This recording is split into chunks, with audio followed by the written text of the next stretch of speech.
Prince George's County Planning Board is now in session. Today is April 16th, 2020, and it is our Parks and Recreation Day. So we're going to take today to start with the first half hour to start with Parks and Recreation items, and then we will continue at 10:30 with our development review items. I am Elizabeth Hewlett, Chair of the Prince George's County Planning Board, and out of abundance of caution resulting from the COVID-19 virus, this is the Planning Board's fourth virtual meeting utilizing online, phone, and video capabilities.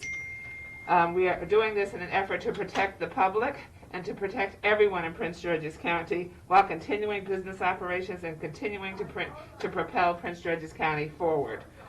I will have some other announcements prior to the start of the development review, but I will go ahead at this point in time and proceed with a couple of items. But I am going to start with the minutes from the February 20th, 2020, March 5th, 2020, and March 12th, 2020 Planning Board meetings. And before I do that, I need to announce that, make sure I have a roll call of our Planning Board members. Madam Vice Chair? Here. Okay. Commissioner Washington? Present. Commissioner DeWarner? Here. Commissioner Giraldo?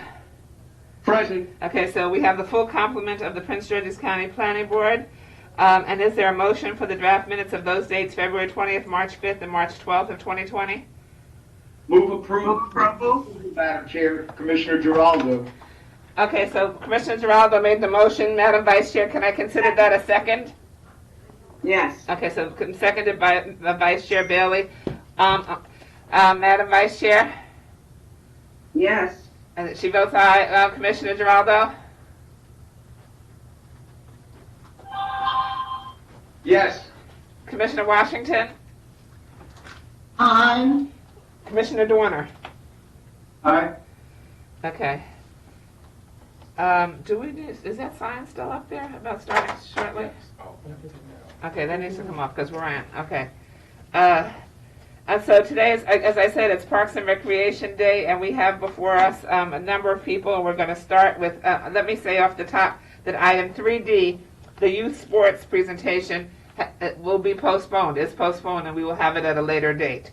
So I'm going to start with item 3C, the realignment of North and South Parks operations, and then item 3E, the land disposal. We have with us our Director of Parks and Recreation, Bill Tyler, and I think it's Ms. Ramos and Mr. Harris who might present, but I'll turn to you, Mr. Tyler. Good morning, Madam Chair and members of the Planning Board. Good morning. It is indeed a pleasure to be joining you today. I hope that you and your families are safe and well, and thank you for allowing us to present to you today. Before Acting Deputy Director of Operations, Ms. Ramos, makes a presentation, I would like to let the Planning Board know that although this plan was developed before I came on board, I have been briefed and fully support this realignment. Thank you, and I will turn it over to Ms. Ramos. Thank you. And Ms. Ramos, before you begin, can I ask everyone else to please mute their phones? Thank you. Good morning, Chair Hewlett. I'm going to go ahead and also put my camera so you can see me.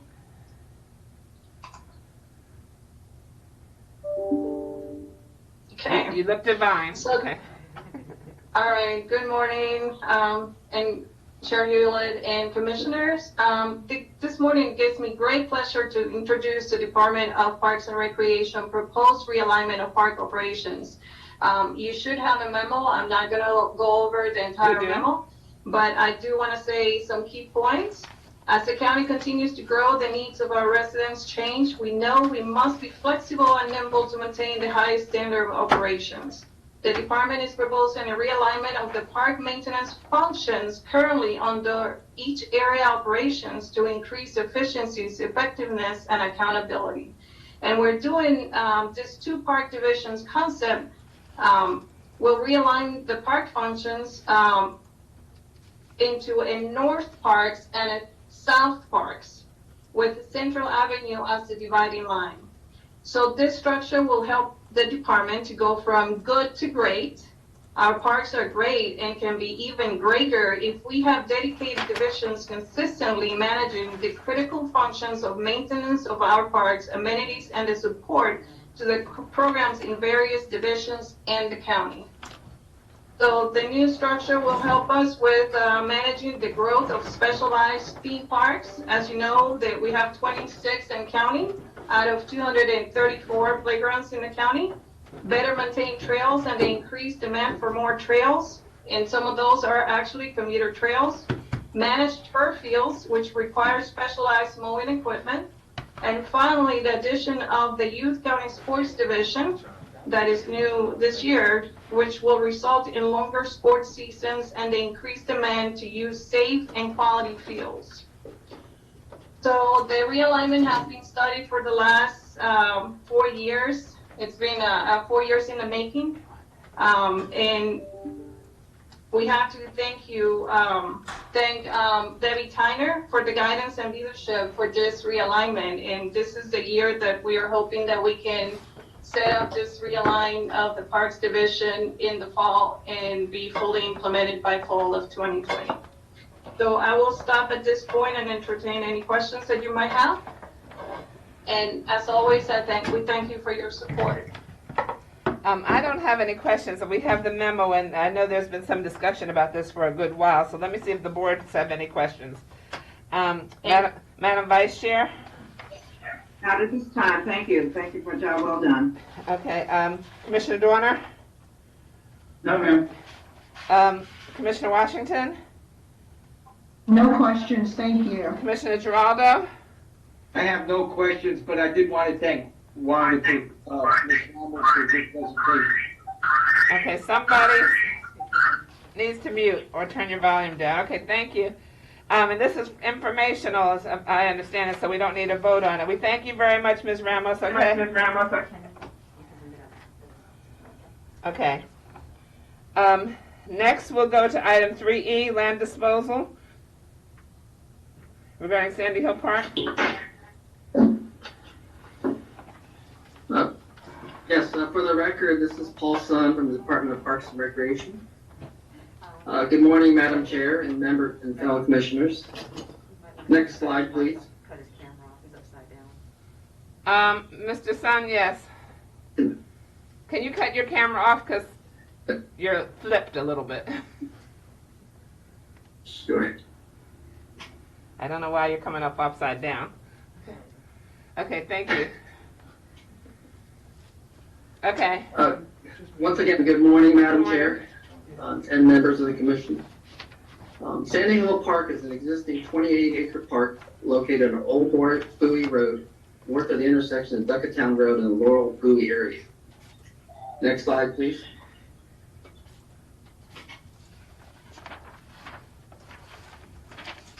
Department of Recreation is currently engaged in a CIP project to add amenities to the existing park. Next slide. New proposed facilities include a lighted baseball field, a loop trail, a playground, and expanded parking lot. Next slide. As a result of our attempt to obtain permits, secure permits for the proposed construction,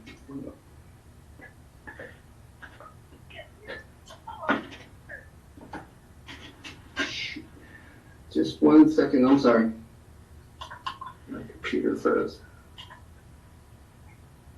Secure permits for proposed amenities. Prince George's County Department of Parks and Public Works and Transportation is requesting a dedication of land along Old Bowie Road, Laurel Bowie Road for road winding and future improvements. By way of reminder, in 2016, the full commission approved the conveyance of 0.36 acres along Old Bowie Road. As part of the permit approval for the park amenities, we are now pursuing DPWT's requiring additional 0.177 acres further south along Old Laurel Bowie Road. Next slide, please.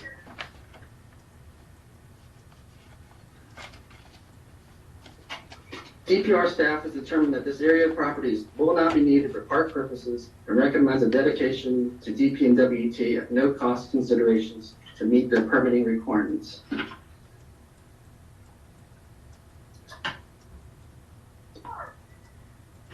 Next slide, please. DPR staff acknowledges the recommendation is subject to final approval by the full commission.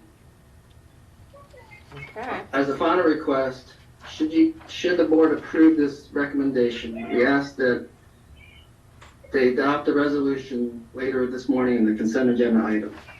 Okay. This concludes staff's presentation. Any questions? Thank you, Mr. Sun. Let me see if there are any questions. Madam Vice Chair? Not at this time, thank you. Commissioner Giraldo? I have no questions, thank you. Commissioner Washington? No questions, thank you. Commissioner Dorner? No questions. Okay, thank you. Must be on mustache. Okay. Okay, thank you. Is there a motion? Madam Chair, this is Commissioner Giraldo. I move approval of staff's recommendation. We have a motion. Is there a second? Second, Bailey. Is there discussion? Seeing none. Commissioner Giraldo? Aye. Madam Vice Chair? Aye. Commissioner Washington? Aye. Commissioner Dorner? Aye. Okay, the ayes have it. Thank you very much. And then this is subject to, it will go before the full commission for adoption as well. Okay. Thank you. Mr. Tyler and the Department of Parks and Recreation, thank you very much for your Parks and Recreation Day. We knew the Youth Sports Initiative will take a little bit longer. So Thank you. we will be in recess until 10:30, and then where we will resume development review items. Thank you so much, Mr. Tyler.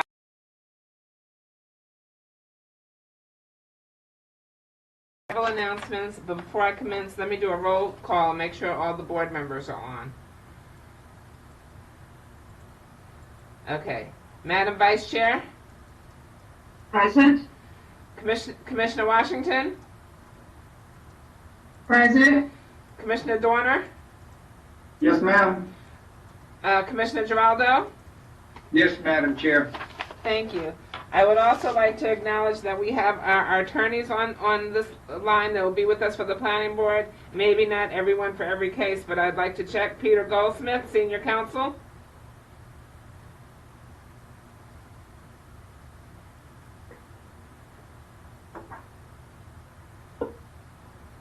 Okay, I'm Good morning, Madam Chair. You're- Good morning, Madam Chair. Peter Goldsmith, Senior Counsel. Okay, thank you. David Warner, Principal Counsel. I am here. Thank you. Deborah Borden, Deputy General Counsel. Okay. I think she may be on for, I don't know, she may sign on a little later. Okay, and we also have our planning director with us, Ms. Andre Checkley, who's present. Okay. Okay, so without further ado, I'm going to proceed with my announcements. Again, good morning. My name is Elizabeth Hewlett, and I chair the Prince George's County Planning Board of the Maryland National Capital Park and Planning Commission. The Planning Board is back in session for Thursday, April 16, 2020. We have our complete Planning Board complement here with us today. Not here with us, but virtually. And out of an abundance of caution resulting from the global spread of the COVID-19 virus, this is our Planning Board's 4th virtual meeting utilizing online, phone, and video capabilities. During these gut-wrenching and unprecedented times, the Commission is committed to promoting a healthy environment and a safe environment for our public, for our applicants, and for our staff, while continuing business operations and continuing to propel Prince George's County forward. I would like to remind everyone again, as I do for each planning board meeting, the new participation guidelines. Again, as indicated on our website, and it has been announced at our planning board meetings, and it's been on our website for a while, all participants must pre-register no later than 10 a.m. on the Wednesday preceding the planning board meeting. They do that at pgplanningboard.org. Again, everyone must pre-register the day before, no later than 10 a.m. At pgplanningboard.org. This has been announced, this has been on our website, and we want to make sure that everyone knows. Similarly, all comments and supporting documentation must be submitted by the same time, 10 a.m. on the Wednesday before the planning board meeting, and that email is pgcpb@mncppc.org. Again, pgcpb, standing for Prince George's County Planning Board, at mncppc.org. For registered speakers and presenters connecting through the computer, the tablet, or smartphone, you can join the meeting via the link provided in the email from the planning board office. You'll get that email once you pre-register. Online participants may be prompted to install GoToMeeting software to participate in the process. To listen or participate in the meeting using a phone, participants may simply dial in the call-in number provided via email. Again, okay. All participants must mute their phones when not speaking. Please do not put your phone on hold, and I'm going to repeat this. Please, all participants, please mute your phones if you're not the one speaking, and do not put your phone on hold. To eliminate any audio feedback, please only have one connected device with sound in the room at the same time. If you wish to just watch the meeting live, the public may continue to watch the live streamed planning board hearings at http://mncppc.iqm2.com. Again, http://mncppc.iqm2.com. Persons of record. If you wish to become a person of record, you may sign up on our online web form by visiting pgplanningboard.org. It is imperative that I thank each and every one of you for your cooperation, for your flexibility, as we try to keep planning functions moving forward. Obviously, we could not have public hearings in the same format that we used to well over a month ago. So we had to go to this new process, which we've been utilizing for the past month. So thank you. So thank you all for your flexibility and your willingness to participate. As always, we begin with a moment of silence. We'd like to take a moment of silence to honor the countless individuals and the loved ones throughout our community, the nation, and the world who have passed since our last meeting on April 19th. I begin with Terry Stanley. She's right here in Prince George's County. In fact, right here at the County Administration Building, where I am right now. I know other people are virtual. Terry Stanley was a member of the County Administration Building operations staff for over 27 years. She was immensely lovely, kind, helpful, friendly in every conceivable way, and a wonderful person to work with. We all, the council, the Park and Planning Commission, everyone who works in this county administration has nothing but good things to say about Terry Stanley, and we want to remember her and her family and keep them in our thoughts and prayers. We also want to remember and acknowledge the ever-growing number of victims of the widespread COVID-19 virus. Globally, it's been well over 2 million cases, confirmed cases, countless others yet confirmed. Approximately 136,000 deaths globally.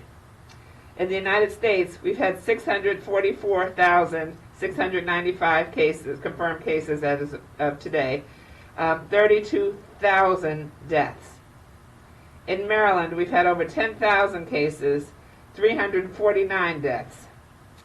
In Prince George's County, as of last night, we had 2,586 confirmed cases.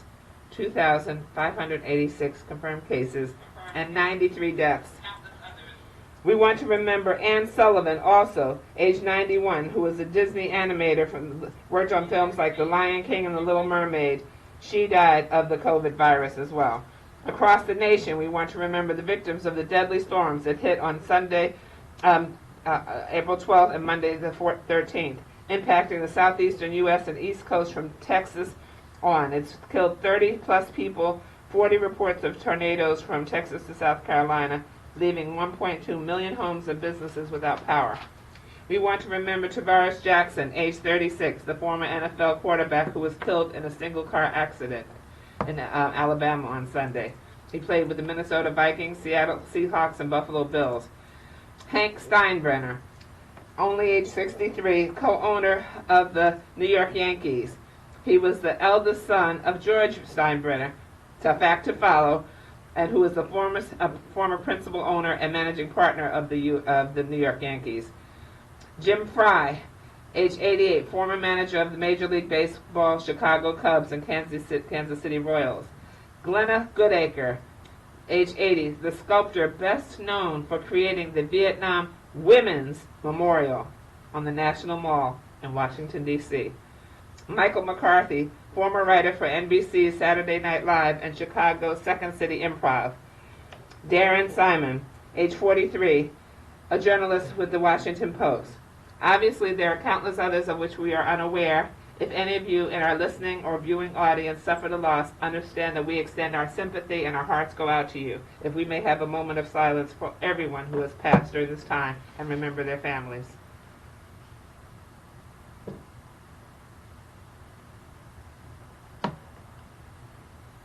Thank you. Again, it's the month of April. It is Arab American Heritage Month, National Donate Life Month. We know many people who have donated lungs, not donated body parts, donated liver, donated kidneys, and you can save a life if you register to donate life. So, and you have saved many, many lives. It is Alcohol Awareness Month, Autism Awareness and Acceptance Month, Defeat Diabetes Month, Emotional Overeating Month, Child Abuse Prevention Month, Financial Literacy Month, and Jazz Appreciation Month. I would also say that on this day, April 16th, 1922, known for her incredible marksmanship, on this day, April 16, 1922, renowned sharpshooter Annie Oakley was able to shoot over 100 coins tossed without missing a beat consecutively. She could shoot over her shoulder with a mirror. She could snuff out a lighted candle. She could hit dimes tossed in the air. And she even split a cigarette on her hubby's mouth and split it in half. It's a good thing she loved him.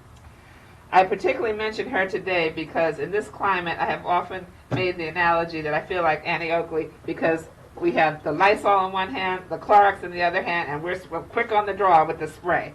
So I hope you all are too, and taking every measure that you can to be safe. We also want to acknowledge the Department of Parks and Recreation's Grab and Go program. Huge kudos to them because they are distributing lunches at Marlow Heights Community Center, Oakrest Heights Community Center, and Glenarden Community Center 3 days a week, Monday through Friday, 5 days a week, Monday through Friday, 12 to 2 p.m. at those 3 distribution sites. Finally, I close out with the census.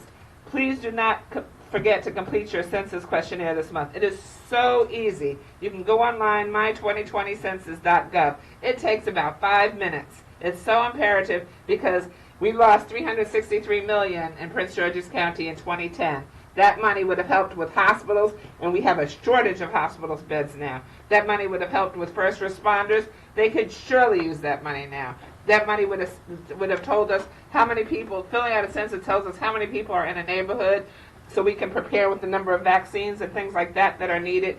Surely we need that in Prince George's County. And for a whole host of other reasons, and so many other programs, schools, transportation. Fill out your census form. If you can't do it online, you can call in. Please fill out your census form. I would also announce that the Department of Parks and Recreation has canceled programs and events for the month of April, but we are now extending that to the month of April through the month of May. And so without further ado, I'm going to proceed with our agenda. So we do have before us the consent agenda, and before I ask for a motion, we have items 4B, C, D, and E. However, of the resolutions in items 4B, 1 for detailed site plan 19023 South Lake, we're asking that to be pulled out and rescheduled for April 23rd, 2020. With the deletion of that particular resolution, Is there a motion to approve the remainder of items 4B, C, D, and E on the consent agenda? You know there's a significant delay. Madam Chair, this is Commissioner Washington.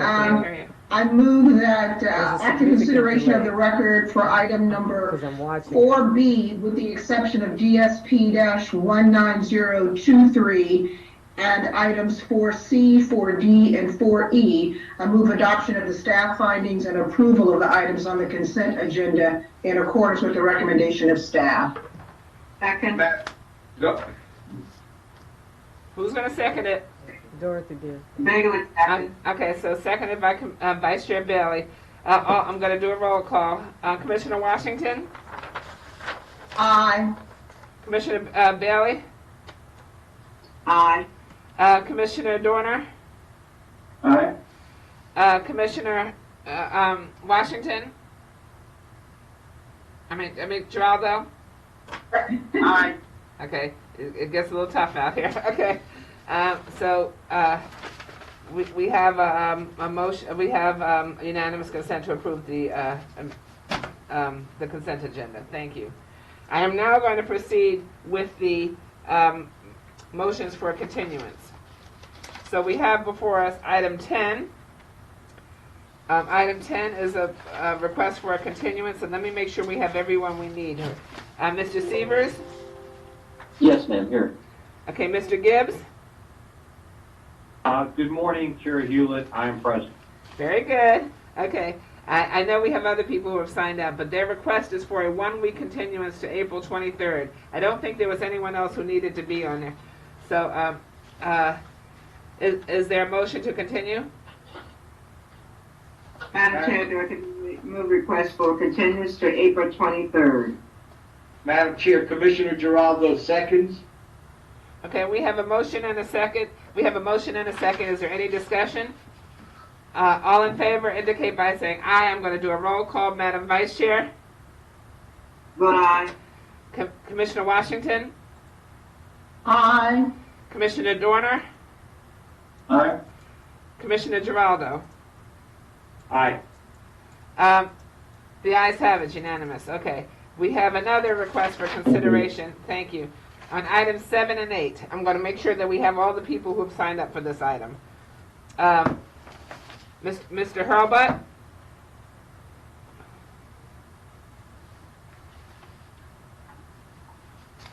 Hurlbut. Okay. Jeremy Hurlbut is here. Okay, Mr. Okay, everybody else turn off your mics. Mr. Haller? Madam Chair, Tom Haller is present. Ms. Kozak? I don't think we have Mark Juba and Tom Masock signed up, but I don't know that we have anyone else from our staff that's needed. Let me check with Kate Powers. Yes, Kate Powers on City High still present. Okay, Brian Condi. Yes, ma'am, I'm present. Ms. Peter Safari. Good morning, Peter Safari, I'm present. Okay, thank you. I think that concludes my sign-up list for this request for an indefinite continuance. So let me, Mr. Hurlbut, do you have anything to say, or do you want us to turn it directly to Mr. Haller? The only thing I have to add is that this is an indefinite continuance, so it will require reposting of the property. I want to make the board and the applicant aware of that. Correct. It would require reposting, and in the letter, there's a 70-day waiver that has been granted. Is that not correct, Mr. Haller? I need it on the record. That is correct, Madam Chair, and we acknowledge that the property would need to be reposted. Okay. I'm going to ask Ms. Powers, are you in agreement with the request for a continuance, an indefinite continuance? Yes, I am. Okay. Thank you. Brian Condi? Yes, I am fine with that, thank you, ma'am. Peter Safari? We are unopposed to the indefinite continuance request. Okay, thank you. So I don't see anyone else signed up on this matter. May I have a motion? What do you want?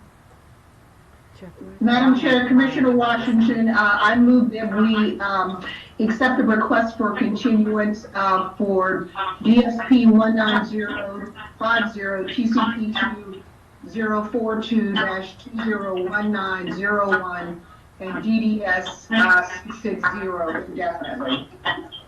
Okay, Second. before I get us, okay, we have a second. Was that Commissioner Vice Chair Bailey for the second?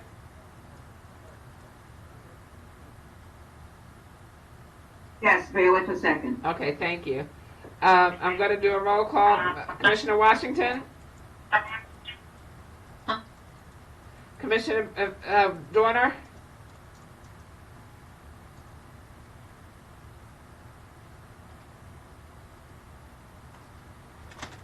Commissioner Dorner? Aye. Commissioner Giraldo? Aye. Madam Vice Chair? Aye. Okay, the ayes have it. It's unanimous. Thank you so much. Thank you, Madam Chair. Thank you, Madam Chair. Thank you. Thank you. Give it a minute to catch up. Ryan, Yes, ma'am. can you mute it for a second? Do you need a minute or anything? No, we'll. We're working it out. Okay. Just, yeah, Kenny, don't. Whoever changed the camera, yay. Okay. We're going to turn to items. Okay, you unmuted. Okay, items. We have before us items 5 and 6. Okay, so I'm going to do, and they are companion cases. It's a CP 19001 and DDS 666 for the Hyatt Edition, Lot 50. Now, I'm going to do a roll call to make sure I have the requisite people on this, participating in this case.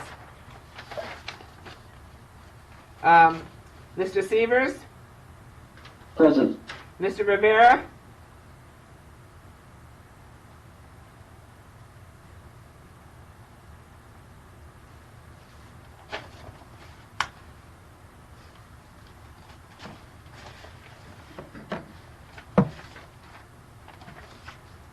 Is it Mr. Rivera on this case? Present. Okay, thank you. Okay. Mr. Juba? Present, Madam Chair. Thank you. Mr. Eisenberg?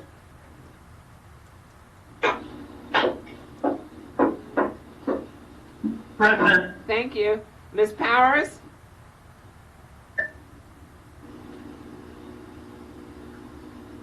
Ms. Powers from the City of Hyattsville?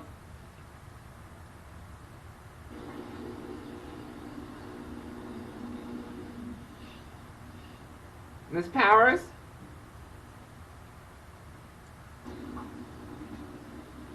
I know she was just on the last case.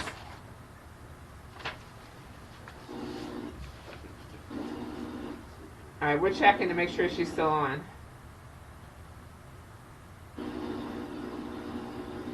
Kate Powers?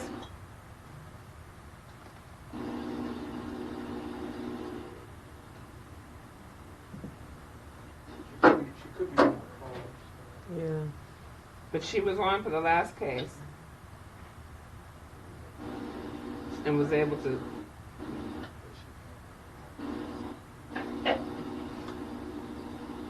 Can someone reach out? Do we have a number to reach out to her?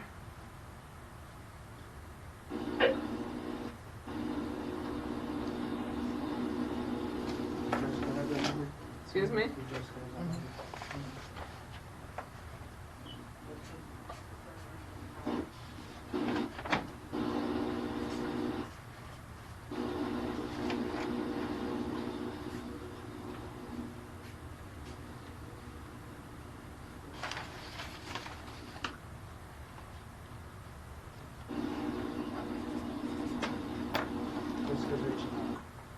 Okay. We're going to take maybe a 5-minute recess while we figure out what happened with Ms. Powers.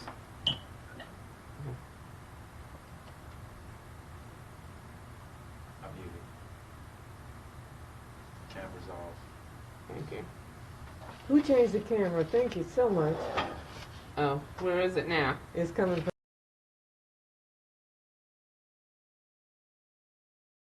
Minutes, someone was missing.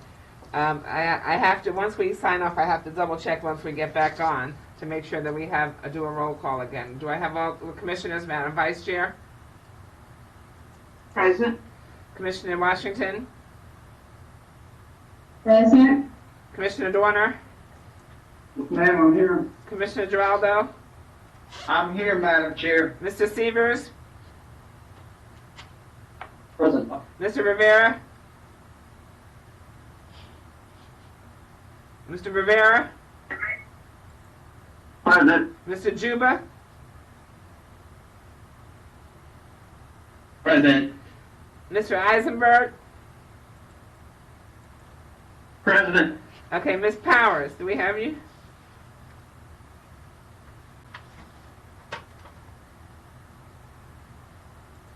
Ms. Powers? Okay, you know what? I have to go. I have to keep going on. Mr. Chairman C. Hewlett, she had emailed me a moment ago saying that she was muted, so she is here. I'm just not sure if she's able to. I think she has to unmute herself. I think she has to unmute herself. Can you check, Kenny? Do we know what number she is?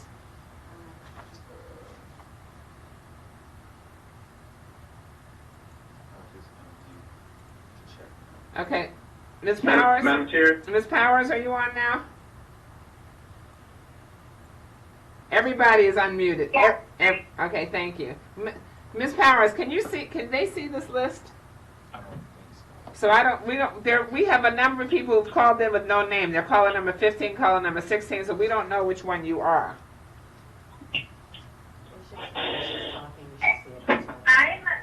She's 15. She's 15. She's 15. Okay, got it. Okay, got it. Okay. So when we get to you, when we know what to do. Okay, thank you. All right. Mr. Severs, can you present? Yes, ma'am, ready to go. Thank you. Again, I will say that we have two pieces of evidence that were submitted into the record. We have the revised site plan. Those 2 pages submitted by Mr. Rivera. We will refer to that as applicant's exhibit number 1. And we have an opposition letter from the city of Hyattsville signed by Mayor Candace Hollingsworth. It was received on April 8th, and then we'll call that opposition exhibit number 1. These letters, these documents, in accordance with our rules, were submitted timely before the 10 a.m. deadline of yesterday, as been noted on our website for a good while. Thank you. All right, Mr. Severs, I'm sorry. No problem. Just waiting for the presentation to come up. Okay, there we go. Good morning, Madam Chair and members of the board. For the record, I am Thomas Severs, Senior Planner with the Subdivision and Zoning Section. Items 5 and 6 on the agenda are a conservation plan and companion departure from design standards for Hyatt addition to Hyattsville, Lot 50, CP-19001 and DDS-666. The subject request is for a proposed single-family detached dwelling in the Chesapeake Bay critical area, and the departure request is to allow for reduced section 4.7 buffer yard standards along the southeast property line. It is noted that 2 additional items of backup have been provided for this application. One is a site plan exhibit submitted by the applicant demonstrating the ability to meet the parking requirement for the site, and the second is a letter from the city of Hyattsville, which will be discussed further in this presentation. But both items were received prior to 10 a.m. yesterday and uploaded to the web for public viewing. Next slide, please. General location map. The site is located in the northwestern part of Prince George's County within Planning Area 68 and Council District 2, and is within the City of Hyattsville municipal boundary. Next slide. Site vicinity map. More specifically, the site is located on the northeast side of Crittenden Street, approximately 100 feet south of its intersection with 40th Place. Next slide. Zoning map. The subject site is located in the one-family detached residential R55 zone and is surrounded by other R55 properties on all sides. Next slide, please. Overlay map. The overlay map shows that the property is located within the CBCA Intense Development Overlay, IDO, and Development District Overlay, DDO zones. Next map, slide please. Aerial map. The aerial photograph shows the surrounding properties and roadways. Next slide please. Site map. Site map shows that the topography on the site is generally level. Next slide please. It's about 3 slides back. Master plan That's right-of-way delay. map.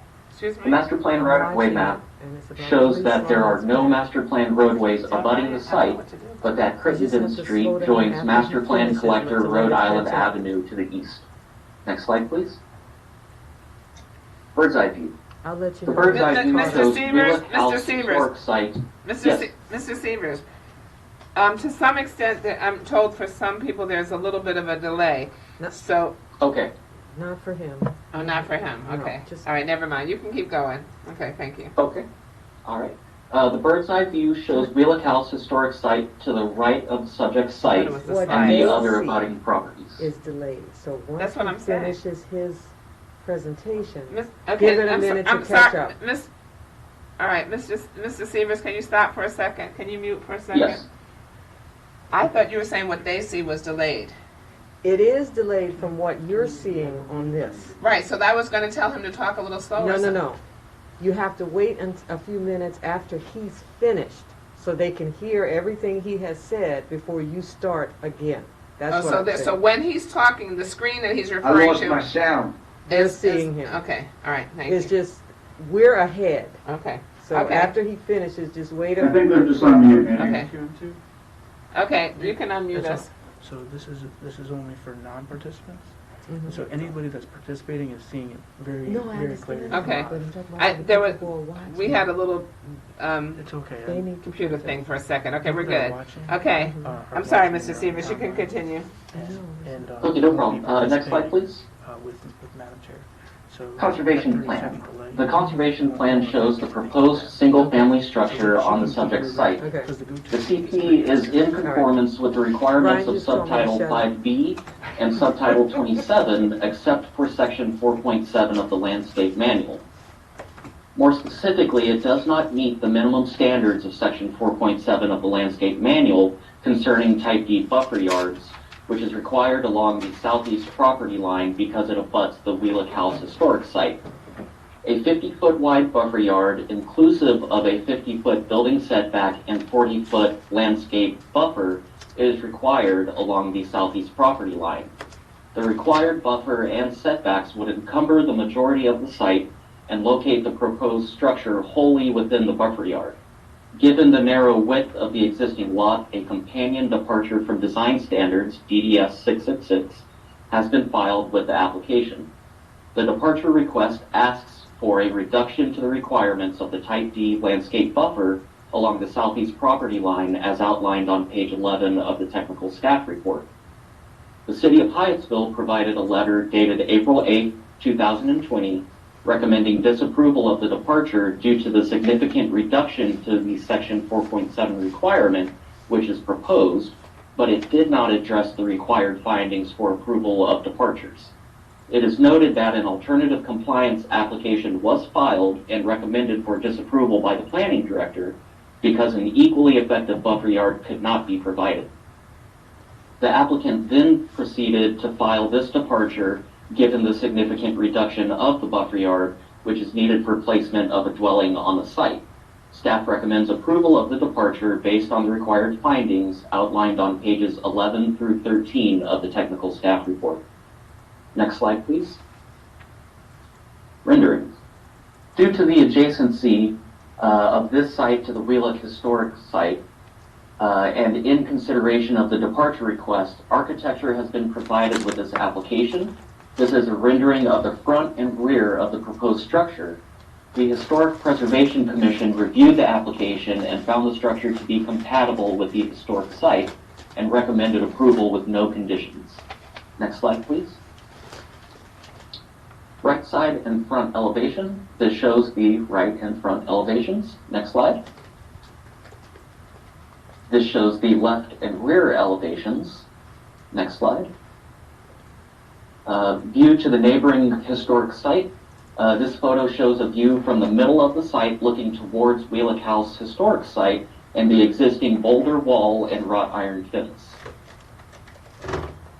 No, I'm good. The subdivision and zoning staff recommends you. that the planning board adopt the findings and approve conservation plan CP-19001 and the companion departure from design standards DDS-666. Subject to the conditions contained in the staff report, this concludes staff's presentation. Thank you, Mr. Severs. I'm going to see if there are any questions, but I do have one question for you or else the Madam Planning Director.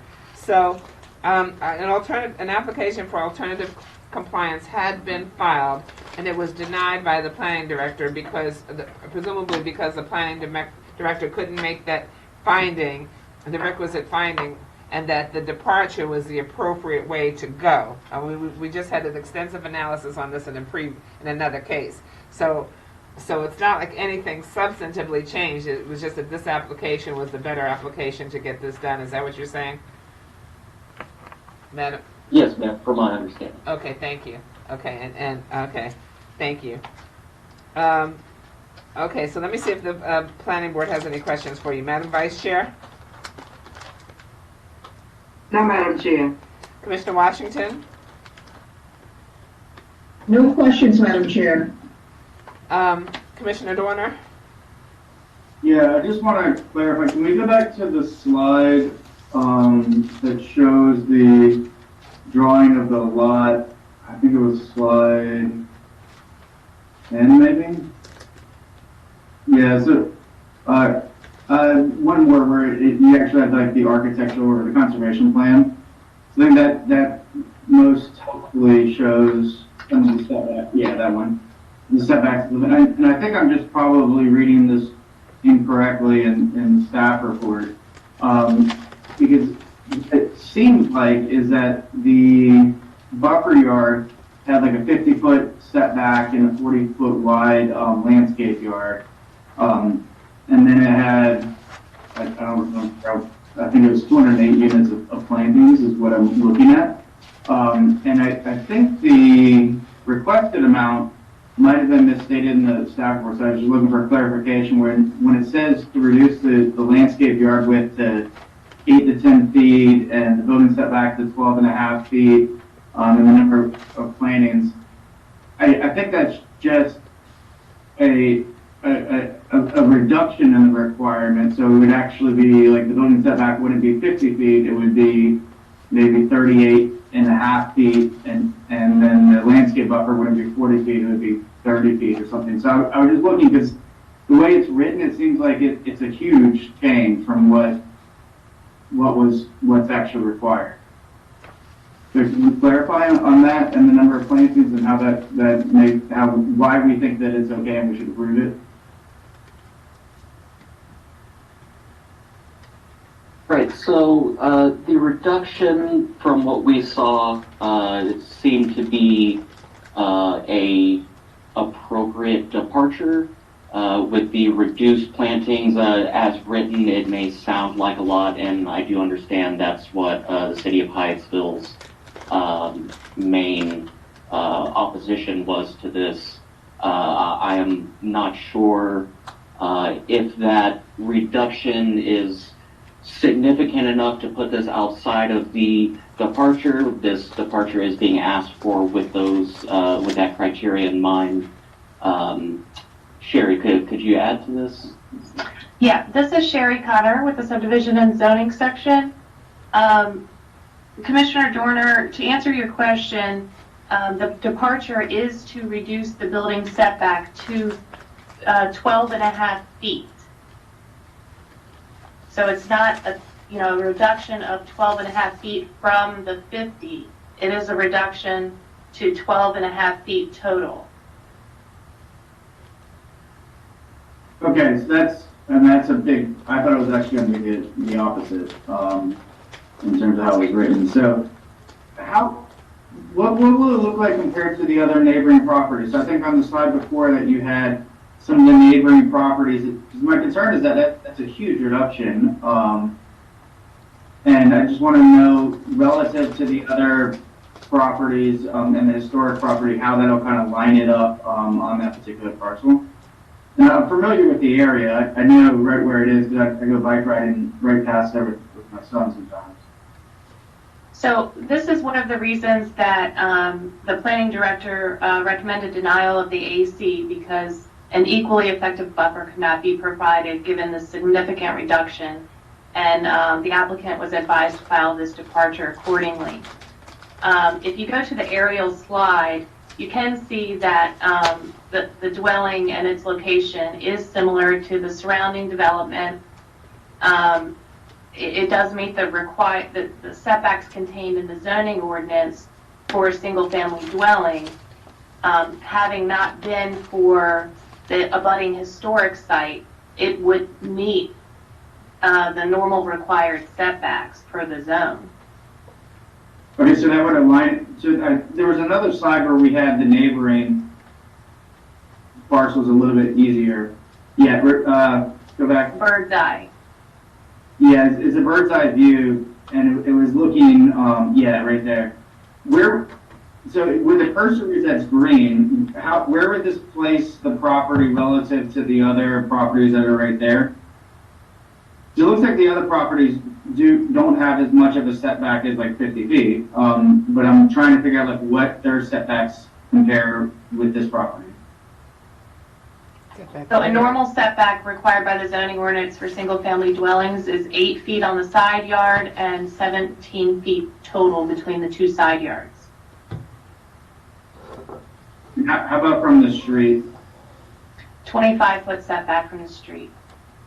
And is that what these other properties are at right there?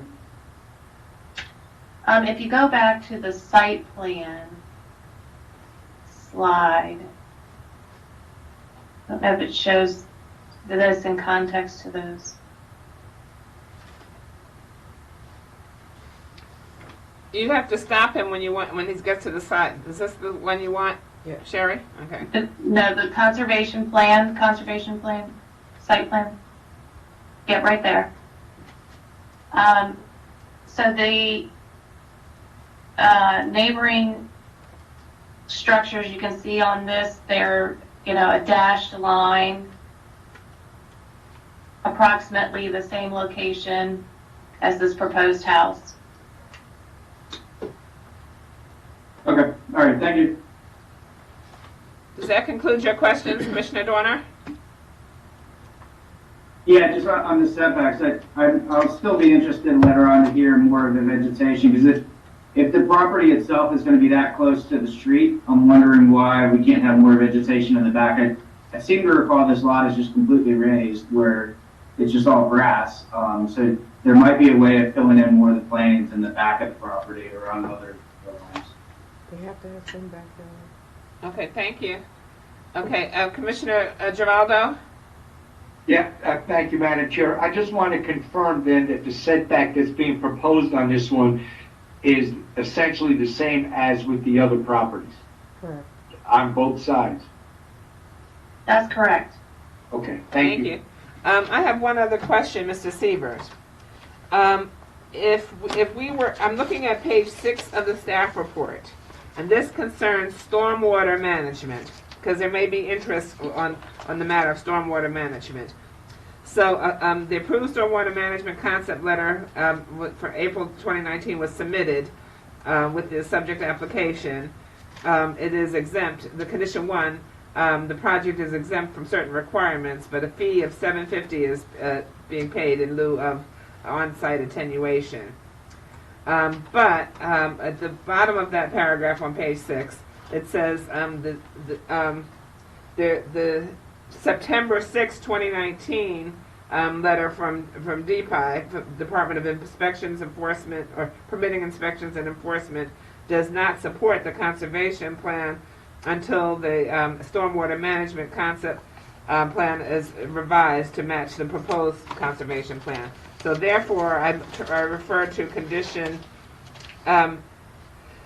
condition A3 on page 15 of the staff report. And it says, prior to certification of the conservation plan, the applicant shall submit a revised and approved stormwater concept plan from the Prince George's County Department of Permitting Inspections and Enforcement, and that is consistent. And that should address stormwater management issues in that area or from this property. Is that not correct? Yes, ma'am, from what I understand, that's correct. Okay, so the applicant may or may not wish to address that, but I wanted to get that on the record about stormwater management. Thank you. Okay. So the board doesn't have any more questions of Mr. Severs at this time. Mr. Rivera?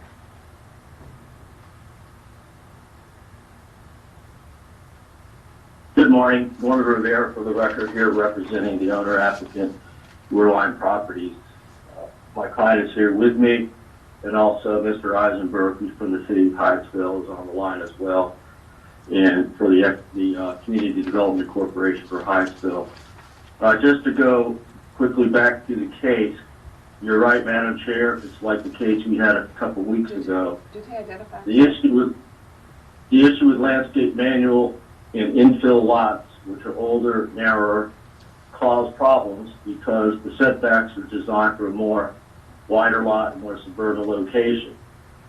So the landscape manual in this case, however, caused an issue because the Wheelock house to the right is historic. So for whatever reason, landscape manual called a house next to a historic house an incompatible use. Therefore, it kicked in the 40-foot landscape buffer yard as well as the 50-foot DRL. However, the entire lot, at the widest point right there where you see the house placed, the entire lot is barely 80 feet wide. It's only wider at Crittenden Street and only by a little. Mr. Rivera, are you still referring to the conservation plan? The exhibit that we see now? Board right now? Okay. Yes. Conservation plan, yes ma'am. So the conservation plan illustrates several things that the staff pointed out, as Ms. Connor said and Mr. Severs. There is a historic house directly to the right. There is a storm drain easement. This is starting on page 11 of the staff report on the DDS findings. There's a storm drain easement, a stormwater management easement, sewer easement on the front part of the property. To answer your question, Mr. Dorn, we see the 10-foot PUE. There's other restrictions in terms of easements. So all of these lots in this neighborhood are basically just like this. And but for the Wheelock house, which is to the right, and set back a little further than the other houses because it has a larger lot, we would be meeting all the setbacks, and all we would be doing is getting a conservation plan approved. And this is a rebuild of a house that I believe was raised due to neglect or something that happened. So my client bought the lot, and Mr. Eisenberg can address this too, I believe, and it's placed to the house basically where the other house was that was built in the early 1900s when all these plats were approved. May not have been built in the 1900s rather, but the plats were approved in the early 1900s. So it's a house to replace a house next to other houses. The driveway is in the front, which is Exhibit A, applicant's Exhibit A, which addresses condition A1 little a to demonstrate that parking is adequate. And we otherwise agree with all the findings. We did try to do AC, but it's just too narrow to have a 50-foot VRL on one side and a 40-foot landscape yard. We would eliminate basically 80% of the lot. So we had to go to DDS, which the staff recommended, and they're now recommending approval, and we meet all those findings on page 11 through 13 of the report. So that would address, to me, that addresses that issue. As to stormwater management, you are correct. A13 does require us to revise the stormwater management plan, and we will do so prior to permit, as requested. Other than that, Madam Chair, we've met all the other requirements for the conservation plan. We did augment landscaping where there was room in the rear and on the side, as you can see from the plan. And that concludes my presentation. Thank you. Mr. Rivera, the revised site plan that was submitted, we had labeled it applicant's Exhibit 1, just so that everyone would know we're talking to. But, so when you refer to it as applicant's Exhibit A, you're talking about the same one, right? Yes, ma'am. Thank you. Okay, thank you. So we'll just refer to it as the applicant's Exhibit 1. Okay, let me see if the board has any questions of you. Commissioner, Vice Chair Bailey?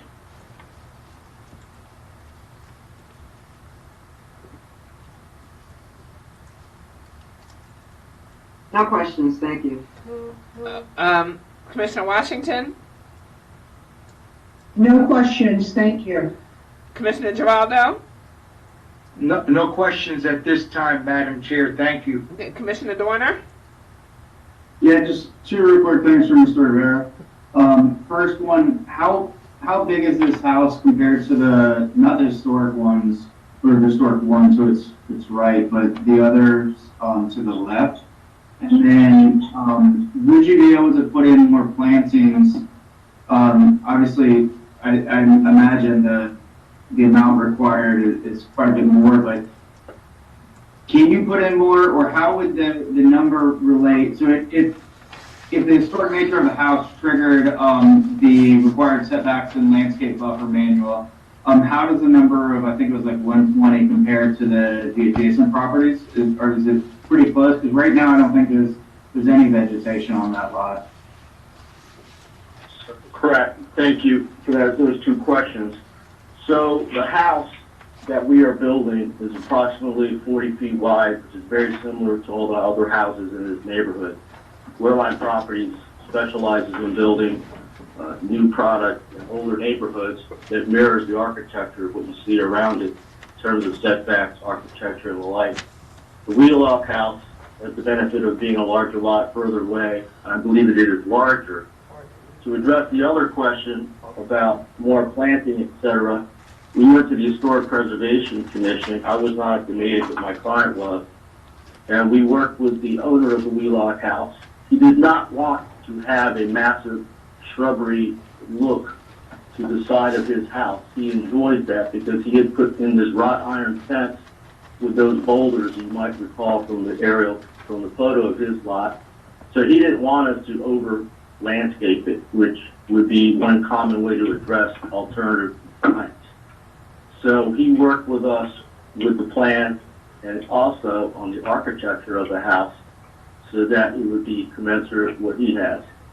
So that boulder and those wrought iron fence, he wouldn't want us to overpopulate that area with shrubbery because he liked that look. Okay, that's fine. Yeah, I know what the fence looks like because I ride by it, but okay, thank you. Well. Okay, are there any other questions from the board? Okay, so I'm going to go forward with Mr. Eisenberg. Again, everyone, please identify yourself for the record. Hi, I'm Stuart Eisenberg, Executive Director for the Hyattsville Community Development Corporation. Thank you, Madam Chair and members of the Commission. I'm really proud of the way you're soldiering on in this crisis. Thank you. All right. So typically, Hyattsville CDC doesn't provide comments on specific projects so much as from time to time, we'll provide comments to the board as to how we understand the project does or doesn't fulfill the community plans, the sector plan, the various revitalization goals adopted by our community. But since we sold this property with a certain intent, and that intent was to make sure that the property retained a buildable single-family home parcel that enabled restoration of our property tax base to maintain a consistent street envelope for the section that is part of our historic district, and that we want to enable access to desirable housing stock in our city. We purchased this lot, which was surplused, and then propagated it so that it could come back to market. So insofar as this supports our revitalization goals and helps spur economic development and the quality of our community life, we see this as very consistent. The fact that there was a previous single-family house on the premise for more than 50 years, we feel the planning staff's recommendation of approval for the project isn't inappropriate relative to both the sector plan and the standards for development in our community. We don't like to get into the details of how compliance is achieved, so much as that development meets the goals and standards, we have faith in the planning staff and the planning board that you will set the right conditions for compliance. And so we put our faith in you for that, but we want to see this revitalization achieved. And that's for Hyattsville CDC, that is the statement I want to make. However, I was told I could also speak because I am a resident of that block. I live 4 houses away. Okay. And so. So hold on a sec, Mr. Eisenberg, so now you're concluding your presentation on behalf of the Hyattsville Community Development Corporation, and now you're speaking for yourself? Unless there are questions for me as Executive Director of the CDC, which I'm happy to answer. Okay, well, let's just go ahead into your testimony at this point, and then we'll see. Okay, good. So I would have to say that as a resident for 28 years on that block, there's a gaping wound on the street now where that house used to be, and I would like to see that wound healed with development of a single family house.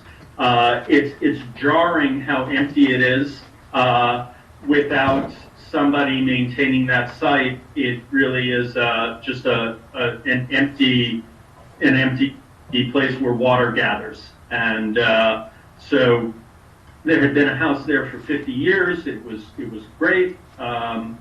And we'd like to, at least I'd like to see that consistent street envelope. What was the historic context of our historic district restored?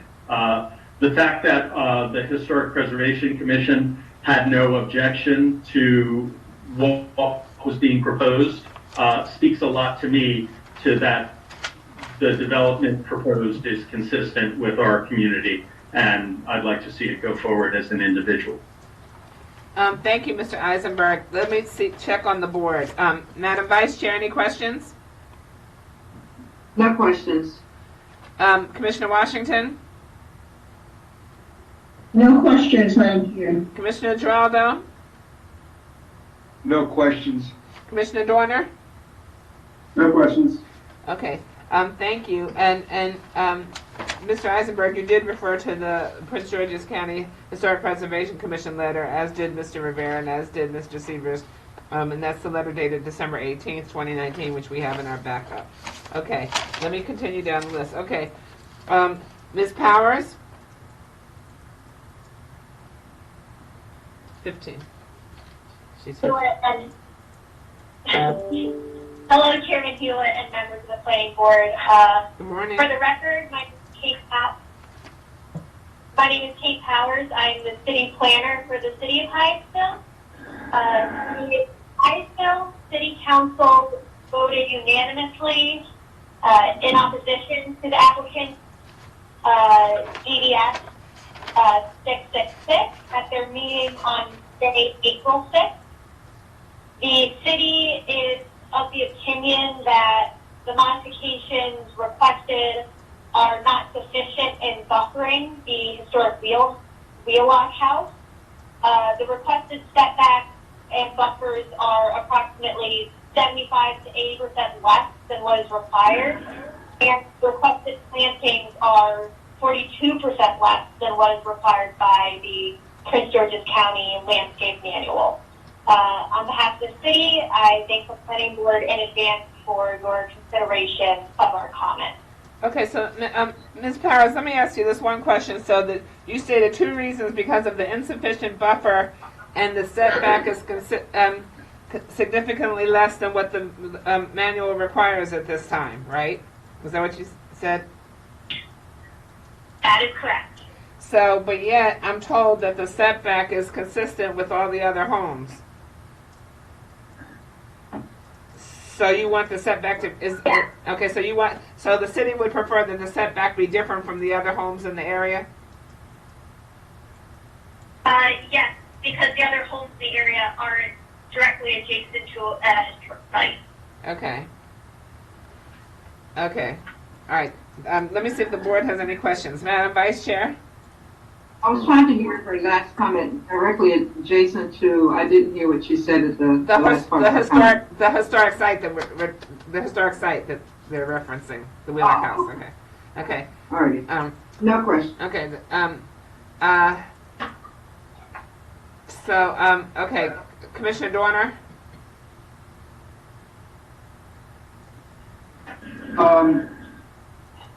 Yeah, so I'll just ask, I don't know, Ms. Powers, if we can speak on behalf of the city, but it sounds like, and it looks like this site is actually going to be completely consistent with the existing homes of non-historic to the left of it, if you're looking like directly facing the property, and the historic property to the right of it.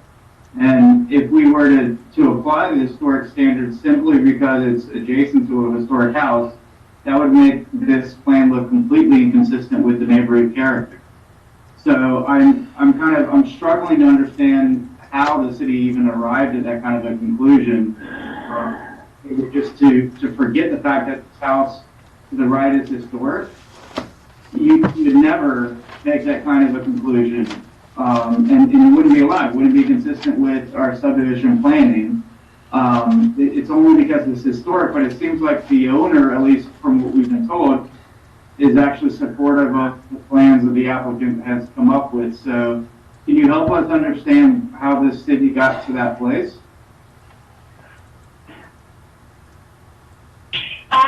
Well, in the application, it designated the project as high impact, and that's why it was provided, or that's why it was designated with a type D buffer. So we were going based off that, as well as I believe that it is located in the Chesapeake Bay Critical Area, IDO. So that is what influenced the city's decision. Yeah, so I know the flooding that happens just south of there, on the streets south of there and stuff, and the flooding is significant in that area, but this particular parcel I don't think is necessarily terribly affected by that. I don't understand what the high impact, so I know the designation of the high impact, but if you look at the plans, that does not strike me at all as high impact. So why was that a factor in the decision? If this was a multifamily building or higher density, then I can understand that. But this is a single-family detached home that seems to fit the character of the Hyattsville's historic area and designation.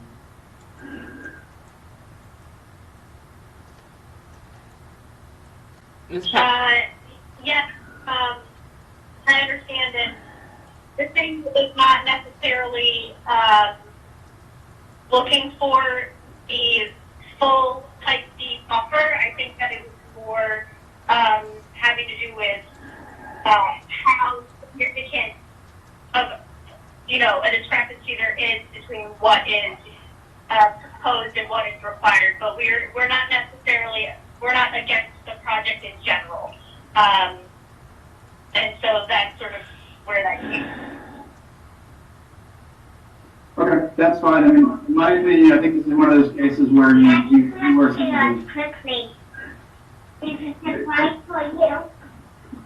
Okay, everybody else needs to mute. Okay. So who was talking at this point? Was that Commissioner Dorner? Commissioner Dorner? Yeah, I was just commenting that I appreciate the comments, but I think this is one of those cases where some of the regulations and the rules are just absurd in trying to apply them, but that's my own opinion. And I think that's why they requested a departure. So, okay. Okay, let me see. Commissioner Giraldo?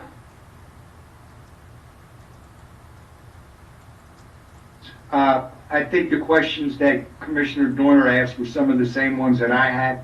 I was having a hard time comprehending the city's opposition to the plan. Thank you. Commissioner Washington? Madam Chair, my questions were also in line with Commissioner Dorner's, but one additional question I had for Ms. Powers is whether the city of Hyattsville had the benefit of the input from the Hyattsville CDC as well as the owner of the historic property before coming to their conclusion? We did not. Okay, was that intentional, Ms. Powers, or did you all seek input from them? Or I just wonder if there was a hearing, or whether this was just a determination based on a hearing without any additional input other than, you know, kind of the landscape manual. So we did not seek out additional comments. We essentially treated the application sort of similar to a variance. And we did not reach out to Mr. Curry, who is the owner of the Wheelock House. Thank you, Ms. Powers. We appreciate your comments. Thank you. That's it, Madam Chair. Okay. That concludes my sign-up list at this time. So I'm going to turn to Mr. Rivera. Well, let me see if, Mr. Sievers, do you have anything else to add? No, ma'am, I do not. Okay, and Mr. Rivera? Thank you. Again, for the record, Norman Rivera, representing the applicant. I thank the discussion by the board just now because that illustrates the quandary we're in with the landscape manual and those requirements that simply do not fit smaller into the lot at all. One other point of clarification is I was informed by my client we've already revised the stormwater management plan as we discussed a while ago, so that it's done in terms of that condition. Okay, thank you. And well, I'm glad you brought that up because there were some issues in that area as was just discussed as well. As to the outreach, I would note that this application was filed, it was accepted August 22nd, 2019, and referrals went out to everybody, which of course includes the city since it's within the city.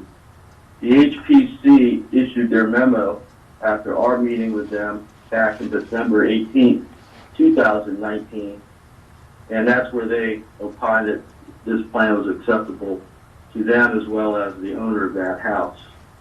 So just wanted to point out those facts, and with that, that concludes our presentation, and we would like to request approval as drafted. Thank you very much. Okay. Okay. Thank you. I think that the letter from the Historic Preservation Commission after their hearing, dated December 18, 2019, is illustrative of the discussion. So, if that concludes your remarks, I'm going to call on the board for a motion. Madam Chair, this is Commissioner Washington. I move that we adopt the findings of staff and approve CP-19001 along with the associated conditions as outlined in staff's report, in addition to approving DDS-666. Madam Chair, this is Commissioner Giraldo, and I second that motion. Okay, we have a motion and a second. Madam Vice Chair? Vote aye. Commissioner Washington? Aye. Commissioner Dorner? I'll vote aye. Just under discussion, I'd just like to encourage the city to actually reach out to owners who are in adjacent properties and use your local resources like the Hyattsville CDC. I think this is a prime example of a lack of communication that could have been prevented earlier on and allowed you to arrive at a better conclusion. Because this is a special case with a historic property, but it seems like the historic owner wasn't even consulted, and privately the historic owner and the applicant were able to come to terms and arrive at a good solution. And it would have been good if the city could have gotten a little bit more involved and informed on that. Thank you. Commissioner Giraldo? I vote aye. Okay, the ayes have it. It was unanimous, 5-0. Thank you so much. Okay. It's 11:45. I will try to take item 9. We'll see how far we can get into item 9, and at some point we'll be breaking for lunch. What time we break depends on how we proceed with item 9. So it might be during, it might be after, it might be we might be able to start item 11, but we'll see. It's probably going to be after item 9. Okay. All right. So then we get to item 9, which is the conceptual site plan 19004. It's the Enclave at Westphalia. We have, and we'll go through the list of people who have signed up. Jeremy Hurlbut. Not signed up, but the people who on this case. Mr. Hurlbut. Jeff Harding here. Okay, I didn't call you yet, Mr. Harding. Mr. Hurlbut. Present, Madam Chair. Okay. Okay. Mr. Haller. I'm here, Madam Chair. Okay, Ms. Finch.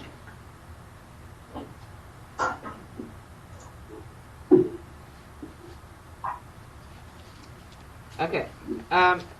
Do we have someone from environmental planning?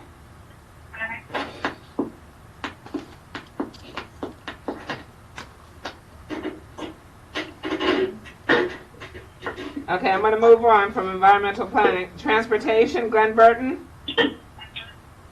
I'm here, present. Thank you. Mr. Ryan? Present. Mike Linhart? I'm here, thank you. Thank you. David Bickle? Tim Davis? Here, Madam Chair. Kevin Setzer? Present, Madam Chair. Ryan J?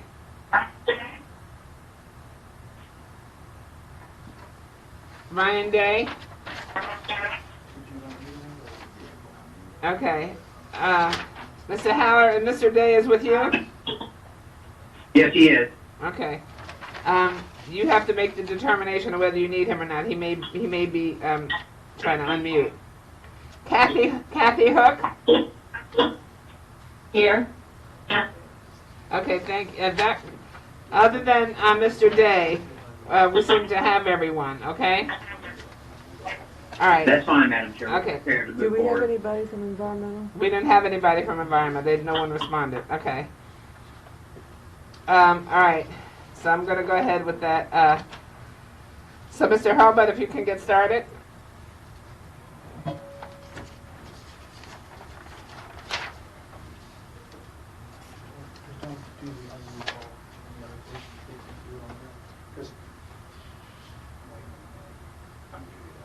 Yeah, no, now he thinks he might be unmuted. Go ahead and call Mr. Hurlbut again, please.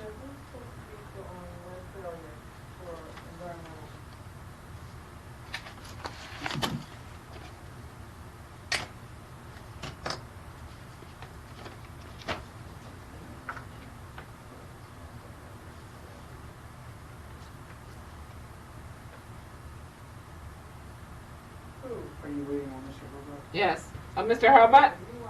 I called him. He might need to unmute again. Mr. Hurlbut, can you unmute?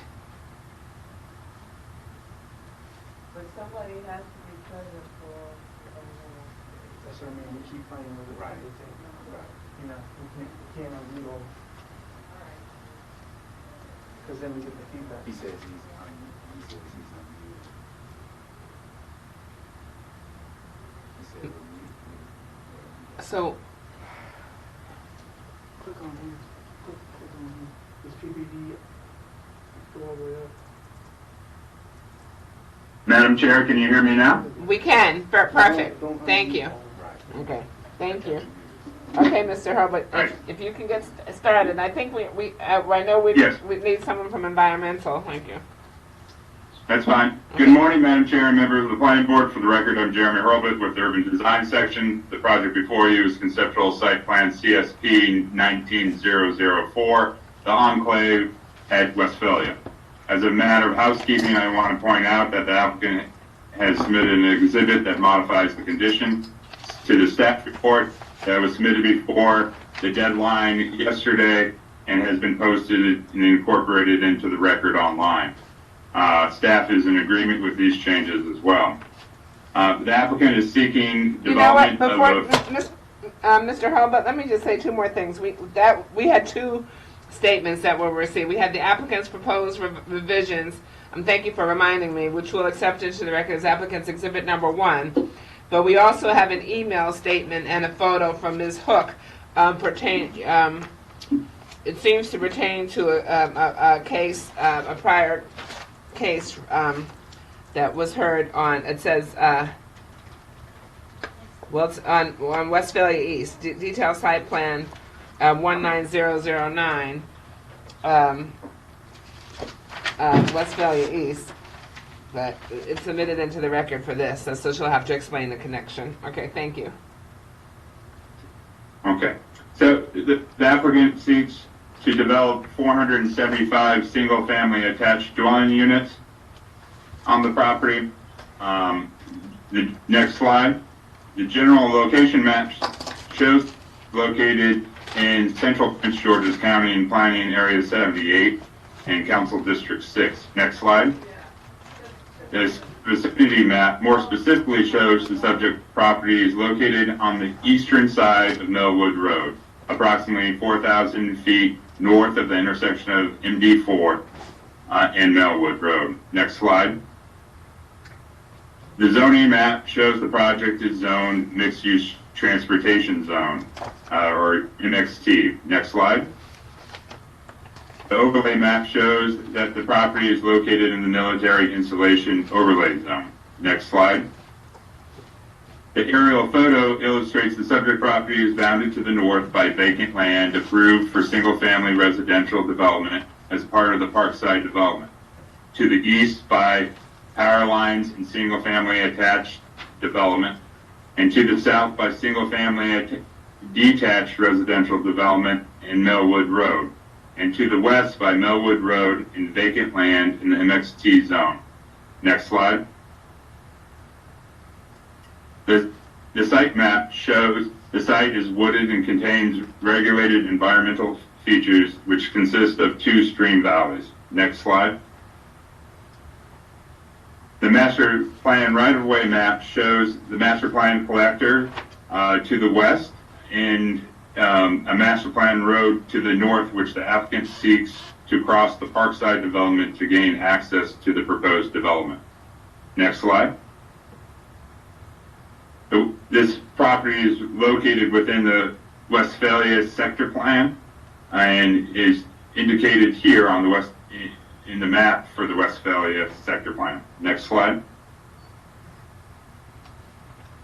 The conceptual site plan shows the subject property is proposing to develop 475 one-family detached townhouse dwelling units in 2 development pods, separated by 2 stream valleys.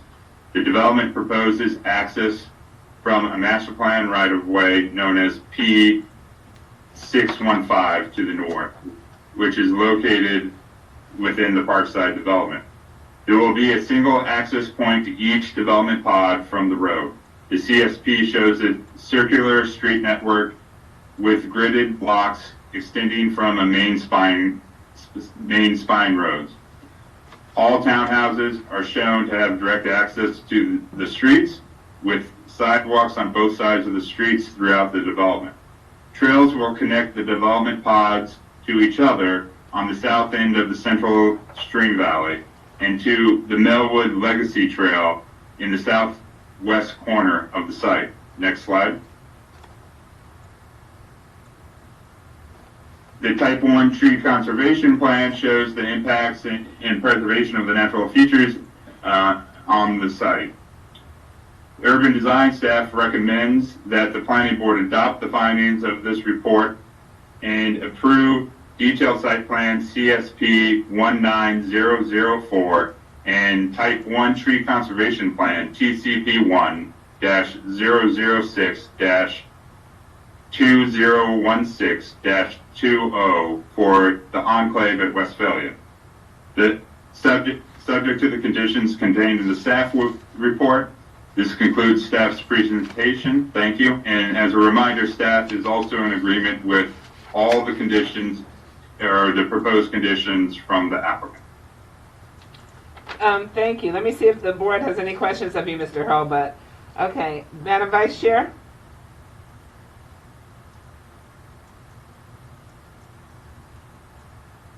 No questions. Commissioner Washington? No questions. Commissioner Dorner? No questions. Commissioner Geraldo?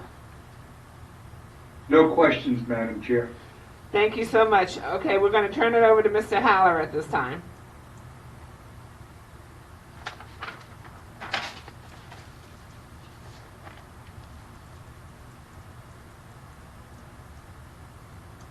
Mr. Haller? Can you ask if Ms. Finch is on the call now? While we're waiting for Mr. Haller, Ms. Finch, are you on the line?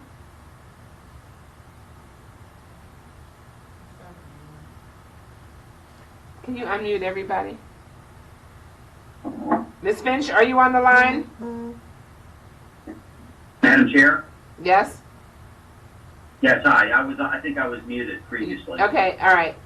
Okay, Ms. Finch, hold on a second. Ms. Finch, are you on the line?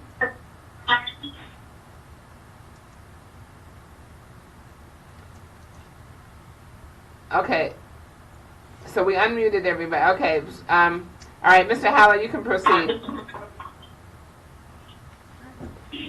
Madam Chair, Yes? Madam Chair, this is Katina Scholler. Megan is signing in, and so is Tim. So they should be there shortly if they weren't there previously. They were not. Okay, thank you. Okay, let's go. All right, Mr. Haller? Thank you. Thank you, Madam Chair, members of the board. I would like to extend my appreciation to the board for soldiering on during this interesting time. We do appreciate the board continuing to hear cases. The property that's before you, as is noted in the staff report, is approximately 70 acres of land, and you may remember it as the old German orphan home site. This is a property that's been used for many years, either for various institutional type uses, and it's most recently owned by Recovery Centers of America. The property was recently the subject of 3 approvals of conceptual site plan, preliminary plan of subdivision, and a detailed site plan, which were all approved and are still valid for the construction of additional buildings to have a drug rehabilitation center on the site. Okay, stop for a second, Mr. Haller. Mr. Haller, I just need for everyone else to mute their phones while you're speaking, okay? So we don't get the feedback. And if anyone has another device near their phone or near the screen, please move it. Thank you. All right, Mr. Haller, you can proceed. Okay, as I was mentioning, the property has valid approvals for establishment of a drug rehabilitation center on the site. But the new owners have purchased the property and are hoping to transition the property to residential use. It is interesting to note that the proposed countywide map amendment actually proposes to zone this property commercial because of the prior approvals to establish a drug rehabilitation center. And so we're trying to move forward to as I said, to reposition this as a residential development as opposed to a commercial use. There are a couple. One other thing that I would like to point out, and if I could ask that slide 8 be put up on the site, is slide 8. There you go.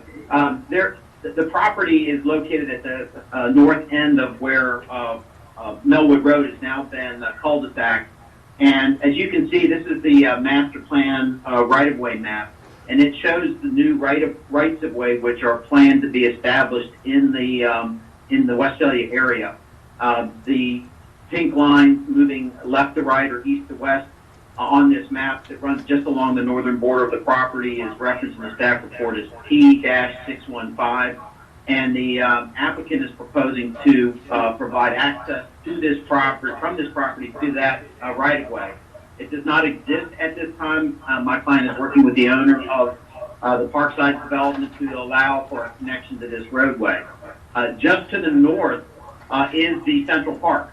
So okay, Mr. Haller, I need you to stop for a second because somebody has more than one device going. And I don't know who that is. So, unless you're using more than one yourself. So I can hear a phone, somebody may have a phone or something, so I just want to make sure that you are heard.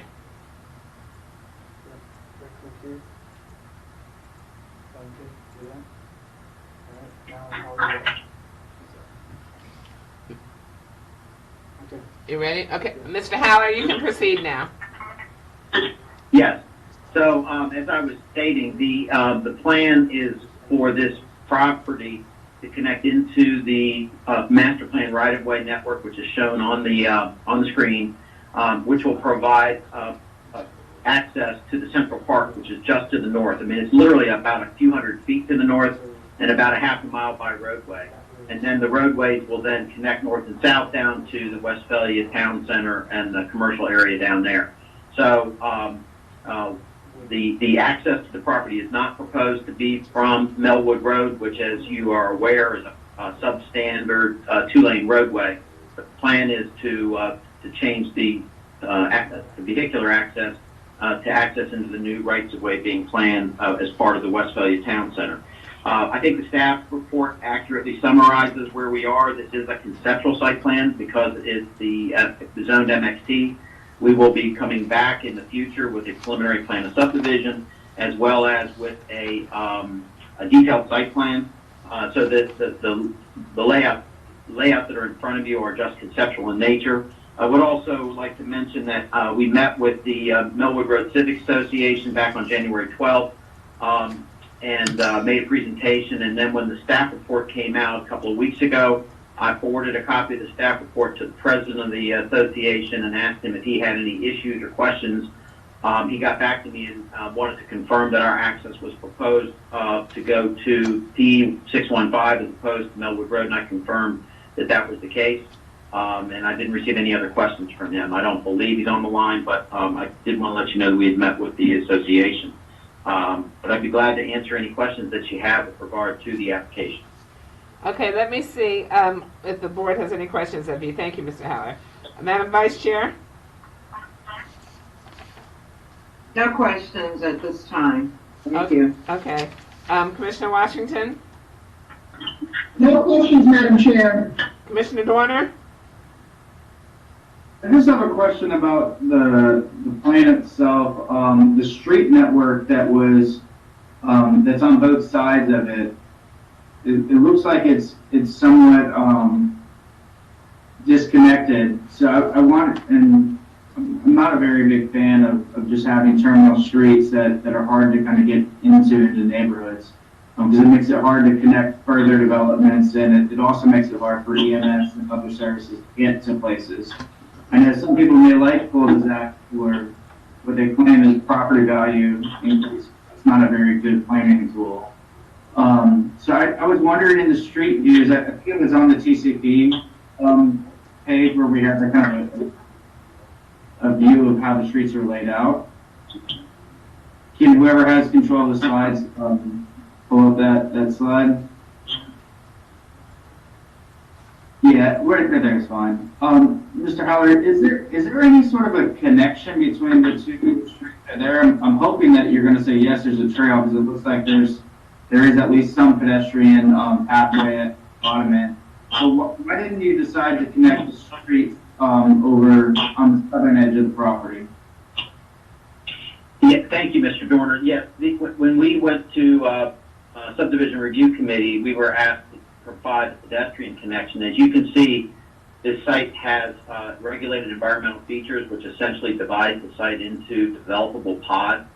And so we are connecting the development pods on the west side of the property, but there is an environmental feature that runs down the center of the site that would prevent vehicular connection. The master plan roadway, which is just to the north of the property, which is depicted on this exhibit, will allow for a connection between the two sides of the subdivision, but we cannot, we are not proposing to put it through the regulated environmental feature. Okay, but is that the green line at the bottom, is that the trail that will connect at least? Yeah, and there is a, we were asked to provide a pedestrian and bicycle connection between the two pods, which is shown on the southern area of that regulated environmental feature that crosses along the bottom of the plan. And then the other thing is that Melwood Road is proposed as a heritage trail, and we are proposing to connect a pedestrian connection into the heritage trail as well, there's an existing driveway that now extends from Melwood Road that serves the property and accesses the property, and we'll be providing a trail that will connect to the heritage trail on Melwood Road as well. Okay, great, thank you. So there will be trail connections throughout the entire property to Melwood Road, which is the heritage trail in between the pods as well. Thank you. Okay. Was that it for you, Commissioner Dorner? Yes, ma'am, I don't have anything further. Okay, thank you. Commissioner Giraldo? Just one question. Okay. With respect to getting access to the proposed 650. So, Mr. Howard?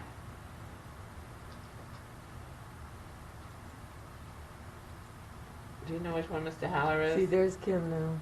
You saw her name popped up. Okay. Okay, Kenny? Maybe it's under Gibbs. No, maybe not. And can you hear me? Now we hear you, yes. Okay, thank you. So you're number 8, okay. I did not hear the question. Okay, Commissioner Dorner? No, Commissioner Giraldo, rather. Okay. Yes. My question, Mr. Howler, was how are your conversations going with gaining the access onto Route 615? They're going well. In order to construct the master plan roadway, the owner of that property requires a grading easement on this property in order to make it work. And so, as you can see from this plan, there's already a planned termination of the internal roads, which go into a section of townhouses just to the north, which dead ends into this property. And then we will also be connecting on the east side in order to provide access from the other pod. We do not have that an executed agreement yet, but we're working towards achieving an agreement that will allow for the construction of the master plan roadway and connection to that roadway. Okay, thank you. No further questions, Madam Chair. Thank you. Okay, so I'm now going to turn to Ms. Hook.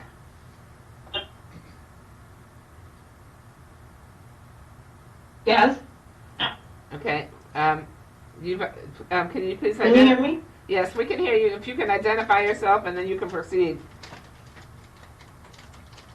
Okay, thank you. My name is Kathy Hook. I live at 4607 Melwood Road, just across to the south and west of this subject property in a subdivision called the Twin Knolls subdivision. There's a stream on that runs along the western boundary of this subdivision. The headwaters are located on the property known as Westphalia East, which I think is what I testified at that hearing 2 weeks ago, and I believe that must be what he has submitted to the record here on this. From its origin there on Westphalia East, it runs along our western boundary of our subdivision and goes underneath Melwood Road, where it continues on through the subject property, through the western portion of the subject property and along to the Cabin Branch. That portion of the stream on the other side of Melwood Road is larger, and the wetlands are much more extensive. And Ms. Hook, excuse me, this is Commissioner Giraldo. Can we get a depiction of that? Yeah, I was gonna ask. I don't know that. I'm trying to figure out how to see that myself. So I was gonna have Mr. Haller respond if he's able to. And also we have our environmental people on. I hope, right? Ms. Finch, you're on.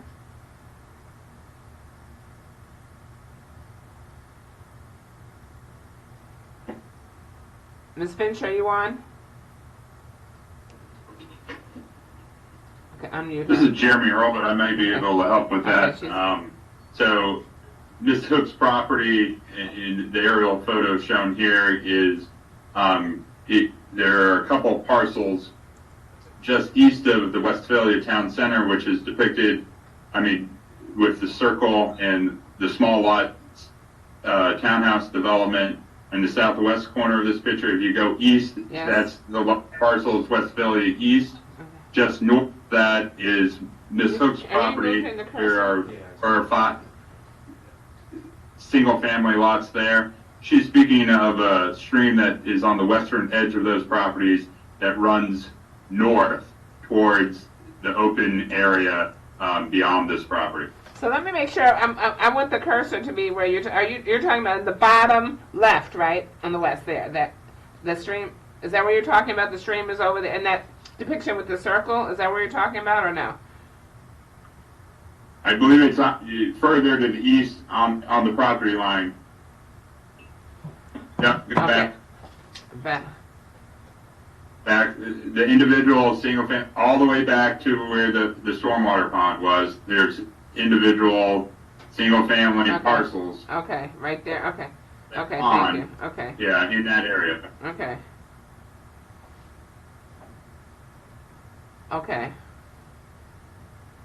So that's what we're talking about here. Okay, so Ms. Hook, and then we'll see. That retention pond, okay, I don't know who's moving the cursor there, but the retention pond that is quite visible in this photograph west of the subject property is not where we're talking about.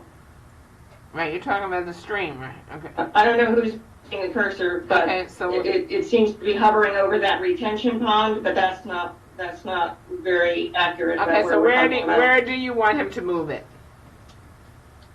How about to this Twin Knolls subdivision? Okay, so come back, and A little farther down, just a little bit, right there, right, nope, up. right there. Okay, those homes, Okay, right in there. those Okay. 5 lots that are right there, Okay. that is the Twin Knolls subdivision. And there is a stream that runs along the western boundary of this subdivision and goes underneath Melwood Road and continues along on the western portion of the subject property and on up to the Cabot Branch. We couldn't get on my cell phone. Hello? They're not using a computer camera, you're just using the. Hello? Okay, hold on, Mr. Balaj, and we have another conversation going. Okay. All right, go ahead, Ms. Hook. Ms. Hook. Cook. Okay. Thank you. Okay, so anyway, you're not gonna see this, stream on the site maps that the planning commission staff uses because it was mysteriously removed from those maps sometime around 10 years ago. I haven't been able to see the documentation on it, and our community only found out about this last November, that stream had actually been removed from the physical maps.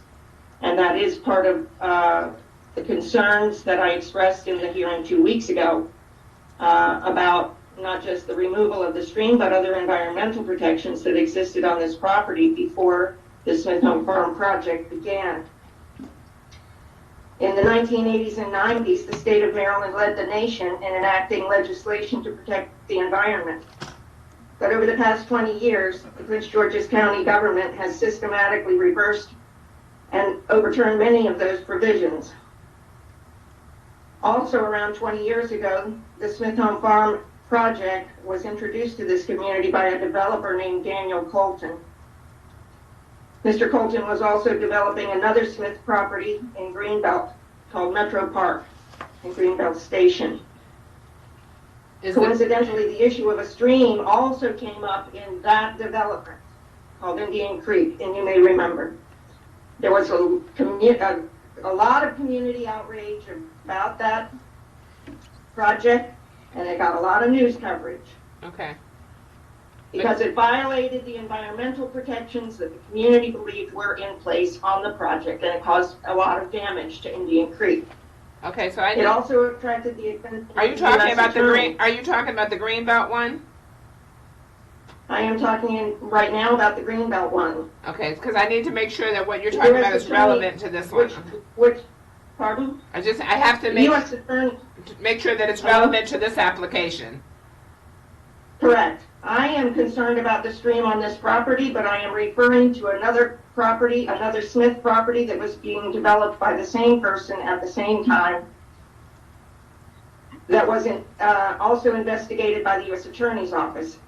In 2010, Mr. Colton pled guilty to extortion, bribery, and campaign finance violations for corrupt activities that he engaged in with elected officials and members of the planning board to obtain favorable rulings, permits, and approvals that advanced his business. Okay, I'm going to stop you. I'm going to stop you, Ms. Hook, right now, because I'm going to stop you. I'm going to stop you, Ms. Hook, right now, because there was no planning board member who was involved in any of that, and I would like to see your proof right now. There was no planning board member that was involved in anything like that.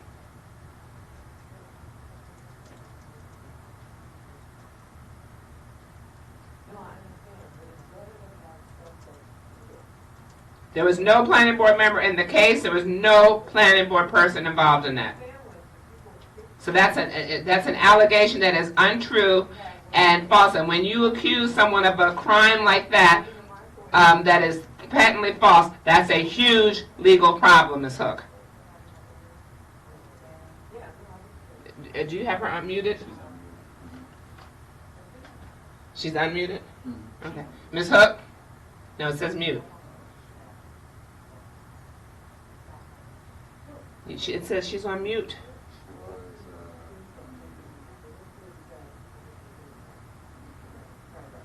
Can you?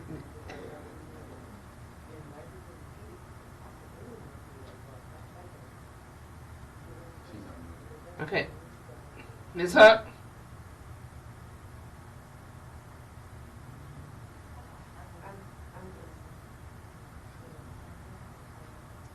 You have her unmuted? She's unmuted. Okay. Because it looks like it says mute.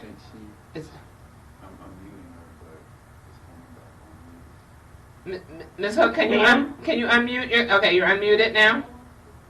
Yes, ma'am. Okay.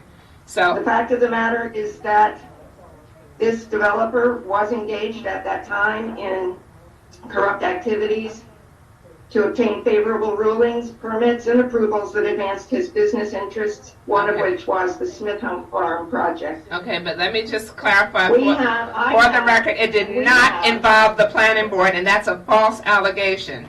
So I just want to make sure that you're real clear, because there are consequences for those. I will retract that then, but I did read, that is what I read in the article. It's not. It was in the newspaper. It's inaccurate. So I'm happy to retract that. Thank you, because there are consequences for that. Thank you. This community has, I'm just saying that I and other members of this community have tried repeatedly to address these issues individually on their merits as they have come up, and we have been unable to make any progress on this. And we feel that we have the right and the reason to suspect that the removal of this stream and other environmental protections is the product of past corruption. I have asked in person and in writing for a review to be undertaken and a clear explanation to be given to the community about how these things happened that have been so stunning to our community. We did not find out until November that this stream had been removed from the maps, and we have been here for 40 years. Okay, so that we feel that our elected officials have a responsibility to assure this community that they are not inadvertently perpetuating the legacy of that past corruption. We do not want to find out after the damage is done that we were right. So I am asking again that this planning board undertake a review of the watershed and give us an explanation before they vote to advance this project. That's my request. Thank you. We would like to know why the stream was removed under what circumstances. As you can see in my testimony from Westphalia East, I asked for the documentation on that. I have been stonewalled for more than a year trying to get information about what was going on here. And I am simply repeating my request that a review be undertaken so that we can make sure that the protections that were in place for the environment when this project began are still being observed. The planning staff cannot resolve this issue because the maps that they are required to work with no longer show this stream. Okay. I've got your request because you've reiterated a few times. So I've got your request. I would like to turn to our environmental people because this issue came up before. So I don't know which one of you, Ms. Finch, are you prepared? Ms. Schulers, are you prepared? Ms. Reiser? Madam Chair, this is Megan Reiser. Okay. Ms. Reiser? So there is an approved natural resources inventory plan for the property. That NRI shows a wetland and a stream system with a resulting PMA, primary management area, delineated on the westernmost portion of the subject site. There are other stream systems also delineated on the natural resources inventory plan throughout the property. Is that the site that she's referring to? You said the western portion. On the very western portion of the subject property, where it across Melwood Road from is it the Twin Knolls subdivision? Yes. Yes. There is a stream system with a wetland that comes onto the property in that area. So on the subject property, there is a regulated feature located there with a subsequent primary management area delineated around it. So it has the required stream buffer, there's a floodplain there, and the protection of those features is expanded to include steep slopes as well. With the conceptual site plan that we are looking at today, the applicant did not request any impacts to the primary management area with this application. They plan to provide additional information at time of the preliminary plan of subdivision. So any road crossings, any impacts that might be needed at that time, that might be needed to serve the site would be reviewed in detail at time of preliminary plan of subdivision. Right now, for the conceptual site plan, we're just looking to make sure that that the development can move forward conceptually. Okay, so do you have the national natural resource inventory shows the wetlands and the stream system show right there on the western part to the western of the site. It shows the floodplain, the buffer, and the steep slopes. Is that what you said, Ms. Reiser? Yes. Okay, is that something that can be provided to Ms. Hook so that she sees that as well? Absolutely, I'd be happy to provide a copy of the NRI. Okay, thank you. Okay, I know we had extensive discussion on this on another matter. Okay. Mr. Haller, is there anything you care to address, to respond on this? Madam Chair, can you hear me? Yes. Just 2 points. First, just for the record, this property never has been and is not part of the Smith property, the Smith Home Farms property. So I don't want to associate this property with that one in any way. Number 2, if I could ask whoever's controlling the screen to go to slide 12 in the PowerPoint presentation. Okay. Hold on while we get to that. Okay.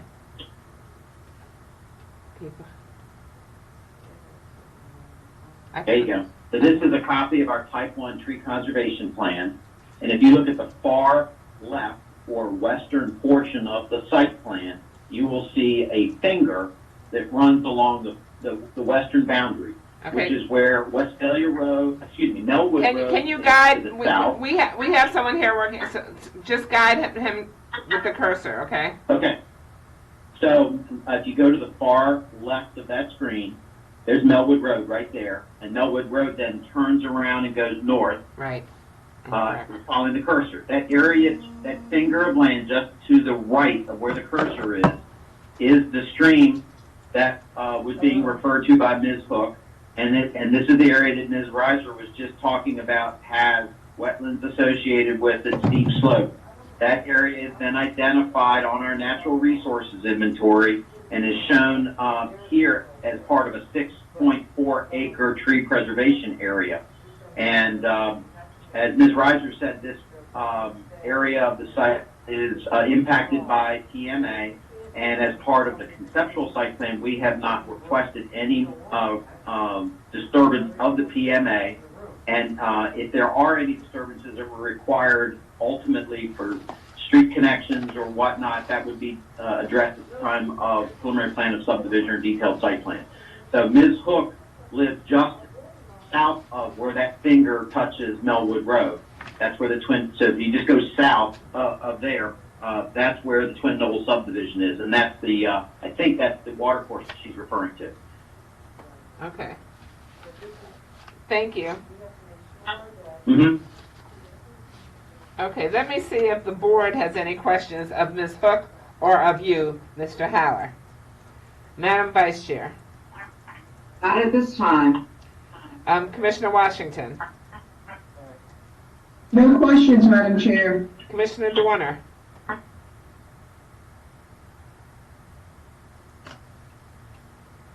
Commissioner Doerner. Yeah, just for Mr. Haller, can you address whether or not that sort of like little finger stream area that you were talking about on the west side, has this stream area been drained or sort of disturbed in any way so far?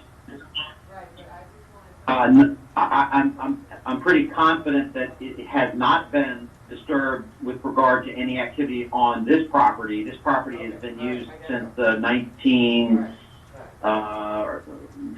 and 70s, since, for the rehabilitation center and various other uses, but that area, to my knowledge, hasn't been touched or disturbed. Okay, and do you have any plans on draining the stream? No. Okay, thank you. Madam Chair, if I can this is Katina Scholars. I'd just like to state for the record, for this case, I did give you an explanation for the previous case, but since we're talking about the stream that Ms. Scholars, can you hold for a second? Ms. Scholars, hold for a second while we ask everyone else to mute, okay? Okay. Thank you. Okay, Ms. Scholars. I just want to state for the record that there was never a stream actually removed. This is what I explained earlier was that when MDE and the Corps walked the site, they did not map the Maryland Department of the Environment and the Army Corps of Engineers, as I remember, that's what you said before. Yes, please accept my apology for that. Okay. As we came across that last year, we did report that to the Maryland Department of Environment, and that case is being addressed with them. Okay, and you walked it with the Army Corps of Engineers, Army Corps of Engineers, right, too? With the Maryland Department of Environment. Okay, but didn't you say something? We did report that to them. Okay. But didn't you say you walked it with the Army Corps of Engineers? And they walked it? No? Okay. I thought you said both. Is she muted? Ms. Schulers? Unmute her, Katina. Okay. Can you hear me? Now we hear you, yes. Okay. So yeah, as I stated with the previous case many years ago, when the applicant filed to get a jurisdictional determination which identifies all the waters of the U.S., at present was Maryland Department of Environment, Army Corps of Engineers, and Park and Planning. And back then when we did these plans, Park and Planning followed the decision, the joint decision of Maryland Department of Environment and the Army Corps of Engineers. And so what they presented to us was a map, and we followed the streams and wetlands that were on that map, and that stream wasn't there. But because this issue was brought up last year, we reported that to Maryland Department of Environment. I informed Ms. Cook of that, We gave her all of the information from the previous approvals that were relevant to the case. And so that the issue with the stream is in the hands of the Maryland Department of Environment. Thank you, Ms. Schollers. I have one more question. When you report, okay, so this was a decision of the Maryland Department of the Environment in conjunction with the Army Corps of Engineers. It was a joint decision, not ours, but when you walked it last year, when this issue was brought to your attention, you then reported it back to the Maryland Department of Environment. When you did that, did you do that in writing?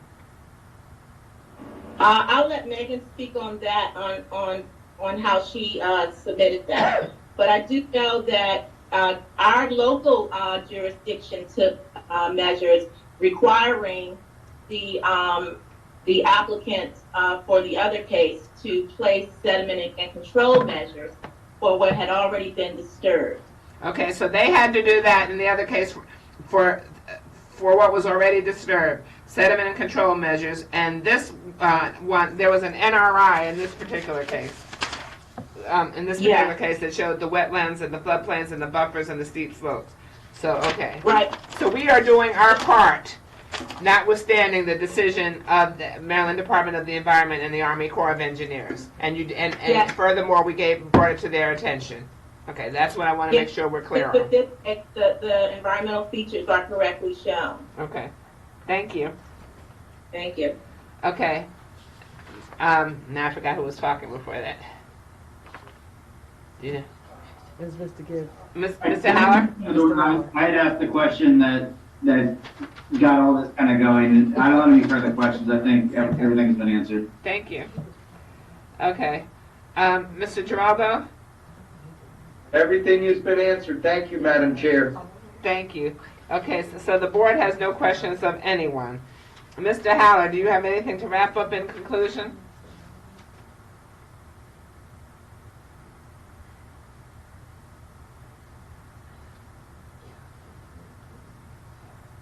Madam Chair? Yes, we hear you.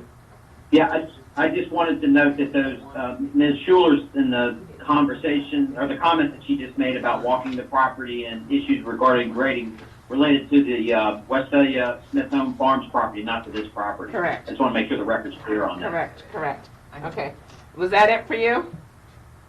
That's it for me. Okay, let me see if there's a motion from the board. Madam Chair, this is Commissioner Washington. I move that we adopt the findings of staff and approve CSP-19004 and TCP1-006-2016-02, along with the associated conditions as outlined in staff's report and as further amended by applicant exhibit number 1. We have a motion. Is there a second? Madam Chair, second. Okay, Vice Chair Bailey has seconded the motion. I'm going to call for the votes. Commissioner Washington? Aye. Madam Vice Chair? I vote aye. Commissioner Dorner? Aye. Commissioner Giraldo? I vote aye, and I'd just like to add, I'd like to thank our staff for a excellent explanation as to what happened with that street. Okay. And for the actions that we've taken to report it. Thank you, and thank you, Ms. Schulers and Ms. Reiser. The motion passes 5-0. I would like to say that notwithstanding, we had Ms. Hook's testimony, we have her letter in the record. She did express her concerns. They have been addressed by Ms. Reiser and Ms. Schulers in this response. They did say they had shared this information with Ms. Hook before, and I am not opposed to them sharing it again with Ms. Hook so that they know that what the Maryland Department of the Environment and Army Corps of Engineers has decided, and that it's been reported, and that the NRI be shared with her as well. Thank you. So it is 12:35. We are going to take a lunch break, and we will be back by... Miss Hewitt? Yes? Miss Hewitt? Yes? I have waited very quietly for a chance to respond to that, and I was never given that opportunity. Is there a reason for that? Ms. Hook, Madam you had the Chair. opportunity to speak. That's Ms. Hook. You had the opportunity to speak. I didn't know that you wished to speak again. We can move to reconsider. We can move to reconsider the motion if you have something to say, and then we can have Mr. Haller close out. So if you didn't get the chance to do your rebuttal, I will apologize. And if someone can make a motion to reconsider, so that we can allow her rebuttal in accordance with our rules of procedure. Madam Chair, this is Commissioner Giraldo. I make a motion that we reconsider. Okay. Is there a second? Okay. Was that Commissioner Dorner who seconded? Okay. All in favor indicate by saying aye. Madam Vice Chair? Madam Vice Chair? Her video looks frozen. Okay. Commissioner Washington? Aye. Okay, so at least, okay, it passes 4-0 for now. Okay. Ms. Hook? Yes, ma'am. I would like to say that, for the record, that Ms. Schulers has not emailed me any documentation that I've asked for whatsoever. And the plans that we have been shown by the planning staff do not show what we believe they should show. Our problem is not with the planning staff. I will also like to say that the illustration that's currently up on the screen right now, the Type 1 tree conservation plan, does show the stream, but the developer who gave us a presentation on January 12th, the illustration that he showed us at that presentation actually showed townhouses being built right up to the road on Melwood Road. This CSP differs from the presentation that he made to our community on January 12th. So I'm very happy to see that the stream is now reflected on this plan, but it was not reflected that way in the presentation that we were given on January 12th by this developer.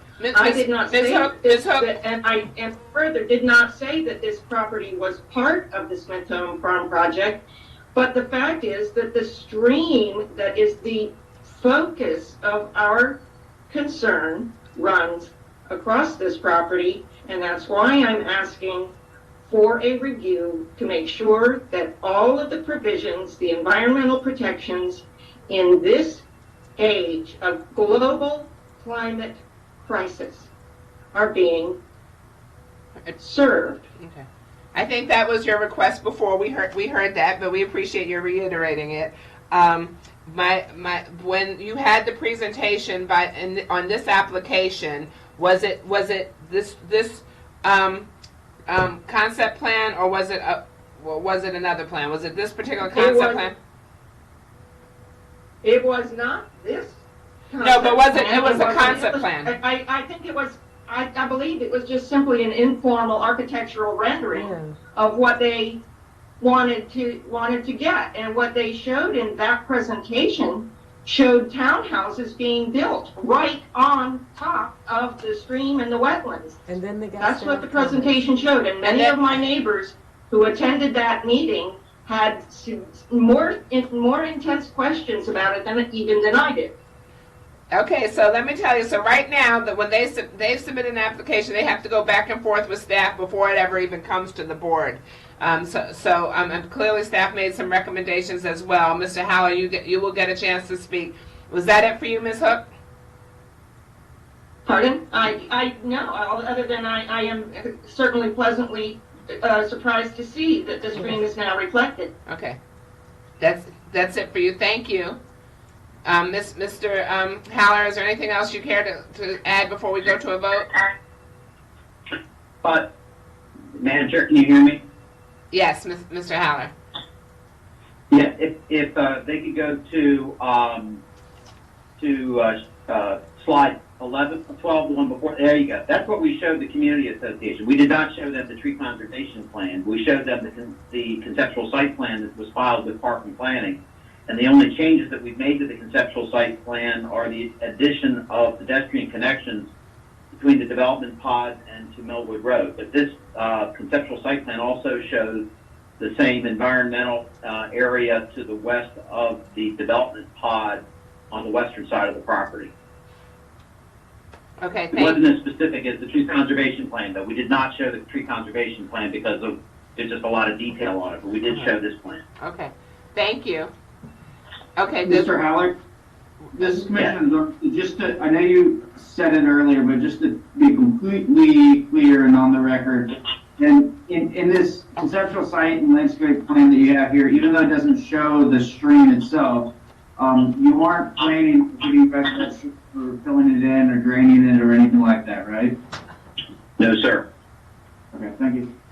Thank you. Okay. I do have one comment that I do want to make, though. Okay, make your comment. Just so we're clear. If you look at the very, very far left or western part, there's a little tip that runs into the future right-of-way.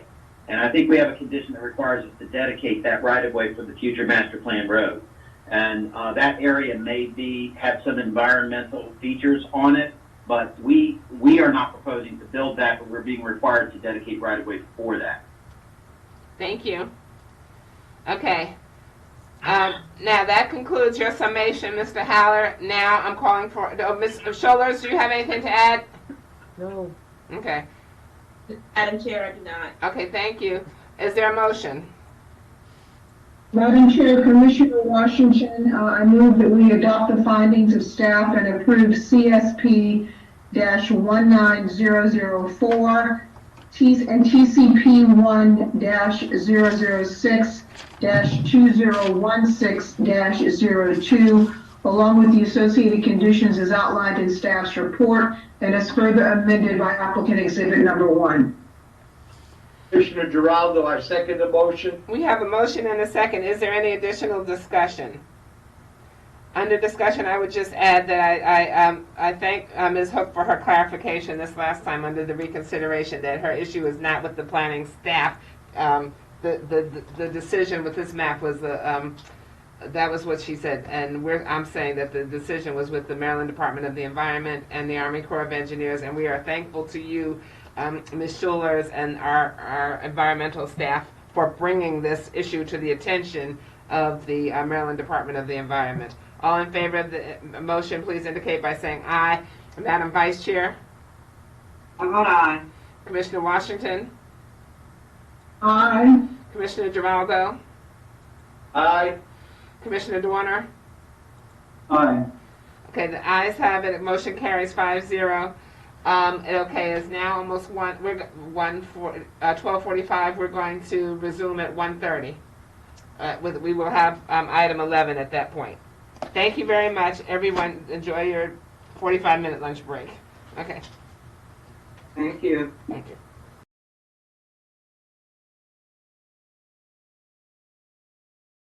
I'm here. The Prince George's County Planning Board is back in session. I will be doing a roll call of our planning board members.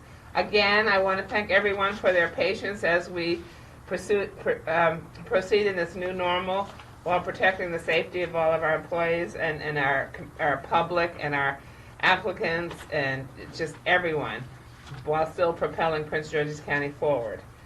Okay, so I'm going to do a roll call of our planning board members. Madam Vice Chair? Present. Commissioner Washington? Present. Commissioner Dorner? Here. Commissioner Giraldo? Here. Okay, so we left off, we had finished item 9. We're going to go to item 11, which was the reconsideration of a preliminary plan 4-18007, the Woodmore Overlook Commercial. I want to make sure that we have a number of people here. Obviously, I know we have our legal staff. Mr. Goldsmith? Present. Mr. Warner?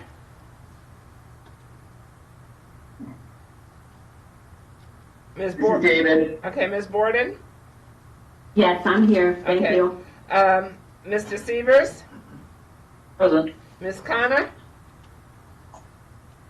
Present. Okay, we also have our planning board director here, our planning director here. Mr. Rivera?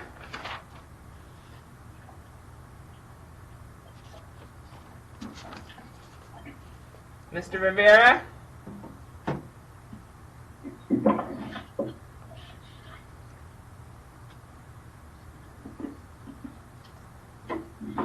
Can you unmute everybody just to make sure?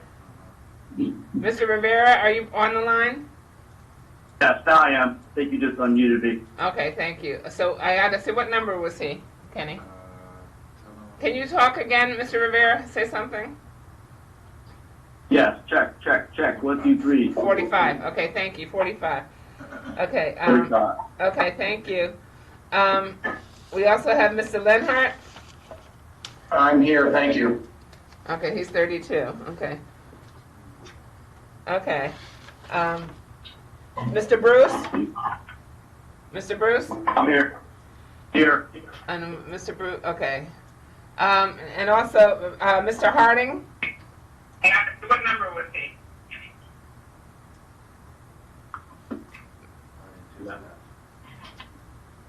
Jeffrey Harding?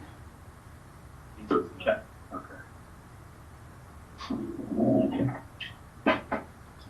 Okay, we'll come back to He may him. dial back in. Okay. He may dial back in. Okay. Mr. Benton?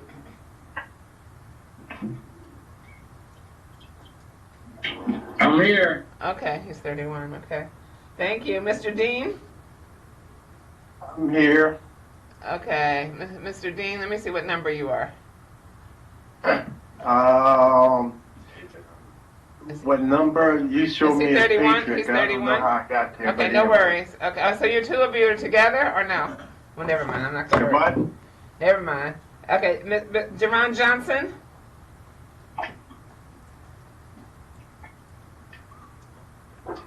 Jerron Johnson?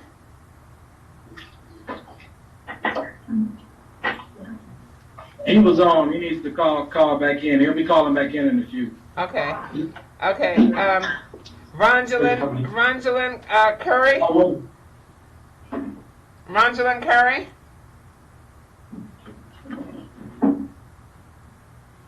Okay, so you know what I'll do? I'll give everybody a few minutes to get them back on, okay? So the three people we're waiting for are Jeff Harding, Jerron Johnson, and Rongelin Curry. Is that correct? We have everybody else? Madam Chair, this is Jeff Harding, if you can hear me. I'm on. Okay, that's one down. Okay. And then Jerron Johnson and Rongelin Curry.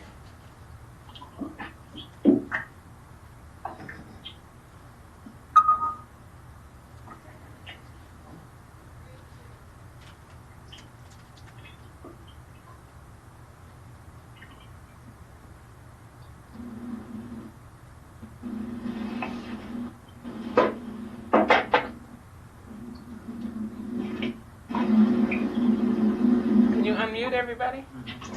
Jerron Johnson, are you on?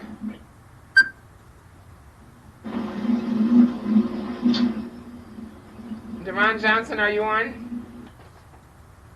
Rongelin Curry?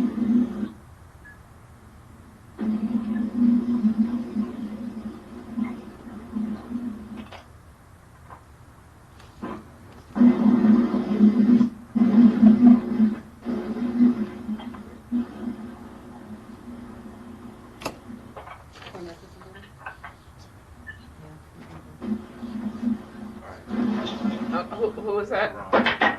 Jerron Johnson, you're on now?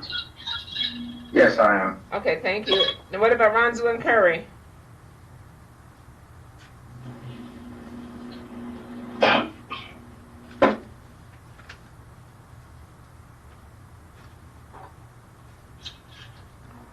Rongelin Curry?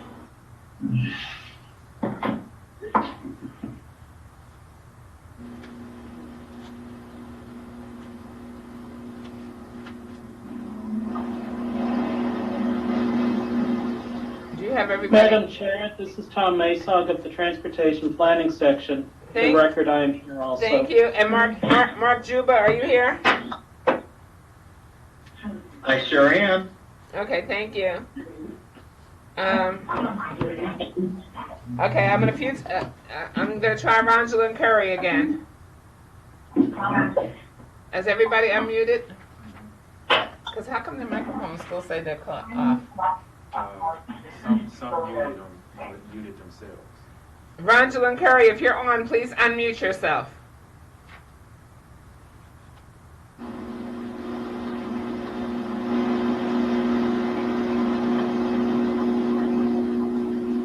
Okay. All right. Does anyone know if Rosalind Curry is planning to be on this call?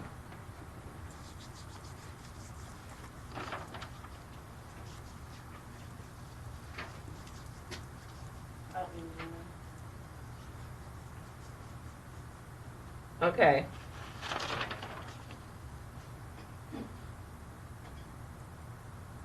I don't know who those numbers are, 15 and 45.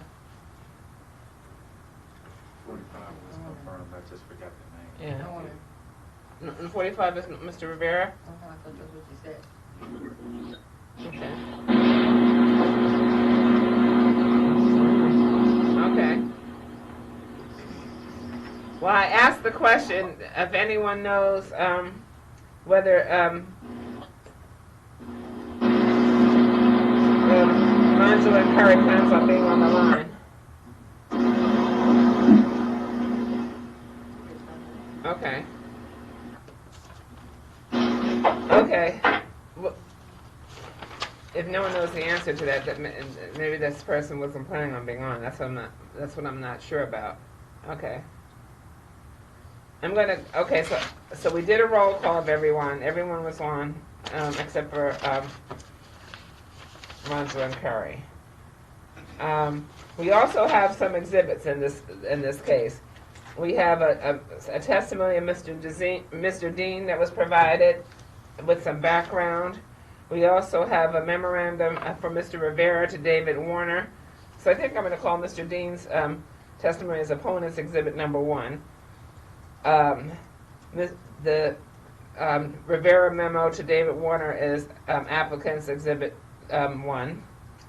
Now, from the Ray Benton, we have a number of things.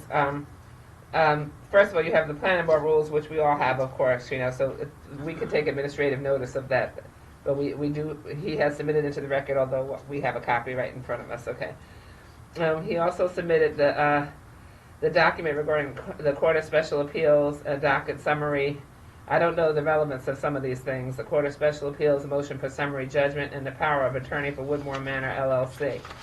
What I am going to tell you at the start, before we go to have our testimony, before we start with our staff recommendation of Mr. Sievers, some of this testimony, some of it pertains to the request for reconsideration, which we are past that. So there is no discussion of the request for reconsideration because that has been done pursuant to our rules of procedure, which there's another rule allowing for the waiver of the rules of procedure to hear the reconsideration.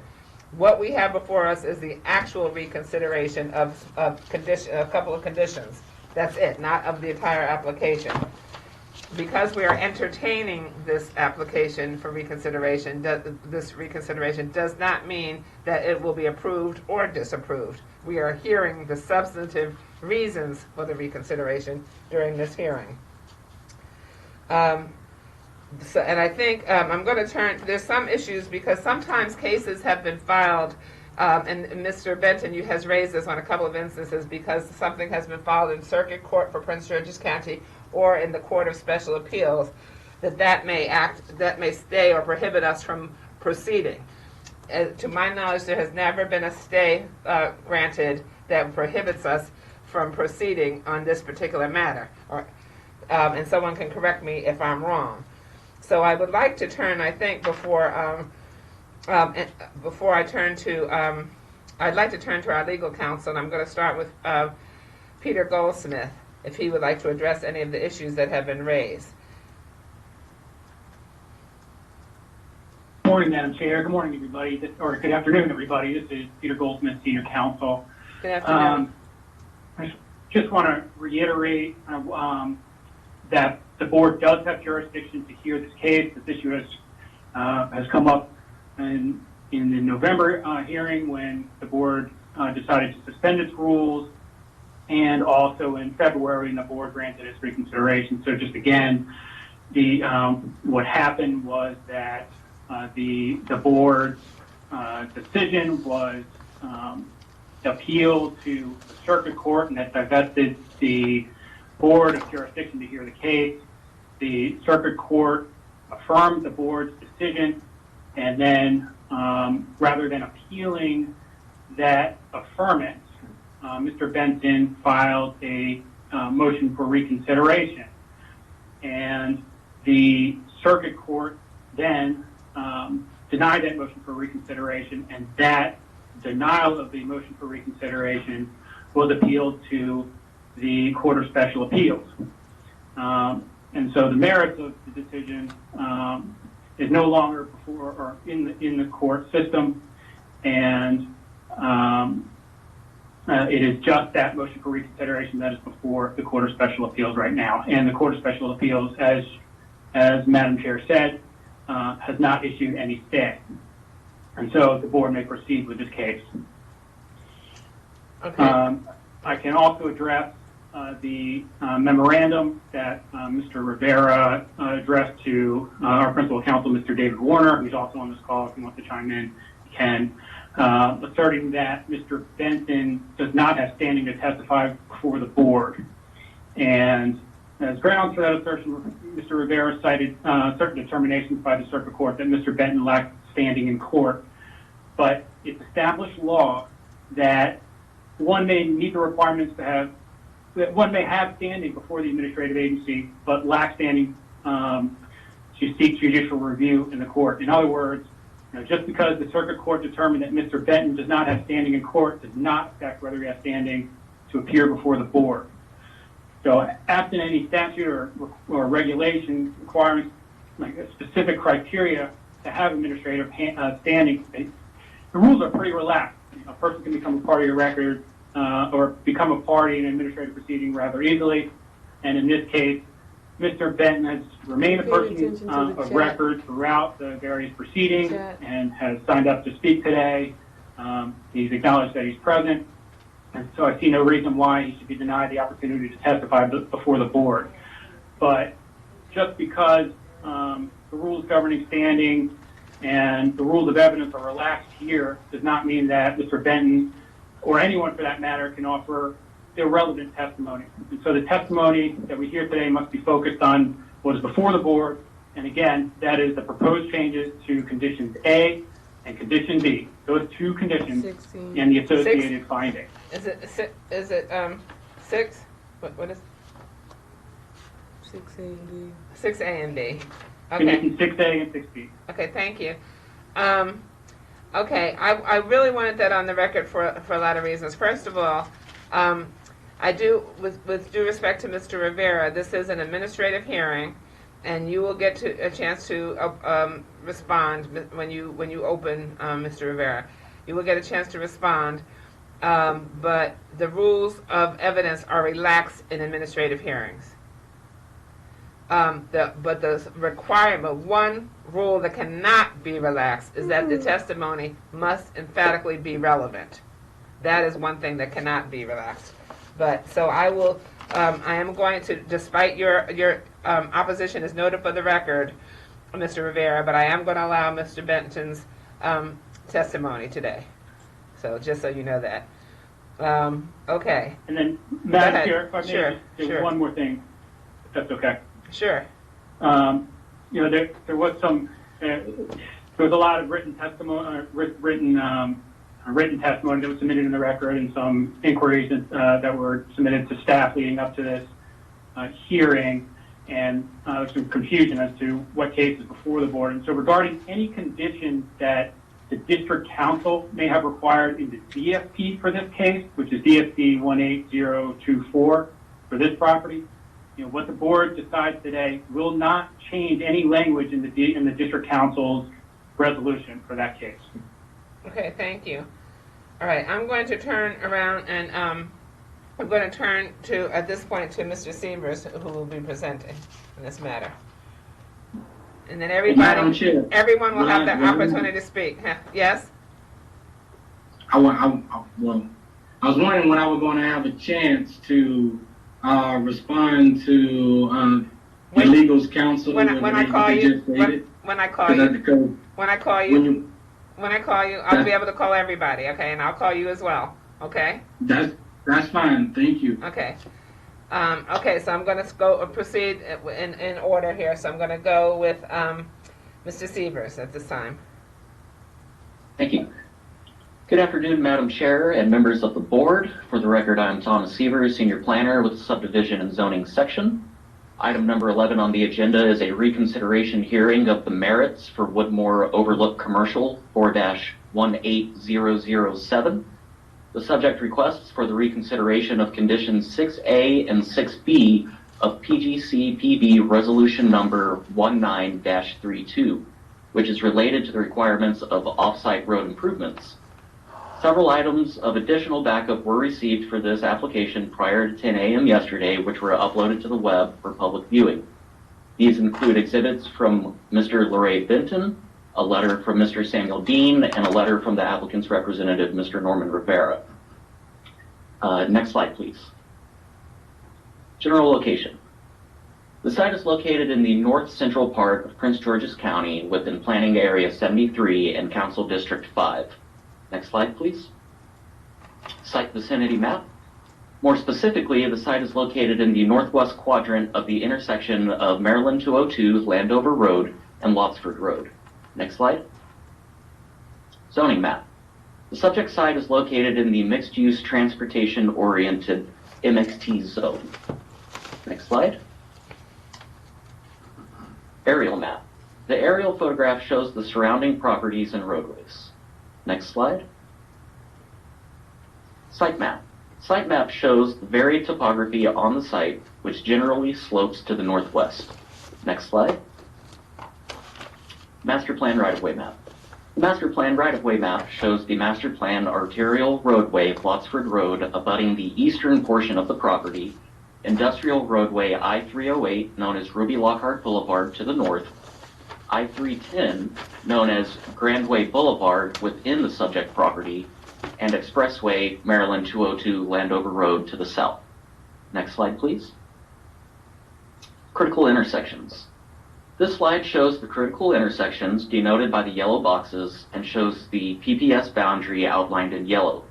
The traffic analysis utilized by the applicant's traffic consultant with the preliminary plan of subdivision anticipated more trips than were necessary to support the development proposed at that time, which is the subject of this reconsideration request.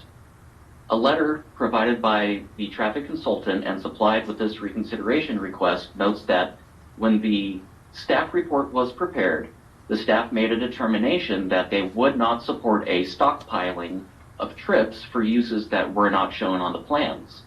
Therefore, staff reduced the PM peak hour recommended trip cap by 443 trips, a 56% reduction, to a trip cap of 348.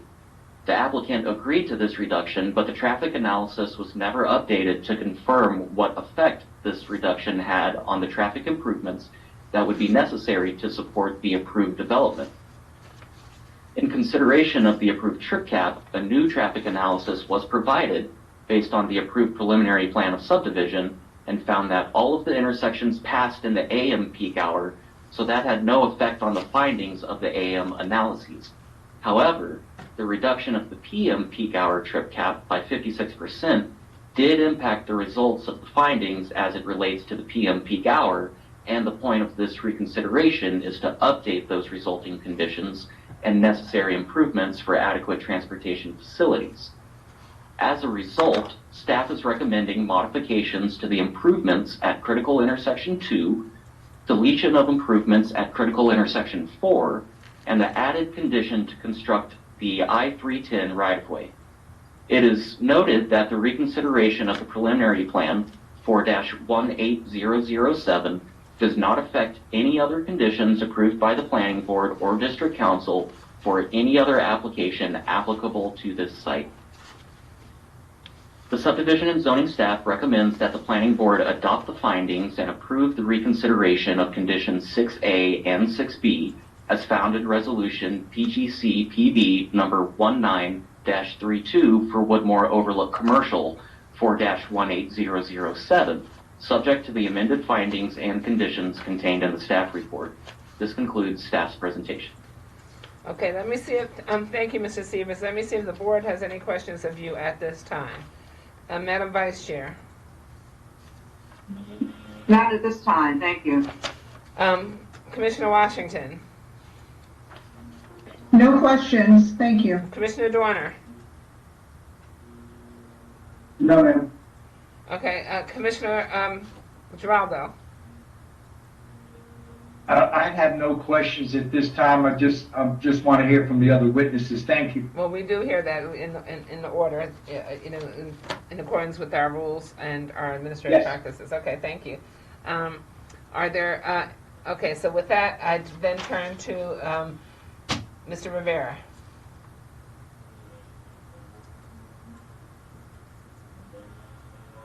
Norman Rivera for the record, representing the applicant in this case. I appreciate the chairman's dissertation of the posture of the case from a legal standpoint. The Court of Special Appeals is not relevant, as Mr. Goldsmith stated. This is a very narrow case, as reconsiderations normally are.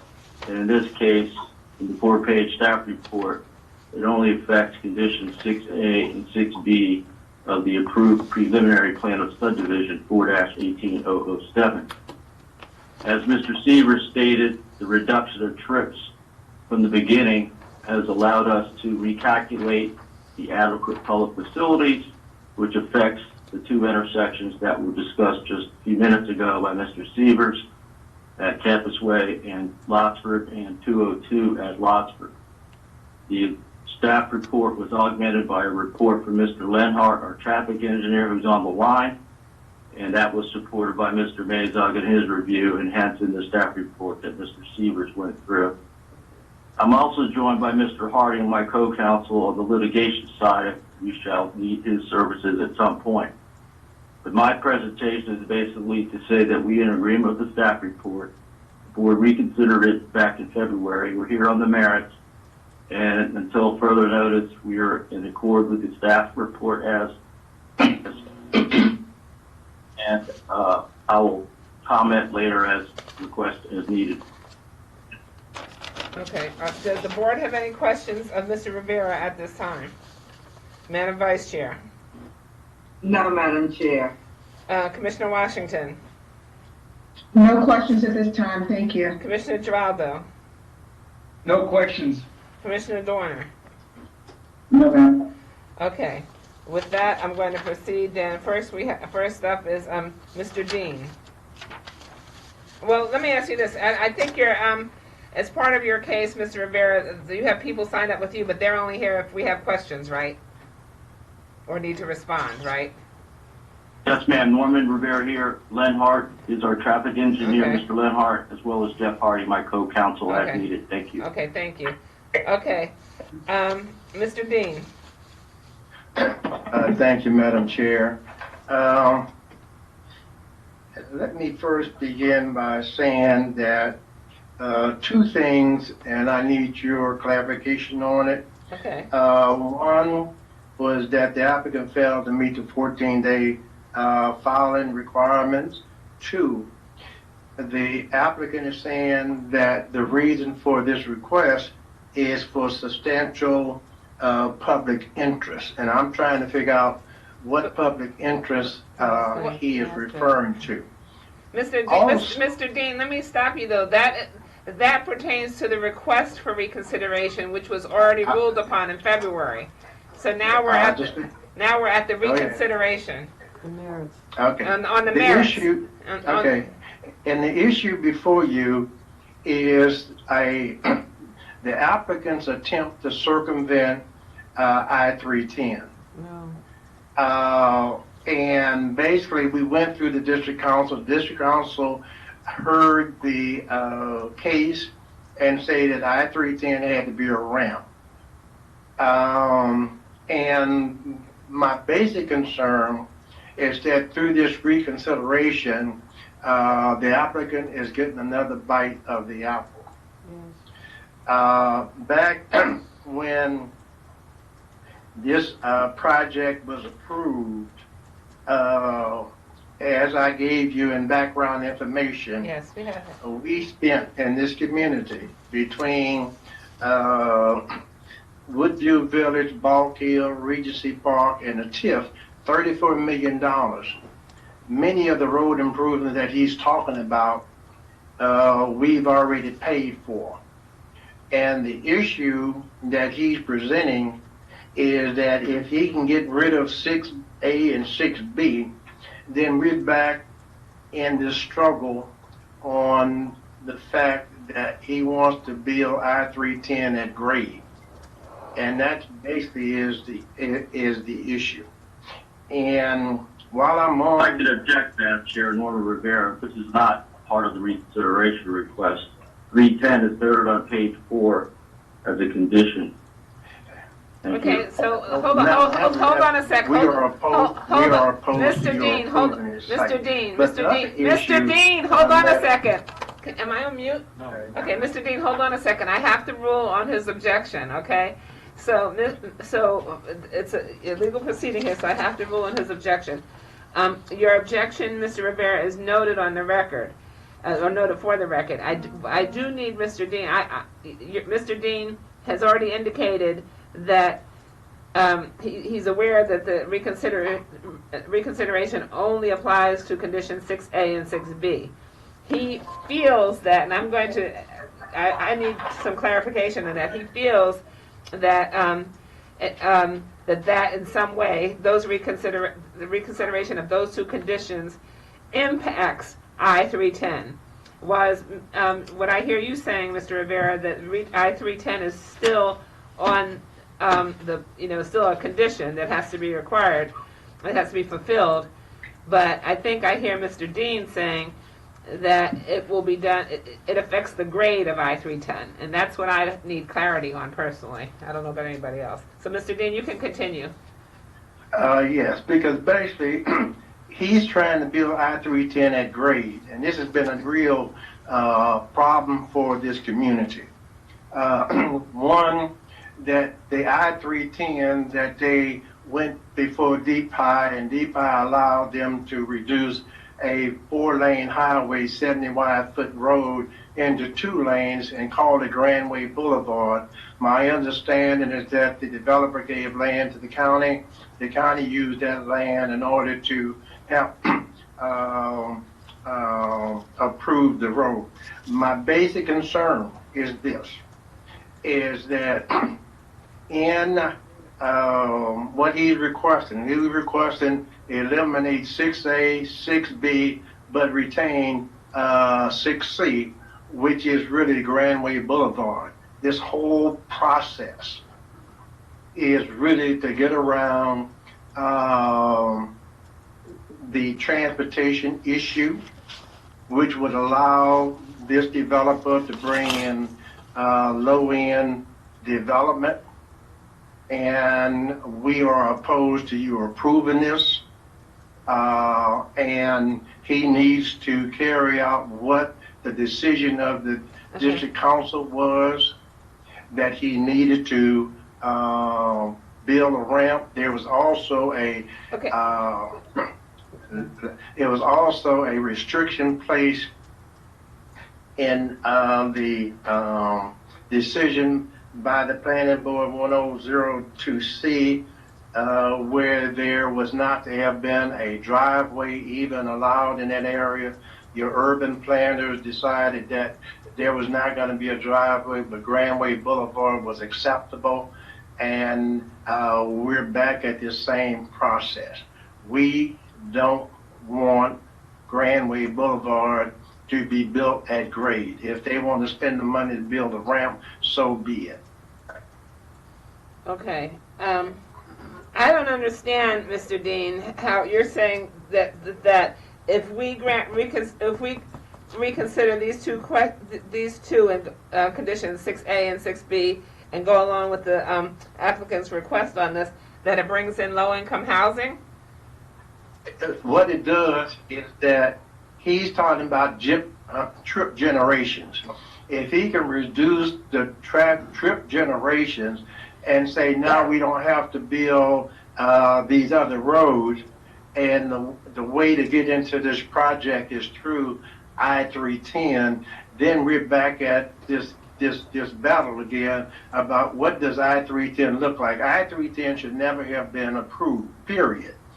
Because I-310, if you look at the master plan of transportation, I-310 was a major road that was a ramp.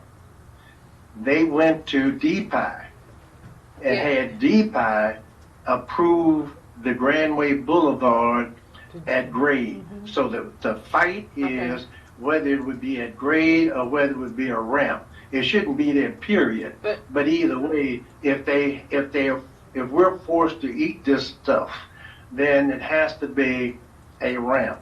Okay, and so while I'm at it, let me ask one more question, sure. If you don't mind. He's coming to you for reconsideration. And what I see about reconsideration is that if there was an error, fraud, surprise, mistake, or inadvertence, then you could approve this.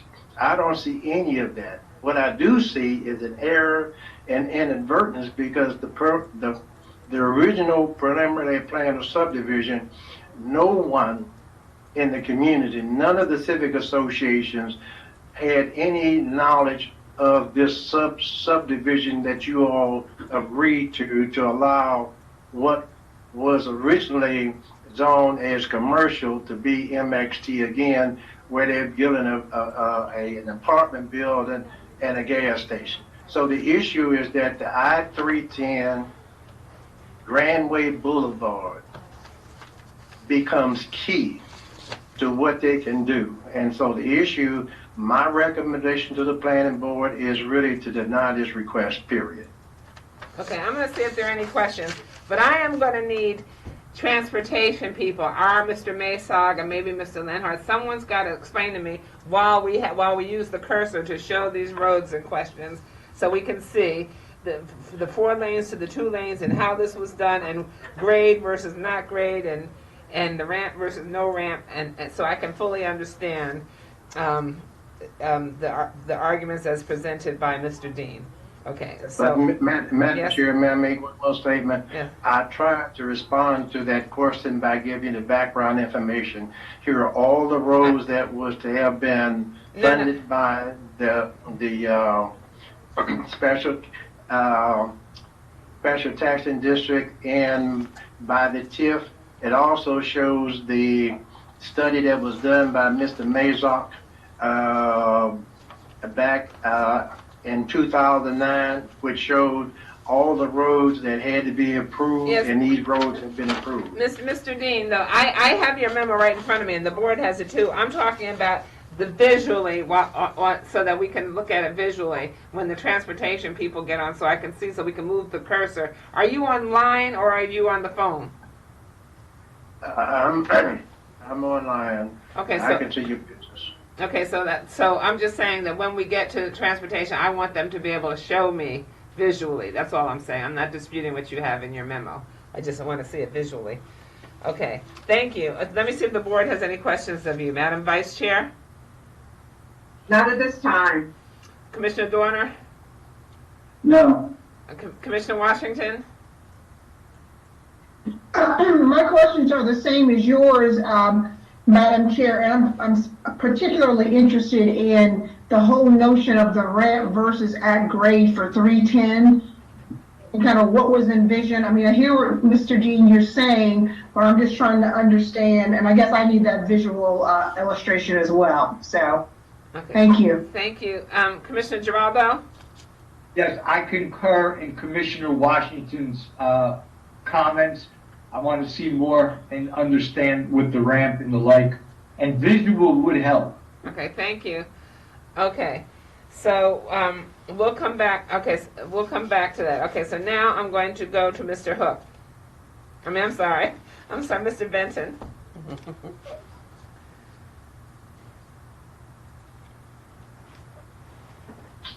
Hello, can you hear me? Yes, we can hear you. Thank you. All right. I want to do this in two parts. One, I want to respond to the legal question in terms of the legality, in terms of do you have jurisdiction, everything moving forward, putting my arguments on the record. A few things I want to respond to. One, Section 1-114C of the Prince George's County zoning ordinance. Pretty much details that when there is conflicting legislation, whatever is in the Maryland Code or the higher legislation rules, right? In this particular case, that's why I referred and I submitted the copy of the Maryland Code, Section 23-401, as an exhibit. If you go to exhibit attachment A, y'all named it A of what was it A? Okay, hold on a second. Good. Okay, so we had a couple of things. You had the planning board rules, the Maryland Code, you had the Court of Special Appeals document, which.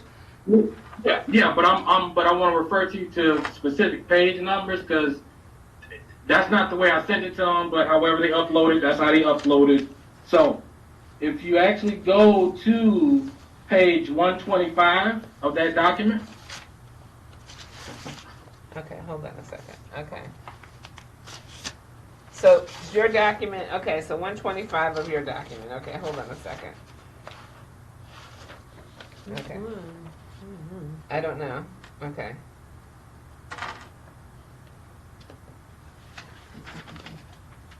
So what is it that you're referring to? Okay, so on page 125 of that document, obviously I just provided a copy of the Maryland Code. If you go down to section B of that code, okay, all right, that section B, part 3, obviously gave me the jurisdiction to appeal the previous, the current preliminary plan of subdivision. Right. That's before us today. But that's right. Okay. Okay. So what I am simply stating here is this, right? When I appealed the preliminary plan either to the circuit court or the Court of Appeals, right? The actual preliminary plan itself became evidence in those judicial proceedings, right?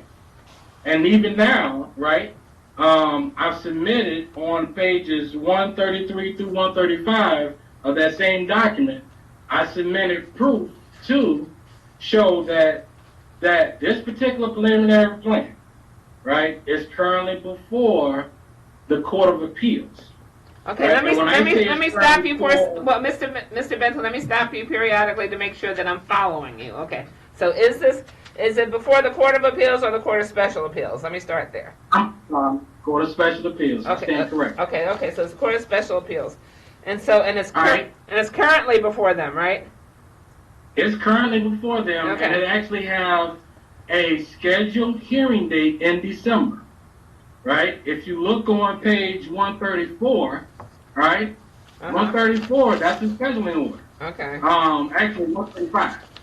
Page 135, that's the scheduling order, right? So it's currently pending before the Court of Special Appeals, right? They haven't given us a specific date in December, but right now it's due to be heard in December of 2020. Okay. So is this your sole point on this one? I'm sorry, go ahead. Is this yours? Because I want to. You have a lot of things that you've raised, so I have to take them so I can understand them, separately. Are you saying by virtue of this schedule for December and before the Court of Special Appeals that we no longer have jurisdiction to hear this? Is that what you're saying? That's exactly what I'm saying, because the preliminary plan is evidence in that room. Because what we're here for today is the applicant is actually seeking an amendment to the preliminary plan, which means that you have to open up the record, make changes to the record, all right, in order for those changes to actually hold true and be concrete. Okay. And what I'm saying is, how can you actually open up a record that's currently before the Court of Special Appeals, the Court of Special Appeals? Okay. Because by you in my opinion, if we were to go forward and do that, what you would actually be doing is actually amending and or tampering or fabricating the actual evidence that's actually before the Court of Special Appeals. All right, and just in terms of that change and or tampering of the evidence, I want to go on record to actually refer to Maryland Code Criminal Law Section 9-307 that deals with it's subtitled obstruction of justice, but it deals with the tampering and fabricating of physical evidence. Okay, I'm going to stop you for a second because I'm going to turn to our attorneys to address this issue. But as an attorney myself, I will take exception to the terminology of tampering and I forgot the other one you said. Obstructing justice and okay. So I will turn to first our own attorneys. So I don't know which one is going to handle this. Is this Mr. Goldsmith? Madam Chair? Okay. Okay, Ms. Borden? Madam Chair? Yes, thank you. This is Deborah Borden, Deputy General Counsel, and I am actually the lead attorney on the Court of Special Appeals matter for this case. In a way, I don't know where to start because Mr. Benton is not an attorney.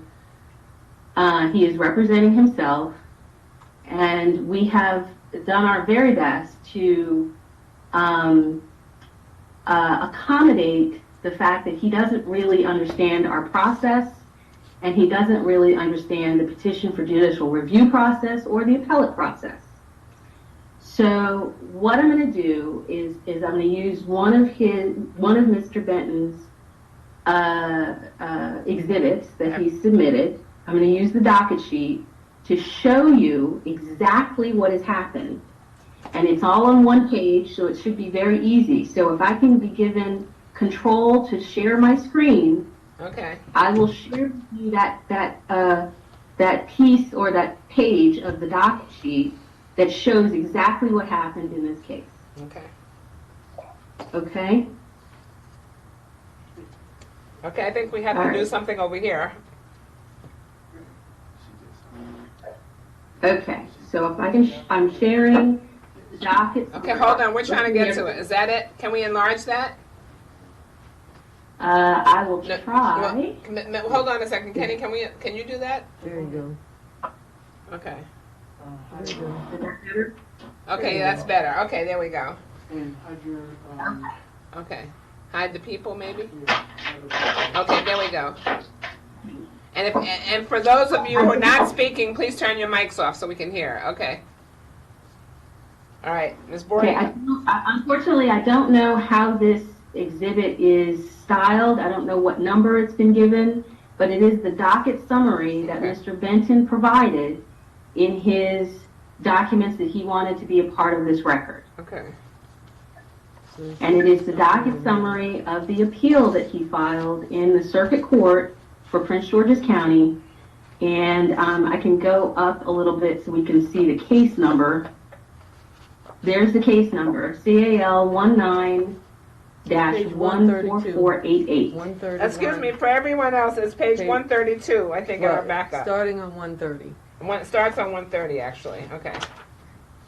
Thank you. Okay. Okay, so we're on, I think, the 5th page of that exhibit, and it says very clearly, October 25th, the second entry down, October 25th, Civil Daily Okay, stop for a second. This is page 132, I think. Yes. Yeah, 132 in our backup. Okay. All right, go ahead, Ms. Borden. And in the middle of the paragraph, it says the plaintiff's petition for judicial review is denied. the defendant's Woodmore Overlook Commercial LLC motion to dismiss is moot. Case closed. Okay? So that was on October 25th, 2019. If you go down, you can see that, so every time a decision is made by a court, you have 30 days, generally speaking, to file an appeal. A petition for judicial review is the same way. You have 30 days to file an appeal when you get a final decision from a court, from a judge. So, from October 25th, 2019, Mr. Benton had until November 24th, because October has 31 days in it, he had until November 24th to appeal this decision right here. Okay. It's 30 days. It's not 32 days. It's not 35. It's 30 days. And it is an unforgiving deadline, as any lawyer who's ever practiced at all can tell you. It is an unforgiving deadline. It is a deadline that carries with it jurisdiction for the court to hear a case. They can't just decide that they're going to give you a break on a time deadline like that. There is no break unless the court stays the tolling of the appeal period. There is no other way around that 30-day time limit. So when you go down the page and you see no appeal filed, no appeal filed, the next thing that's filed is a motion to reopen the case on November 4th. Okay? That is the same thing as a motion for reconsideration of this order on October 25th. So what happens when you file a motion for reconsideration? You are now asking the judge that already made your decision up here to reconsider that decision and do something different. When you do that, you cannot also appeal the case. You have to pick a horse and ride it. So the horse that Mr. Benton chose was to apply for a motion for reconsideration. That is what he did. We filed our opposition to it, and the other party filed their response to it. The court then on December 16th ordered that the motion for reconsideration was denied. After that, December 16th, the motion was denied. On December 19th, the notice of appeal was filed.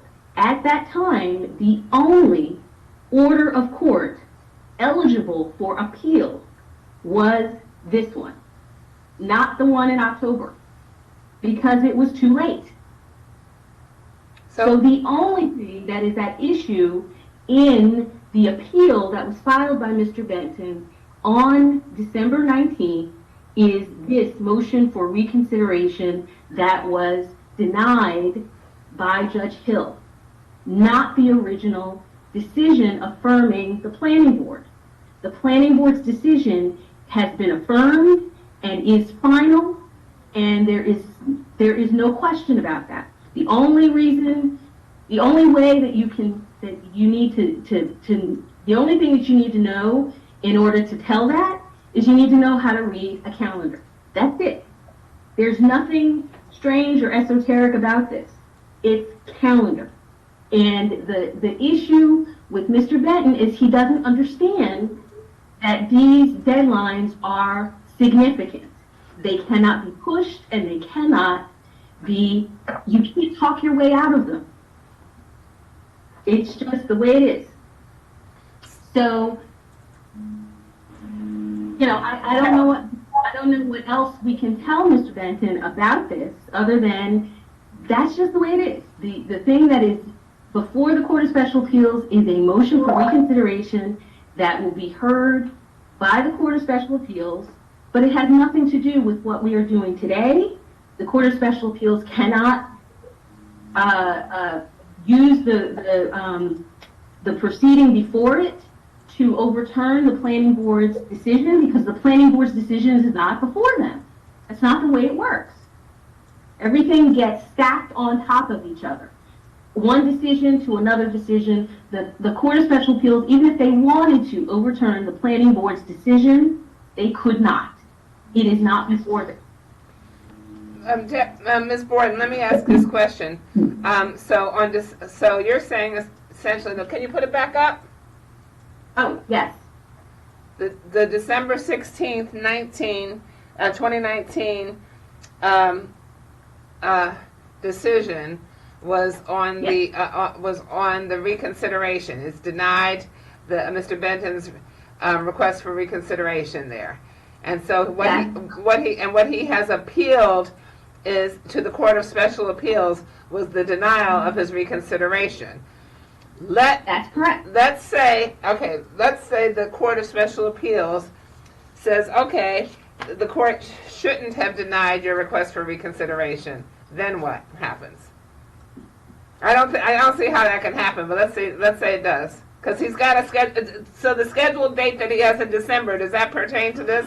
That's the hearing on this request. Yes, that's correct. Okay.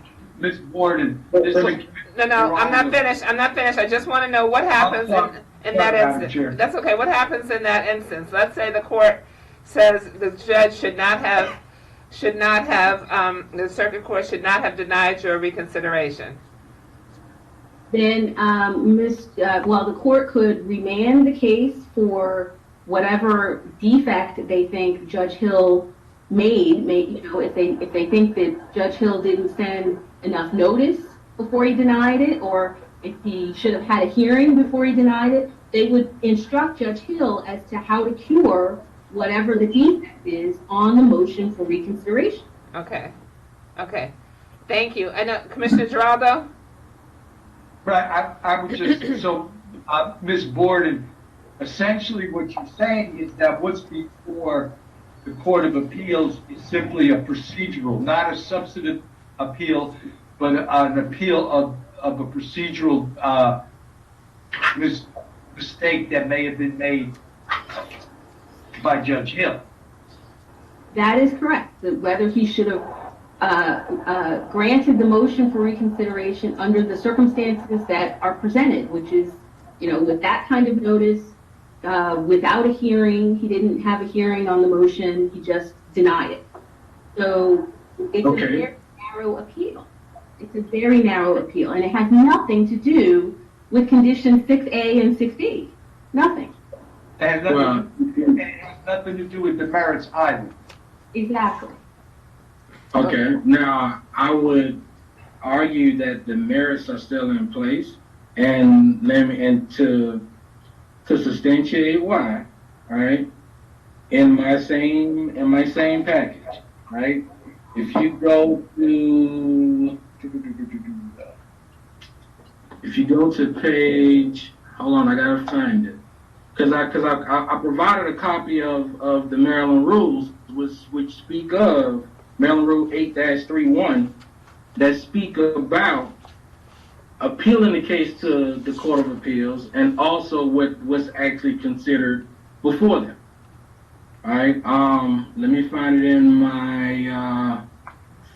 Let me find it here. Okay. If you go to page 128 of what I submitted. You're looking at Rule 8-131. Well, if you go down to C, right? Because as obviously as an appellate review, right, the action was the case was tried without a hearing and without a jury, right? In that case, when it is appealed to the appellate court, and it states there, it's going to review the case on both the law and the evidence. But only to right? The evidence would actually include the current preliminary plan 4-18007. No. Because even when I appealed the case, right now my briefs aren't due until April 20th. So no briefs were even submitted on the record before the Court of Appeals for Attorney Borden to actually say that the court is not considering this case on the merits. The Court of Special Appeals has not made that determination because I haven't submitted my briefs. they haven't submitted their briefs. No briefs have been submitted yet because they obviously they tried to file a motion to dismiss, which was overcame when I filed my my power of attorney papers showing that I'm actually attorney in fact representing my companies. But either way it goes, like again, my argument is especially based off of Maryland Rule 8-131C. Again, the court is going to consider the case on both the law and the evidence. The reconsideration. They're going to consider the reconsideration, your appeal of the circuit court's failure to reconsider. That's it. Well, okay, whether it's the consideration, whether you want to say it's the reconsideration, you're saying that it's just the reconsideration. Because that's right? all that's been appealed. That's the only thing that was appealed, right? Isn't that the only thing that you appealed? Well, okay. It's twofold, right? And let me explain to you why. Okay. All right, because to Deborah's point, right, that she made about, all right, if I pass my 30-day appeal period to appeal it, right, on the actual merits, all right, on the record, right, if I pass that appeal period, right, again, even when I appealed it to the Court of Special Appeals, right, within my appeal, I can and I am going to make the argument that no, the entire case needs to be considered, reviewed in its entirety. That doesn't mean they're going to hear At the same time, that argument and that argument has not been ruled on by the judge yet. So let me ask you, do we have a stay yet at this point? Okay, because let me just tell you, the things I take exception to initially were the words that you used before, and you were going to the criminal law and talking about obstruction of justice. None of that applies. Let me just tell you that. And hold on a second, and the tampering, and the word I was looking for before that you utilized was the fabrication. None of this is fabrication. None of this is tampering. Okay, I just want to say that. Now, I see your interpretation of Rule 8-131, which I have in front of me. I presume our attorneys are not here. I presume they have it in front of them as well, and I presume Mr. Harding has it in front of him as well.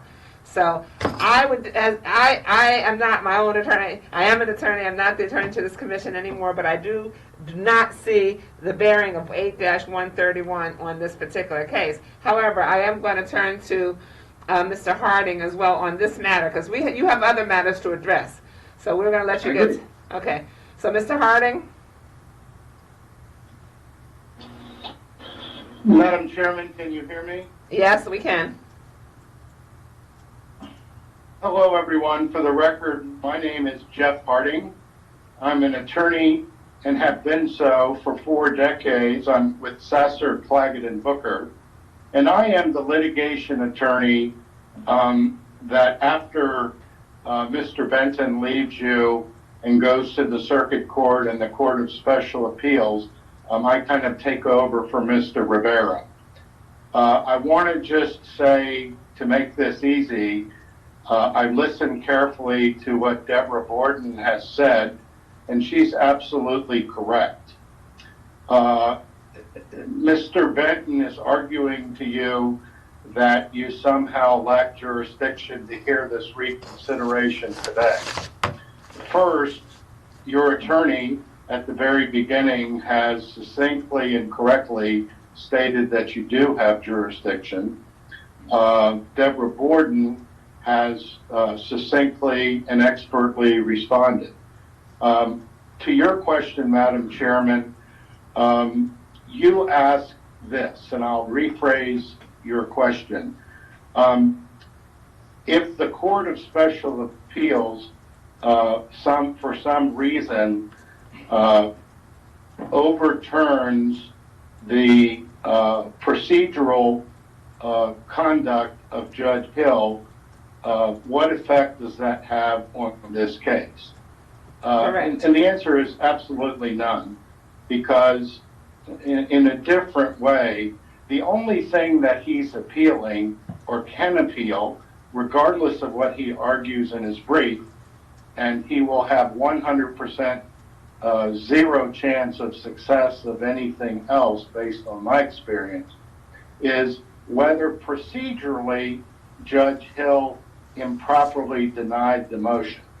And so even if it was remanded, Judge Hill, in my view, is still going to he's still going to deny the motion for reconsideration. It would just be properly done at that point. Analogous in a criminal case to a plea that was improperly taken, it's remanded so the circuit court can properly do it. So this argument by Mr.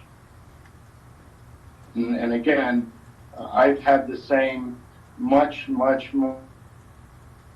Okay, you're fading. Hold on, Mr. Harding. Okay, you're fading. Dealings with, he's not a lawyer. I will tell you that the Court of Special Appeals has already as to why he should pursue a lawyer, because in the Maryland, because he's representing his companies, if you his corporation. Yeah, and I'm sorry, I was getting. Yes, you're getting cut off a little bit.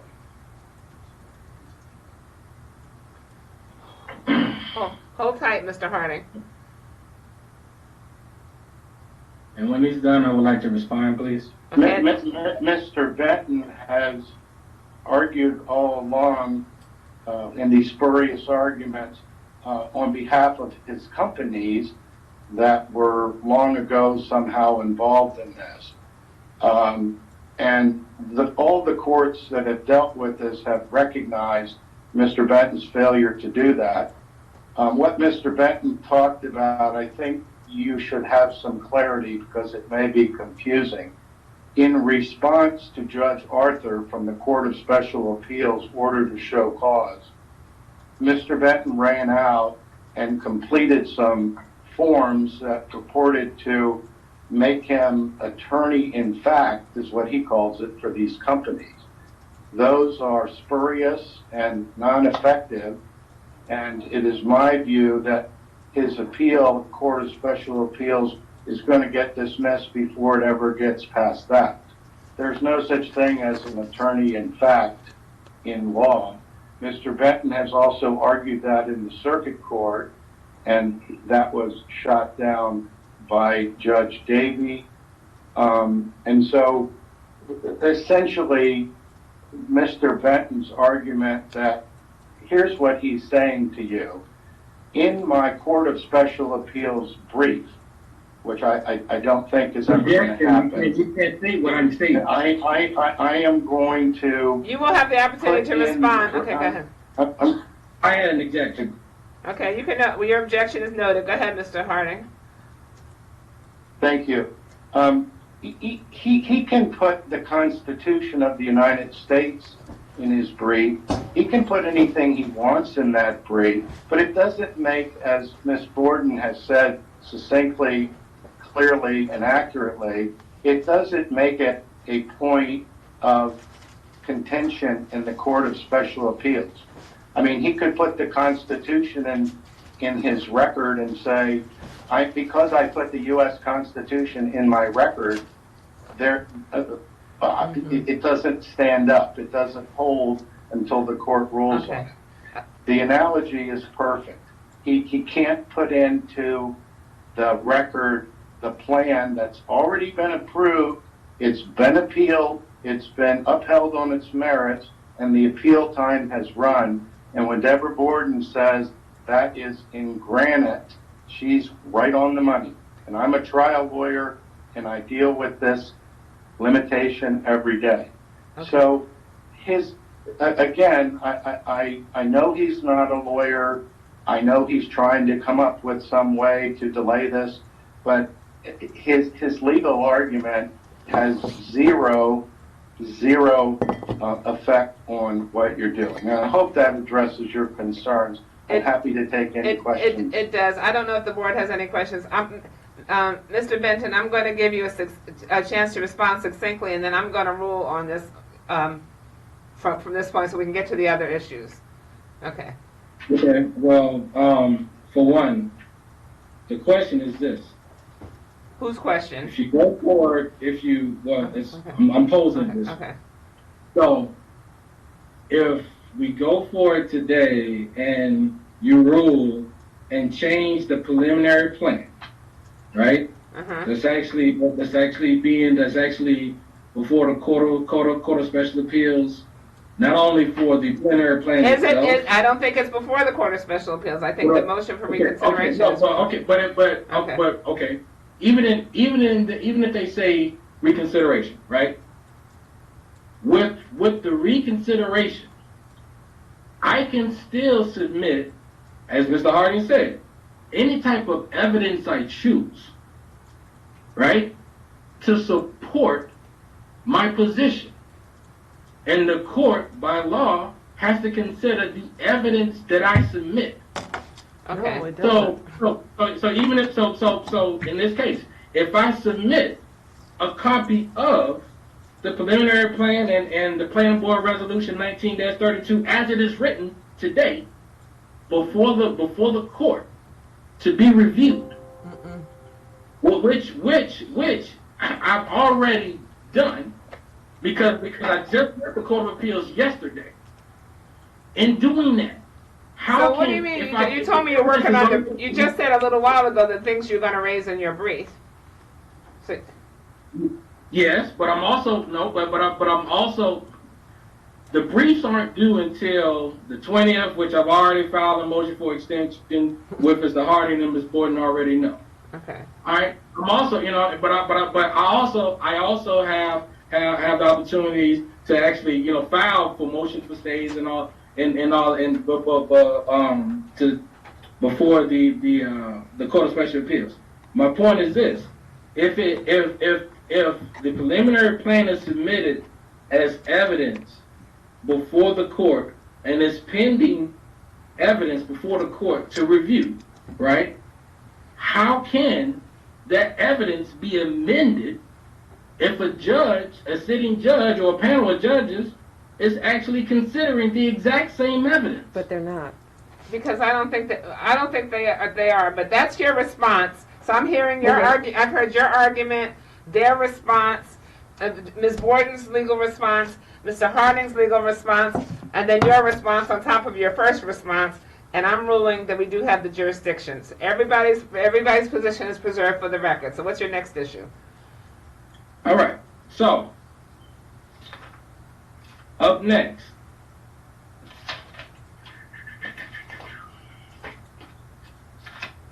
in the staff report, right?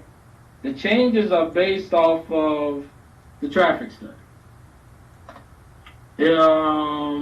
On page, I'm referring to the staff presentation. When I get it pulled up here. Are you looking at the slides that have just been presented today? The PowerPoint? Yes. Okay. Hold on, I'm trying to pull it up.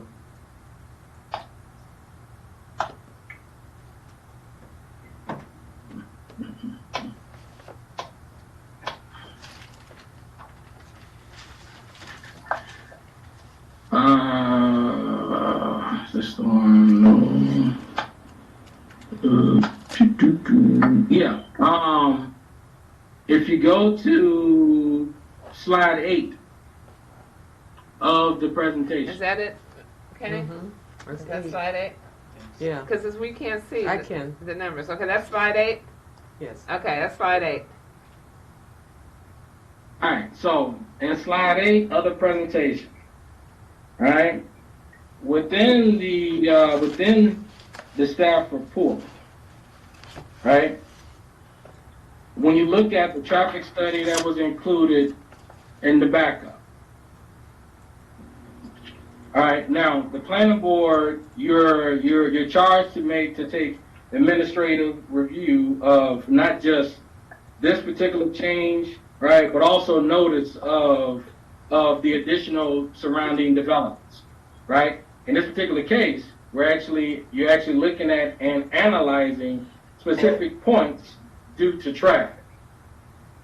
Now, in the staff report and also in the traffic report, right? So in Lionheart's report that was initially done back in 2017, 2018 time frame, when the initial preliminary plan was actually reviewed, all right? It was based off of a larger, more aggressive commercial development, right? And at that time, there were certain projects that wasn't online, wasn't developed, that didn't need to be included in this traffic analysis at that time. Right? Right now, they're coming to you with an amendment, all right, based off of, an amendment based off of the traffic conditions which should be of today, not based off of a report that was done in the past. Wrong. Because even the updated report that he submitted, all he did was did an updated analysis of a smaller traffic scope, but at the same time, he never included in his traffic analysis, all right, some of the additional developments and the proposed developments that are already in place. For example, right, at points 1 and 5 on the traffic traffic slide there, right, sitting today, right, Children's Hospital is now there and built at Woodmore. You also got Springdale Estates that also affects that artery. Also, Starbucks, Silverdonna, and Sapa Grill are already currently established and present, right? Which adds to the background traffic in those coming through those corridors, right? Which hasn't been analyzed at this point. Because again, I didn't see it within the traffic report and the 212-page backup that was sent to me by Mr. Hunt. Also, right, when you look at traffic along MD 202, right?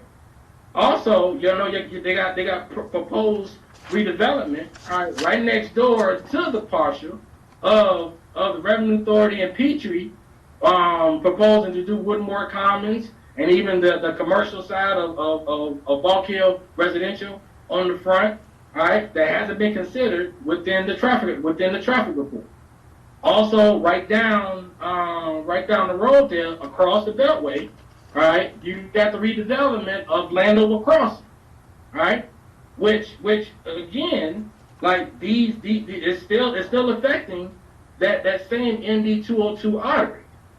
So, in actually analyzing this from a public interest standpoint, you can't just narrowly say, hey, this is only the development that we're doing, without considering the whole scope and entirety of the development around the site that still feeds into the same arteries. Right? Likewise, right across at section 2 there, right? In section 2 there, you got the proposed development of Lago Park and the multifamily developments that they got proposed to go in there, right? Also in the same time frame, in the same time scope that the original traffic study was done, which this is primarily based off of, right? At that time, our own county seat had not relocated from up in Marlboro to some of the offices right there at section 5, right across the street. So, and then again, I can go on. I can talk about the hospital development that's right down there. That's going to affect that whole Las Road corridor. I can talk about the proposed development of the San Apollo 2 that's coming there right there to the metro station. The whole entirety of the monster that RPI is proposing at Carillion at Largo Town Center. You can't just say that it's only going to affect Arena Drive or Medical Center Drive when you still have the artery of 202, which is a good feed into 202 and Lasher Road, which is still going to be a good feed into that particular development. Okay. So part of my argument is that from a traffic scope and standpoint, right, the traffic analysis appears to be insufficient because, you know, they're trying to get an amendment done today, which means that you have to take administrative consideration and notice of the scope of the changes as they are applied today, right? Based off of the conditions today, and not based off of the previous report, right? And again, the report that the changes should be based off on should definitely include and consider the other surrounding developments at a minimum. You know what the Revenue Authority and Petrie and them are proposing right next and adjacent to the site, and also with Stream Church with their proposal right next door with their family life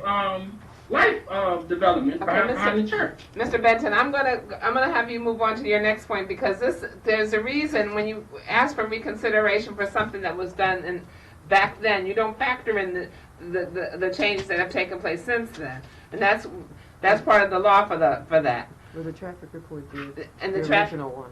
Yeah, but the original traffic report did. So anyway, so what's your next issue?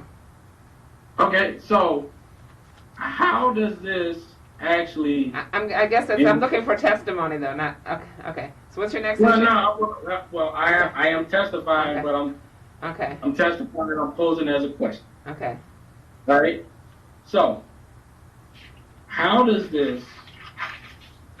What the applicant, because I guess this question would be to the staff, whoever wants to ask, right? How are the proposed changes? How are the proposed changes actually considered an improvement in traffic based off of the improvement in the traffic conditions or requirements based off of what was currently approved under the original preliminary plan that was currently approved by both the district council and the board. Okay. I would like to hear that, because I'm looking at the staff. Okay, well, that's some questions that we have, but I'm waiting for you to finish your testimony before I get to all of our questions. Because the board has questions as well, but you've heard us give some prior indication, but I'm calling on all the people to speak. Okay. Well, that is a question that I have, is just how does this actually improve the public interest from taking a time shot of what's currently approved, and that's the standard right now. How is this an improvement on the standard and not a detriment or a decrease in the standard? Okay. Of public interest. But I'll stop there. Okay. So that concludes your testimony for now. Okay. That concludes your testimony. Okay, so let me see. I don't know if we had anyone else signed up on this matter, because I know the board has some questions and we indicated that. So I do want to hear from, I think that concludes our, oh no, we had Deron Johnson. Deron Johnson, do you wish to speak?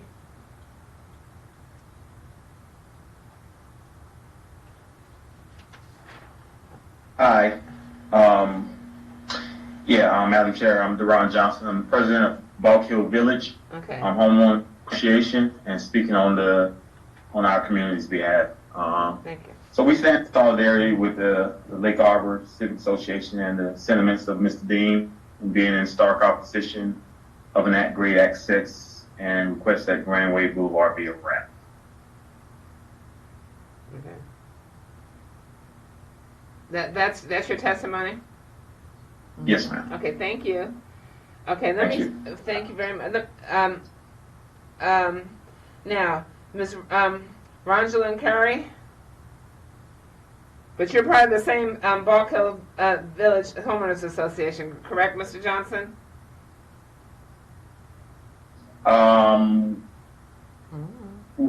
not understanding what you're saying. As far as Bulk Hill Village. I didn't know if. So, what was your association?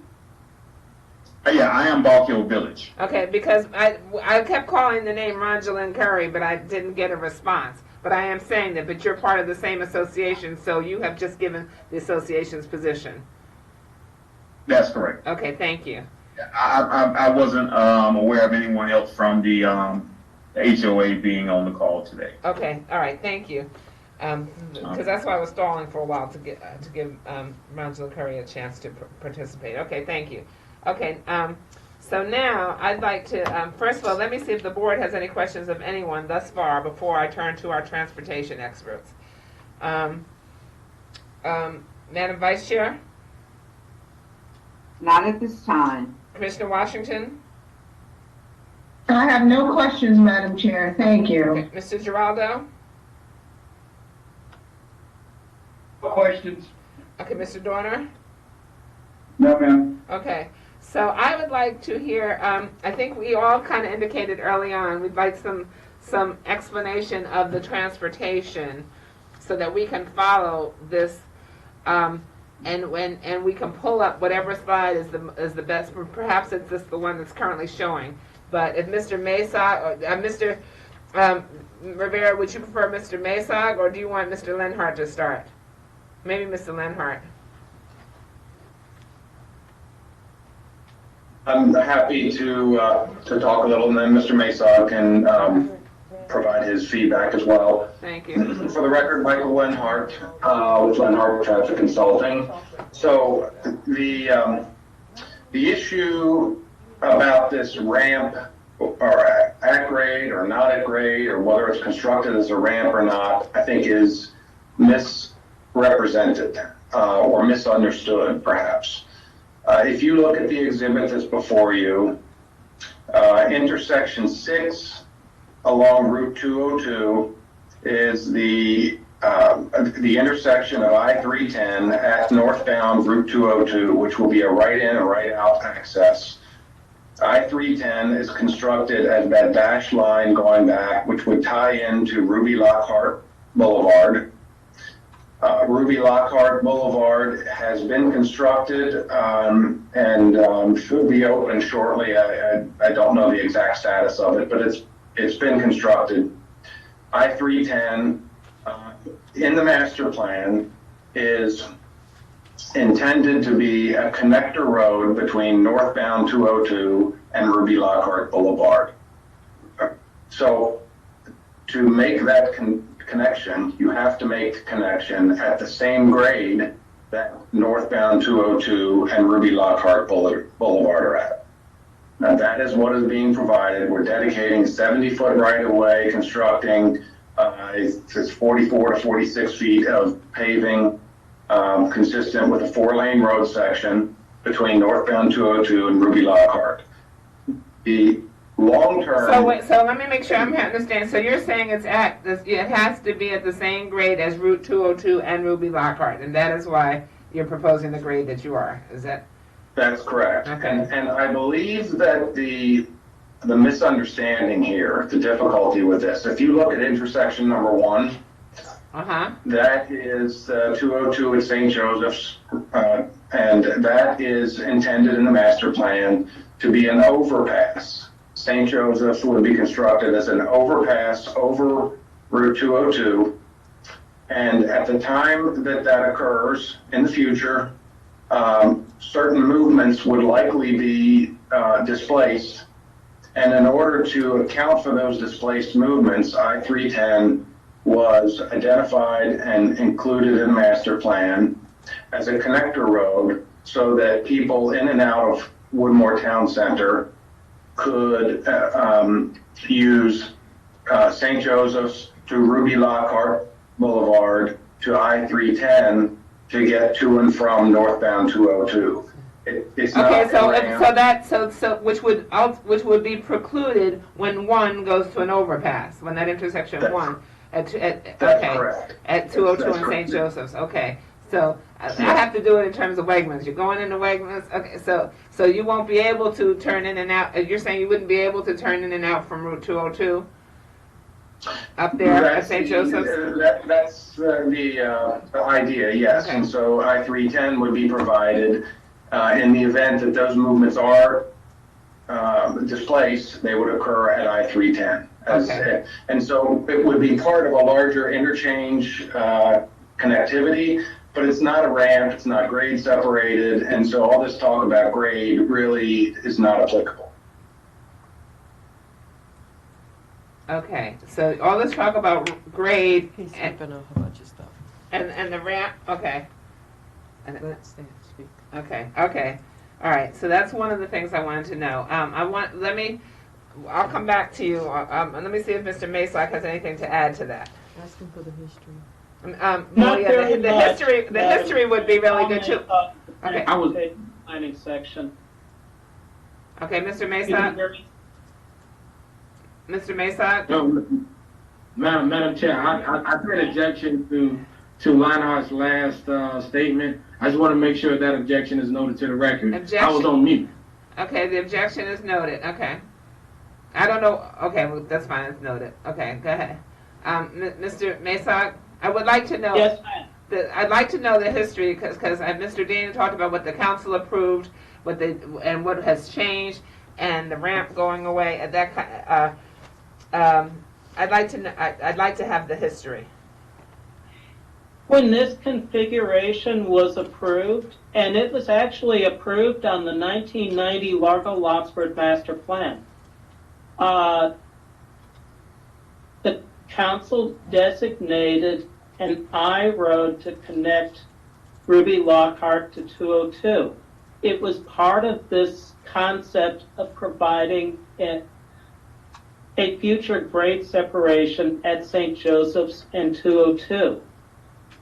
There's another facility to the south of 202 connecting from the end of Peppercorn Place to 202 that's shown on the master plan.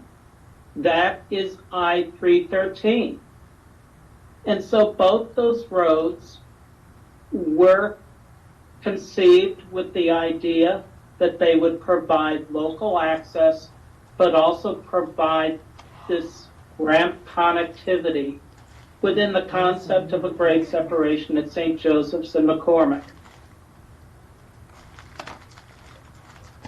Okay. Can I answer further questions?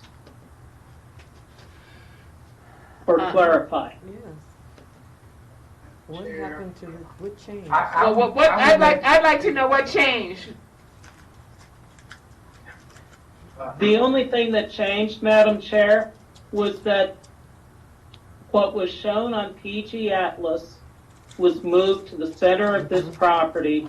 This property desired to get to be able to use that roadway for access. It was approved by DPI as an industrial road. It is allowed to access adjacent properties. We would have given it a different designation if it was assumed to be strictly a ramp. And so it moved about Go to the master plan. 200 to 250 Can you go to the master feet plan map? southeast. You have a master plan map? Okay. Yes, there we go. There we go. You can see where it originally was on PG Atlas. The brown roadway to the north of this property, and then where it is where there's that gap between the two parts of this property. And that has actually been deeded to the county. Okay. And Tom, this is Mike Lenhart. If I could just add to your statements. We also met with State Highway Administration before that was approached to Park and Planning and DPI, and the location of the master plan where it's pushed to the far north property line was fairly close to the existing St. Joseph's traffic signal. And when we met with State Highway, they agreed that it would be better to shift it several hundred feet to the south, as we've shown on where we currently have it dedicated, to increase the spacing from St. Joseph's And it provides a better overall spacing along 202 between Lotsford, I-310, and St. Joseph's. And that we got State Highway approved that before we went to park and planning as well. So Mike Lenhart, this is Tom Masog. That's a really good point.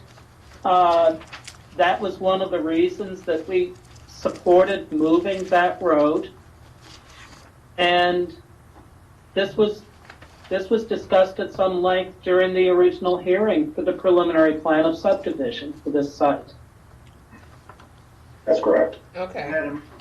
Okay, so let me make sure I'm clear. Okay, so the changes were made in conjunction with DPI and the State Highway Administration. And Mr. Masog, you're saying the transportation staff of Park and Planning supported it, but these were not our changes, correct? That's correct. Okay. And I know this question was raised before by someone, and we were explaining what DPI and SHA had done before in an earlier iteration of this hearing. Madam Chair? Yes? Yes, Mr. Dean? Yeah. One of the things that's absolutely troubling for me is that I spent over 8 years on the county council, understanding the road network, understanding what was to have occurred here. The issue was I-310, if it was ever built, was to have been a ramp. It was not to have been at grade. And the basic concern, again, for this reconsideration is to get around what had been decided by the district council.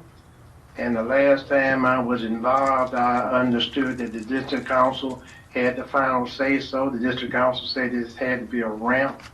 And while I'm involved in it, I have real issues around the fact that this Woodmore Overlook is a subdivision of the Woodmore Overlook total property. One, because it's a preliminary plan of subdivision and the developer or the applicant was to contact the community. That was never done. And so therefore, I would like to know if we as a citizen can have reconsideration of reopen the preliminary plan of subdivision, because the Woodmore Overlook commercial was to have been a 5-story office building with 2 3-story office building. There was never to have been a entrance or out onto 202. All of the traffic was to have come off of Ruby Lockhart, but never penetrated 202. We talked about when anything was to go across 202 was to have been a ramp. And I went to Miss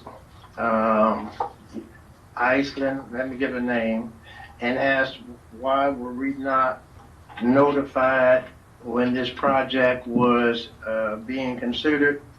I was told that we were not parties of record, and I asked her why not, and she said we had not signed up. As you know, I was the one that put in CB12, understood what that was to have been, and so therefore the applicant understood when he went before you for this new subdivision that he should have been in touch with Lake Arbor, because Lake Arbor is adjacent to this property.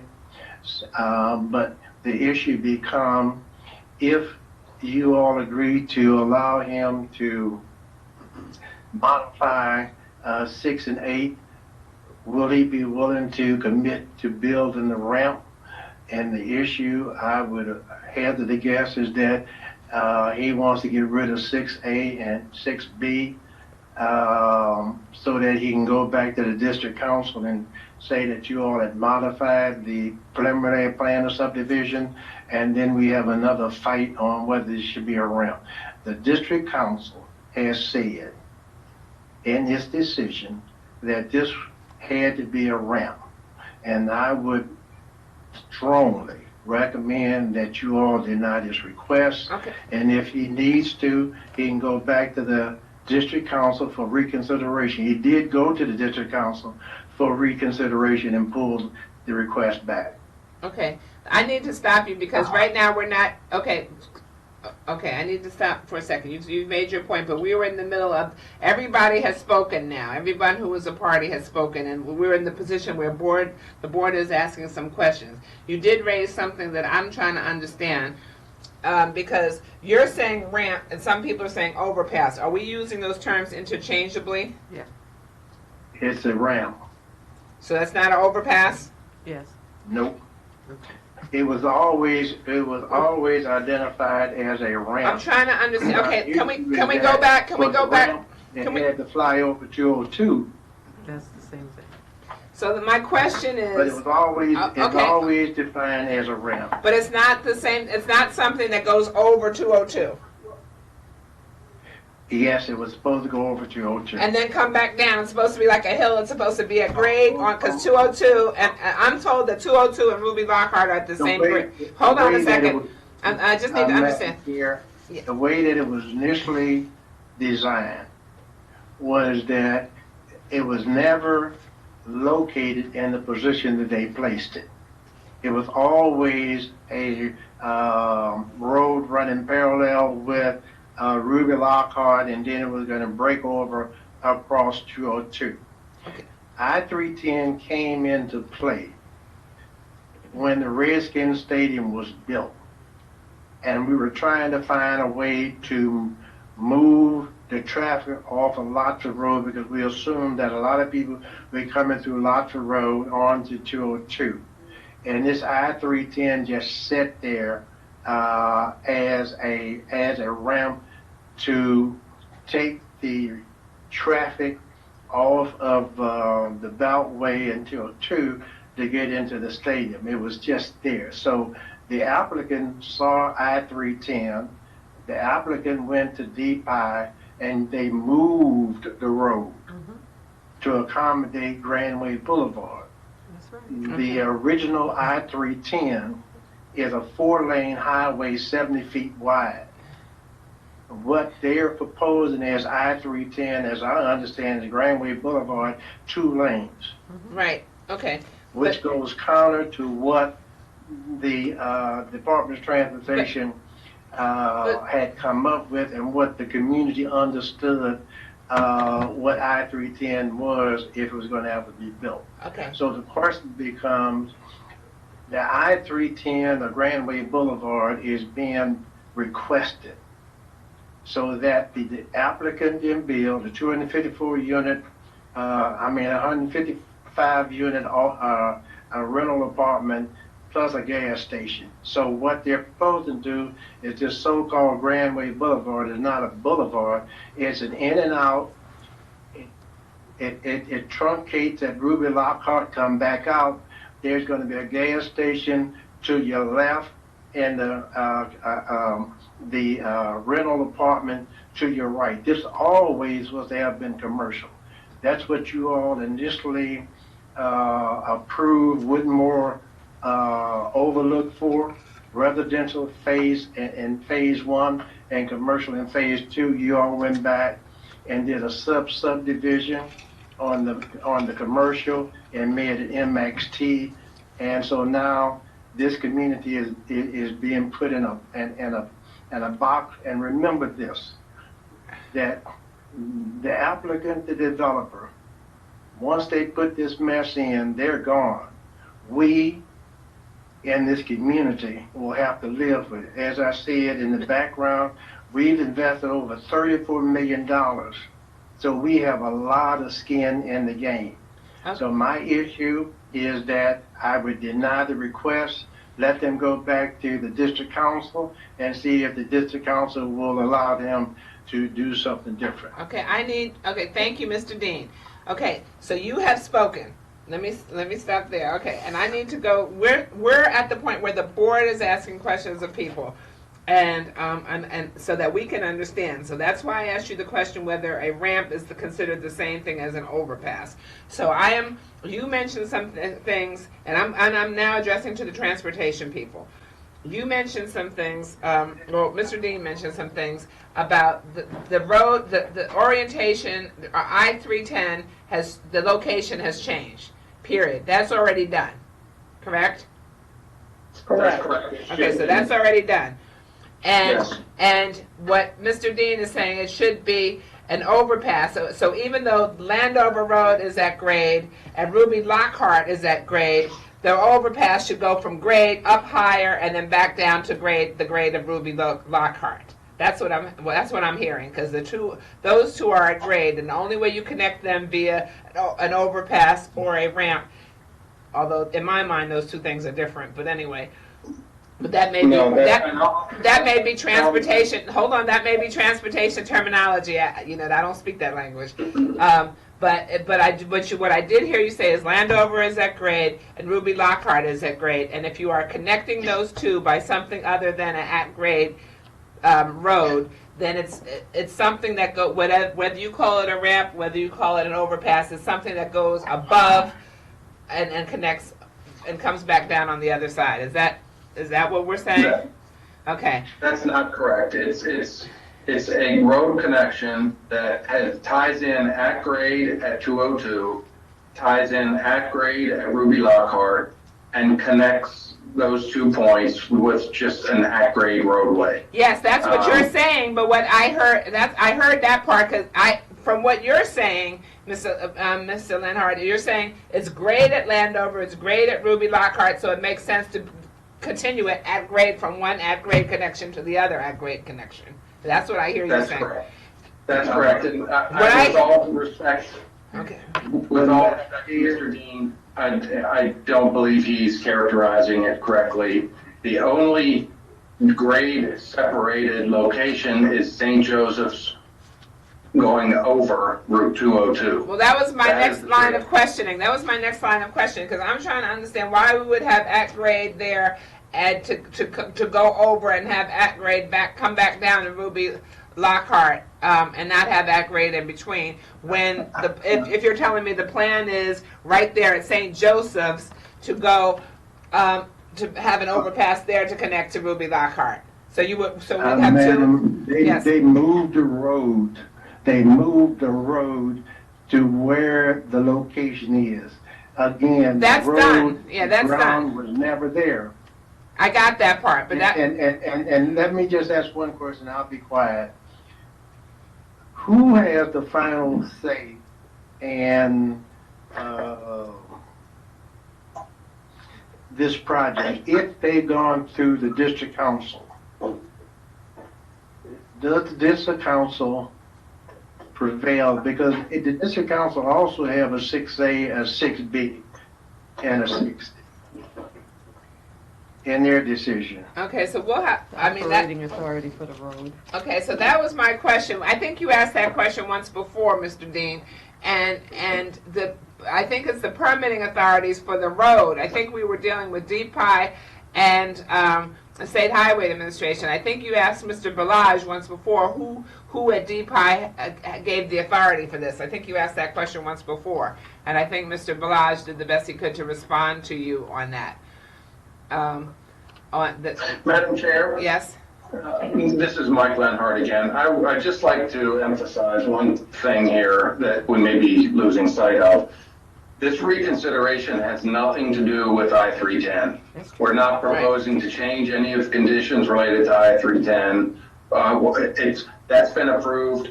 Our request is to modify condition 6A, which is a different set of improvements at Route 202 and Lotsford Road, because we have a much lower impact than what was originally evaluated.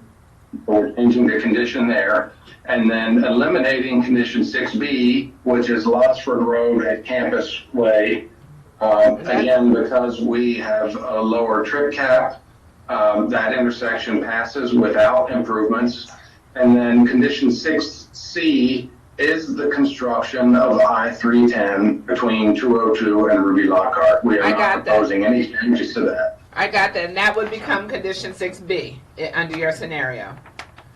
Correct. Madam Chair, again, will they commit to adhering to what the district council required and they required I-310 to be a ramp, period. But I don't think They anybody's, want to make changes in 6A and 6B, and 6C is hanging out there. The question again, I would strongly recommend that you all deny the I need a request, base, we and need, if they need to go back to the district council, Okay. let them do that. Mr. Dean, okay, everybody has spoken in accordance with the rules of our procedure. We can't go back and forth and back and forth and back and forth. Where the board is asking questions, with all due respect, I have your points, and your point is you're frustrated about the relocation of I-310 and whether or not it's a ramp. The I-310 is still in here. The proposal before us today does not deal with I-310, and so I'm not getting that part. And what you said was that the conditions, the changes that they are proposing to condition 6A and the elimination of 6B would cause low-income housing there. That's what you said earlier, that those two conditions lead to, that A and B lead to C, meaning low-income housing there, and that's what the community is against. And I was trying to make those connections to understand how accurate that was. I didn't indicate low-income housing. What I'm saying to you, Madam Chair, Woodmore Overlook Commercial Subdivision allowed them to do MXD. The two things that they're bringing in, they have 6 parcels. They're going to build on 2. One, they're going to build a rental apartment of 154 units across the street from the rental apartment. They're going to bring in a Raw Crown gas station. We don't have a clue about what they're going to do on the other pads. And the issue again, we went through this. We went to the district council. The district council made a decision, and basically what they're attempting to do, and I think that in their initial testimony, they're attempting to say that we have a reduction in traffic, therefore we can do 6A, eliminate 6B, and then 6C stands out. Then we have to have another fight with them on what it is going to be. Everybody's talking about a grade, but there was never, ever. If you look through all of the decisions made. But that's not before us now. If you look at all the decisions made, every decision was that if 3010, if Landover was ever penetrated, it had to be penetrated by a ramp. Okay, but that's not before us right now. I know what's before you, madam, and what I'm saying to you, if you agree to the modification in 6A and 6B, it is a triggering situation that the applicant is going to go back, and then we're going to have a fight over 6C. So the issue is that in the district council's decision, they kept 6A, 6B, and 6C. So let the developer adhere to what the district council came up with. And then how did they do that? They did that in a preliminary plan? How did they do that? Because I didn't think they heard the preliminary plans. Okay. Ma'am, how would that also affect appeal rights? Because if you're changing the same plan with the same plan number, how would that affect, assuming y'all go forward and approve this, how would that affect any appeal rights? You would have the right to appeal it. You would have the right to appeal it. It would be, you would have the right, anybody would have, any party of record would have the right to appeal this. It goes to circuit court. Even though it has the same plan number, and I'm just glad, even though it has the same preliminary plan number, and would this have it would have a dash 01 or something. What is this? Yeah, it would be an amended number. Madam Chair, can Yes. I just correct that I'm sorry. slightly? Okay, you can. An aggrieved party would have the right to appeal. Okay. Because once you get to appeal, you have to prove standing. Okay. Thank you. Thanks. Okay. So I'm going to turn right now to see if the board has any questions of anyone, and then I think we know what's before us now. I think we've heard some concerns about what this might lead to in the future, but we have one thing before us now, and an amendment to condition A and the elimination of condition 6B, which the location of I-310, all of that is, none of that is before us at this point. It's been discussed. It has changed. We did not change it, but it's done. Okay, does the board have any questions of anyone who has spoken at this point? Madam Vice Chair. No questions at this time. Okay, Commissioner Washington. Madam Chair, no real questions, because I think that some of what I was trying to better understand has come out and come through as part of the discussion. And I just will note that I do live in this community, not this particular community, but in this area about 2 miles away. So I'm very familiar with the area. And then I would just close by saying, if I did not misunderstand Mr. Lenhart earlier, the ramp is still being proposed at a future point with connecting McCormick and St. Joseph's, which would in fact go over 202. So if he could just quickly respond as to whether or not I understood that to be correct, because I agree the other roads are very comfortable with the adjustments, because I would not push 310 up next to where the intersection is, because that would just be a recipe for disaster. So I think the proposed I-310 connector, where it has been shifted slightly, is clearly the more better situated option. So if Mr. Lenhart could just respond to what I thought I heard him say in terms of the ramp, and I too define ramp, I think, as Madam Chair was defining it, meaning over something, you know, and then over 202 would make perfect sense in that regard. So I'll stop there. That's correct. There will still be a overpass. McCormick Drive will come up over Route 202 and it will tie into St. Joseph's Drive. Those two roadways as an overpass of 202, and then as those roads go away from 202, they will come back down to grade. So St. Joseph's would probably be back down to grade well before you get to Ruby Lockhart Boulevard. And then motorists can then go down Ruby Lockhart to I-310 and use that as a connector over to Route 202. But this does not affect the ability for a future overpass at St. Joseph's. Thank you so much, Mr. Lenhart. No more questions, Madam Chair. Thank you. Commissioner Dorner? No questions. Commissioner Giraldo?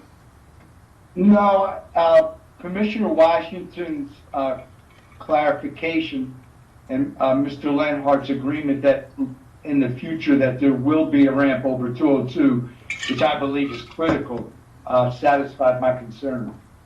He didn't say there will be one. Yeah. Okay. Thank you. All right. Now, normally everybody gets one bite at the apple, and you have an opportunity for summation. We gave everyone like 3 and 4 opportunities to speak in this instance. So, as a courtesy, I'm going to start with Mr. Benton. If you need to take 2 or 3 minutes, just wrap up. That's fine. Followed by Mr. Dean, and then Mr. Rivera. You close out. Okay. I mean, like, again, my question and concern is that if in amending the preliminary plan and the planning board resolution in any way affects the evidence that's already been submitted both to the circuit court and now the court of special appeals. Because again, any change in that would substantially change evidence and even testimony that is already going on the record. That's my primary legal concern. And then just in terms of, like I said, the actual proposed changes is, are these the best changes for the community in terms of traffic flow, not even, not just today, but in the future, for the community as a whole, considering the totality of development going through those areas. That's it. Thank you. Okay, Mr. Dean. Okay, again, I'm going back to the district council decision. I would hope that you all would deny this request and let them go back to the district council for a resolution. And I would strongly recommend that. While I have you, I would also like to know what is the possibility for the community to receive reconsideration on the original preliminary plan of subdivision, because you will note that the applicant has violated CB 12 on reaching out to the community. Thank you. Thank you, Mr. Dean. All right, Mr. Rivera, you get to close out, and I do want to know one of the things I would like you to address is CB 12. Do we let the parties of record? Yes. Madam Chair, this is Deborah Borden. If I can just make one point before Mr. Rivera makes his summation. I just want to remind the board members that this is in fact an APF determination. Adequate public facilities is within the purview of only the planning board through its preliminary plan process. And so to the questions about whose determination this is yours, but it is an adequate public facilities issue.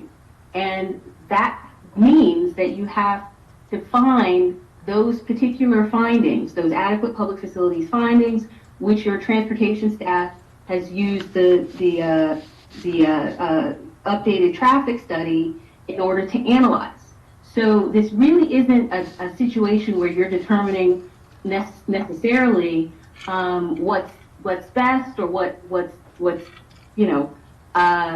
aesthetically pleasing, or even what's best in terms of the master plan. This is an issue of adequate public facilities. They are lowering their trip cap, and that is what has resulted in the proposed changes to the conditions. It's simply a matter of they're not putting the same number of trips on the road that they were originally approved for. The number of trips has gone down. So I just want to make sure that that's clear for all of the commissioners. Thank you. Thank you. Mr. Rivera. Thank you, Ms. Gordon, for that summary. I agree totally with my comment regarding Ms. Gordon, Mr. Goldsmith, on the legalities of the case. The record is clear that we have met the requirements of APS. The trip generation was less, therefore the conditions can be recommended for approval to be revised. But that is up to the board to decide, and we stand on the record. Thank you very much. Thank you. I'm now going to turn to the board for a motion. Is there a motion? Madam Chair, this is Commissioner Washington, and I move that we accept the recommendation of staff and approve the reconsideration of preliminary plan 4-18007 and accompanying PGCPB resolution number 1932, and amend finding 10 as well as conditions 6A and 6B as outlined in staff's report. We have a motion. Is there a second? Dorner seconds.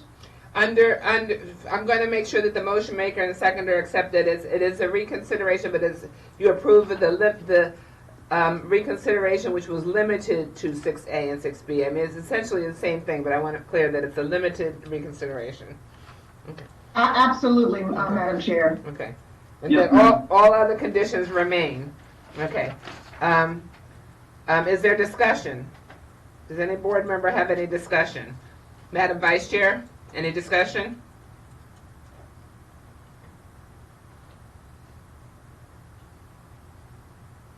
I'll see. Madam Vice Chair, unmute.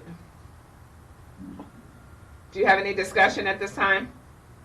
No discussion, limited consideration for 6A and 6B. Okay, okay, okay, I'll see if there's a vote. Okay, let me see if any other board member has any discussion. Commissioner Dorner? No, ma'am. Commissioner Washington? No, ma'am. Commissioner Giraldo? No, Madam Chair. Okay, I'm going to call, we have a motion and a second. I'm going to call for the vote. Madam Vice Chair? I vote aye. Commissioner Washington? Aye. Commissioner Dorner? Aye. Commissioner Giraldo? Aye. Okay, the ayes have it. Thank you very much. Everyone will be getting a copy of the resolution that will come before us. Thank you very much for your time. And again, everyone, please be safe out there. Is there any additional business to come before the planning board today? Hearing none, planning board is adjourned. Thank you. Thank you. Thank you.